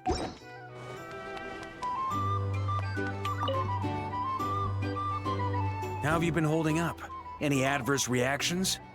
If you start to take a turn for the worse, make sure you tell me right away. You don't need to worry about me, Grandmaster. I'm fine. I mean, I barely did anything, so... What? You're too humble, young man. You played an indispensable role in the battle for Nodcry. We can't thank you enough for your support. Sometimes, when people praise you, it's because you deserve it. The best thing is to accept it calmly and with grace. It's important to learn how to respond to words of admiration. Let's do a quick demonstration. Albedo, that was an incredible feat of alchemy. The pressure was on, but you worked flawlessly at lightning speed to get the job done. Thank you. I can't take all the credit, though. Durin played a big part in forming the alchemical array. See? Did you catch that? A masterclass in how to take a compliment. Okay, yeah. I did work pretty hard to help prepare for the battle. No point denying that. Hey, you guys! Hey, look who's bounced back. Looking good, Traveler. Seems like you've recovered. You won't need to take any more medication. Can I get you a drink? Huh? You know how to order at a bar now? You've sure learned a lot recently. Handling a drinks order is ridiculously simple compared to alchemy. Don't worry, I'll blend into society yet. Paimon believes it! You're clearly a fast learner, just like your brother. To be totally honest though, Paimon didn't quite follow all the details when you first explained the plan to us. Don't worry, that's completely understandable. Unless you're a student of alchemy, it's hard to grasp the principle and how the process works. To put it in the simplest terms, we saw how our enemy stole the power of Kuvaki. And that gave us the idea of stealing his power to turn it against him. When facing an enemy you have no hope of defeating, it's best not to engage them in battle. So, instead of looking for a way to overpower him, we decided to help Columbina get strong enough to at least stand up to him in a fight. For this to work, we had to analyze his modes of attack, confirm who his main target was, and make sure that he wouldn't go beyond the range of the alchemical array. For added security, we prepared a total of 4 arrays. But to mitigate the impact of the battle, we identified one location in particular as the ideal spot, which is where the confrontation took place. The alchemical array absorbed his abyssal power. Then Durin processed it to render it usable by Columbina. That power enabled her to do what would otherwise have been nigh on impossible. What surprised me was that Dainsleif actually agreed to join us. Given his history with Rerir, he had every right to sit this one out. But we're extremely grateful for the decision he made.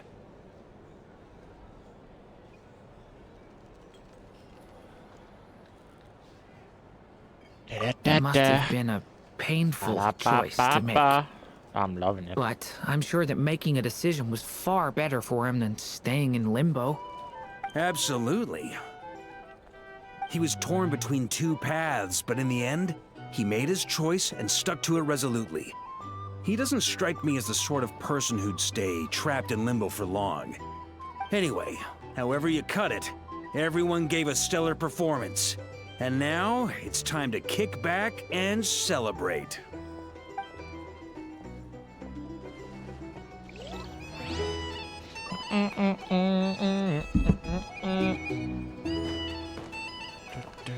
Okay, Nephros is gone. Dan is also just... Oh, never mind. Oh, my fucking ears are... I've had on too long. Ah, Lord Sangama Bay. How lovely to see you. I must thank you for the device you provided. It was an enormous help. Would I be right in thinking that it was developed by the Academia? Why come and ask me when you clearly know already? I mostly came to thank you. That's more like it. A little gratitude goes a long way with Lord Sangama Bay. Play your cards right, and you might even stand a chance of becoming my long-term supplier. The chance to work with such a kind and charitable investor as yourself would be a great honor for the Curatorium. Huh? Charitable? Who said anything about charity? First time hearing about it. Let's see. The first plot of land you purchased in Nodcry, your desert interests, and... Stop! What do you think you're doing? Exposing my investment history! It's nothing to hide from. They're all perfectly legitimate investments. And some of the land you purchased was with the intent of building a sanctuary? Yes, I heard about that too. How did you... You're a curious case, Lord Sangama Bay. You don't like people finding out about your good deeds, do you? But I'm afraid no matter how hard you try to keep things under wraps, where there's a will, there's a way. You did it for Sumeru, didn't you? It was empty land that was gonna go to waste otherwise. I figured if I built something there, it might at least get some use in an emergency. Disasters are capricious things. They strike without any warning. I've lost family to a disaster before, and I don't want to lose any friends or business partners if I can help it. My elder sister used to dream of finding a sanctuary. Somewhere with plenty of food, water, and medicine. Where everyone could live happy lives. It was something I looked into, but after discussing things with the Dendro Archon, I decided on a more effective strategy. The tech people handled the tech, and Moneybags provided the Mora. It just made the most sense. It's a pity that so few people know the truth about you. Everyone says that you view everything in terms of Mora, and all you care about is growing your own wealth. So, what's the problem with that? Everyone wants to be rich. It's human nature. So yes, I love Mora, and it's nothing to be ashamed of. But surely you have dreams of your own beyond just making Mora. You don't get it, do you? My dream is to invest in other people's dreams. And, you know, make a nice little slice for myself along the way. I want chip. Just thinking about it makes me happy. Just That thinking sweet, about food sweet makes me sound of hungry. Mora. Thank you. For the device? And the pendant. Oh, that. I was just returning a favor. Don't worry about it. Seems like we've both been away from home for a very long time. Yeah. So long that I barely remember what my family even looked like. That would be your mother, father, and sister? Yeah, though it's been years since my sister passed away. It's not like I want to forget them, obviously, but memory can be even more ruthless than the most calculating business person. Beyond a certain point, if something isn't helping you, it just gets rid of it. My sister can't help me now. Slowly but surely, her face is fading from my mind's eye. It's become a vague impression. Not everything will fade.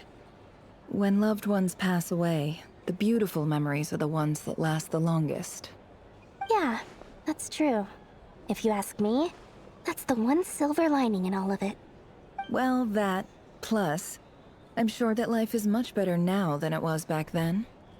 Oh, absolutely. I have tons of Mora, a big beautiful house, business is booming, and I'm as happy as can be. You've got a lot going for you too. Boss of the Curatorium of Secrets? I'm sure there's plenty of Mora to be made in that line of work. I appreciate the vote of confidence.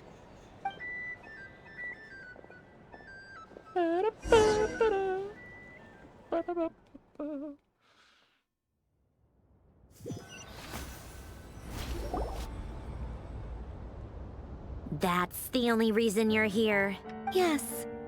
I've thought a lot about it. And I've realized that you, me, and Arlecchino should be friends. I think this is very important. So I felt I had to come and tell you. Well, this is a new one. I'm so moved. I can't even hold my teacup. If that's all, you can leave now. Do you not want to be friends with me? Or is it that you prefer being co-workers? What is this, Columbina? Are you deliberately testing my patience threshold? Right now, my politeness module is active. But if you say another word, I swear I'll shut it down. If your politeness module was active, wouldn't you say the word please at some point? Polonia, please see Lady Columbina to the door. Will you still invite me to your next tea party? What? Yes, I think you will. Bye-bye, dear Sandrone.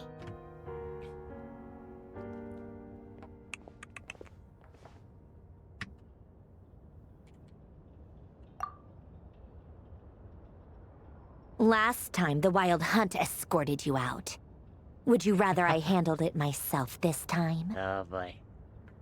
We just wanted to, see how you were doing now that it's all over. Why? Out of concern for my safety? I hope you didn't seriously think that the Rayhir of Solnari would be able to lay so much as a finger upon me, given how prepared I was. Mostly because you kind of helped us out, so we just wanted to check you were okay.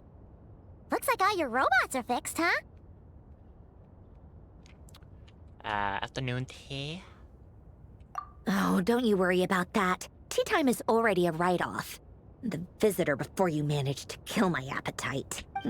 If you're in the mood for tea, go ahead and help yourself. Otherwise, it's going to waste. My coasters are still missing in action, though. Use this notebook instead. Whoa! Pretty hefty notebook. Look at all those calculations. You can ignore those. They're just dumb scribblings. I doodle and write in my free time. Sometimes I remember the distant dreamlike past. Sometimes I imagine the far-flung future. And other times, I grit my teeth and note down all the crazy nonsense going on in the present. Some people do the crosswords in the newspaper. This is my equivalent of that. Trying to predict the future is like daydreaming. And writing about the present just makes me furious. The past is my favorite. If nothing else, it's already set in stone, so I don't have to rack my brains trying to figure it all out. Huh. Although, having said that, the only vaguely interesting memory in my past is probably that guy they call Lord Artificer. Who else? Pretty much all the mecha and Fontaine are his personal handiwork. Wait, are you saying you know him? Like, personally? As a friend? I mean, I guess we were friendly enough.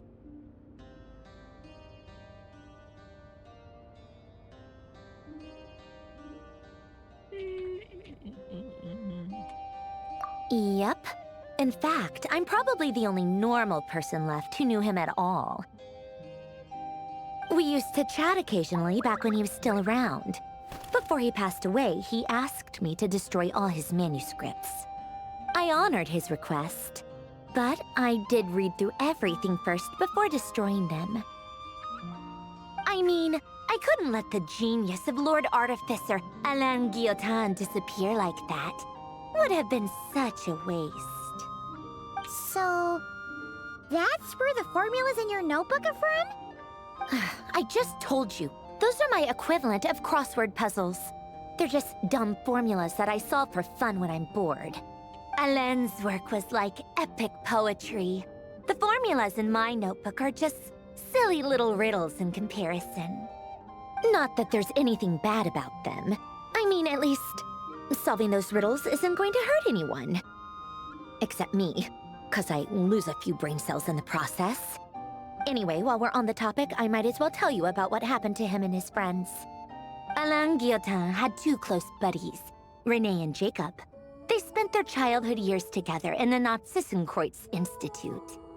They were all quite competitive, so there was some rivalry between them, but it was a friendly rivalry. But beneath the friendship and the rivalry ran something deeper, a sense of nostalgia for the past. Unfortunately, childhood would end, the prophecy would come true, the apocalypse would arrive, and the future would never be. A mad dream that would normally only capture the minds of lunatics began to take root in their hearts. A dream of saving the world. And if René and Alain had been people of lesser wits, that dream would probably have ended up as something for them to joke about in their older years. But alas, they were some of the sharpest minds around. They nurtured that dream with the full power of their intellect, and it grew into something that ate away at their souls. The first of them to fall under its spell was René. Against Alain's wishes, he persisted in experimenting on a mutual friend of theirs to try and save their life. Alain did not approve and parted ways with René. It's complicated. Alain wanted to believe that René only did what he did for the sake of their friendship. But when he told me about what happened, I could tell he still had some suspicions about René's motives.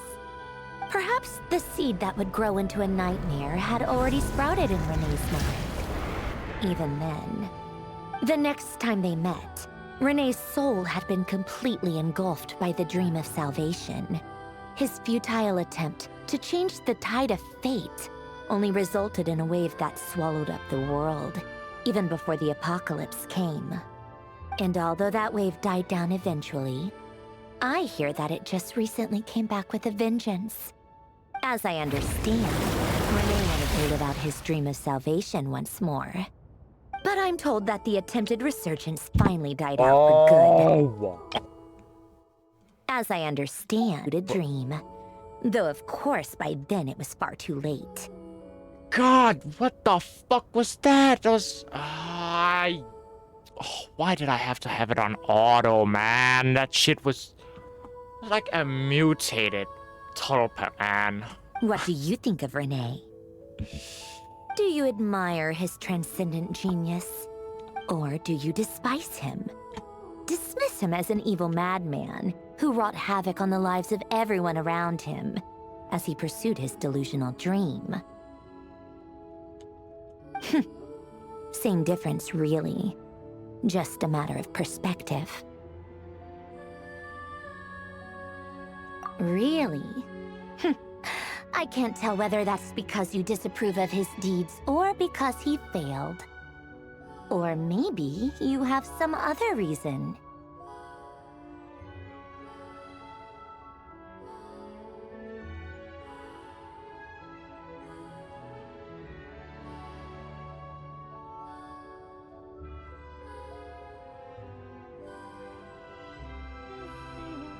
Now it's not... René no longer exists in this world, and the dream he started went on to be realized by someone else.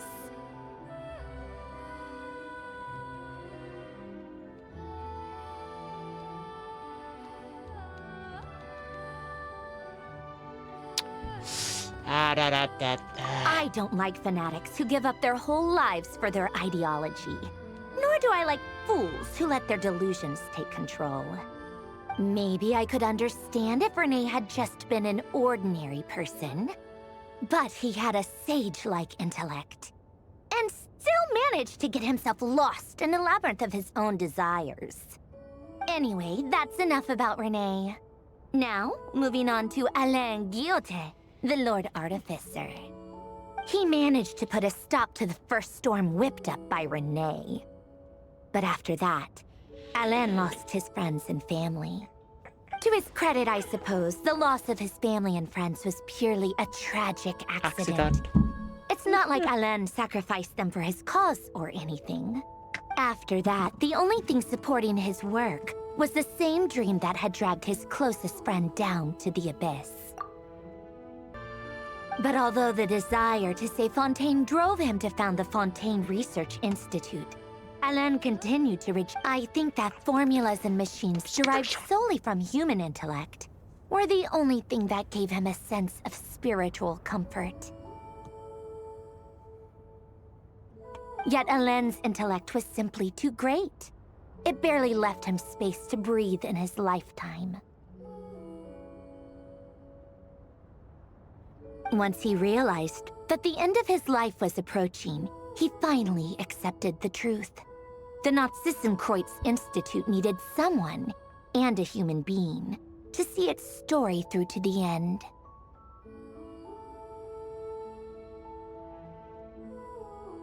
He quit working on his formulas, trading them in for the fairy tales that had played such a formative role in his childhood, but which he barely touched in his adult life.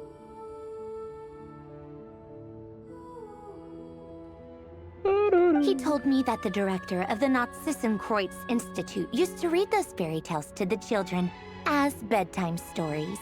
Apparently, they worked wonders at sending kids off to sleep. I think that all he wanted at that time in his life was to be able to sleep deeply without being plagued by depression. By that point, nothing else really mattered.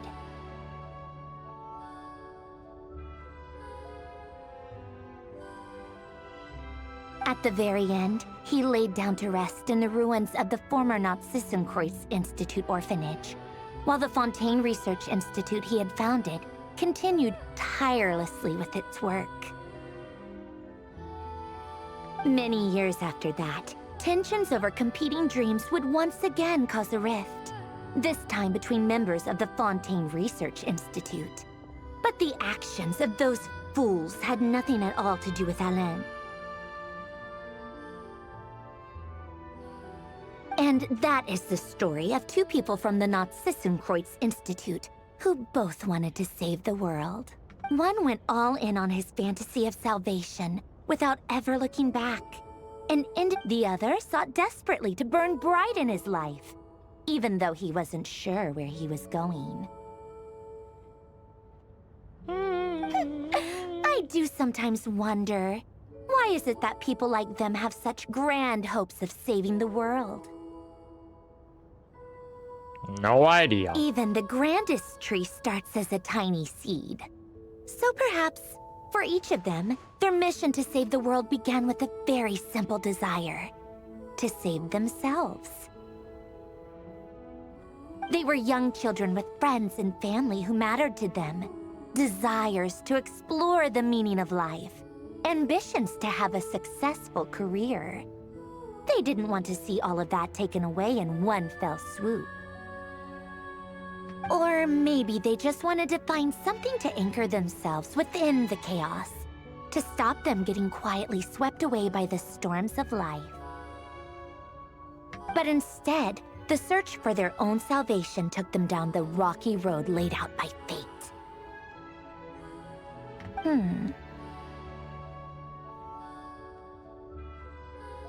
Do you think the desire to save oneself is enough of a justification to try and save the world?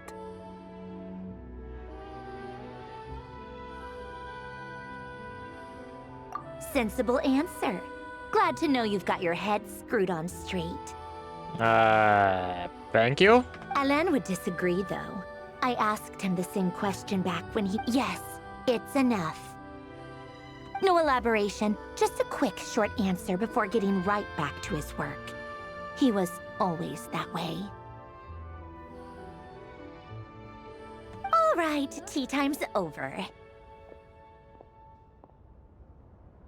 I owe Arlecchino a favor for telling me these stories. I'll have to bring a whole sack of gifts the next time I visit the House of the Hearth. I'm gonna go tinker with Polonia now. You guys can do whatever you want, as long as it doesn't involve interrupting me. Polonia, exit hibernation mode. Begin diagnostics. Okay. How you doing? How you doing, Parker? Nothing much. Just about to finish the... Oh, would you look at that? Would you look at that? The story is done after oh my, that's like 7 hours. 7.5, almost 8 hours of our conquest. Final thoughts. Honestly, it was fucking amazing. Yup, and she won't hesitate to kill you.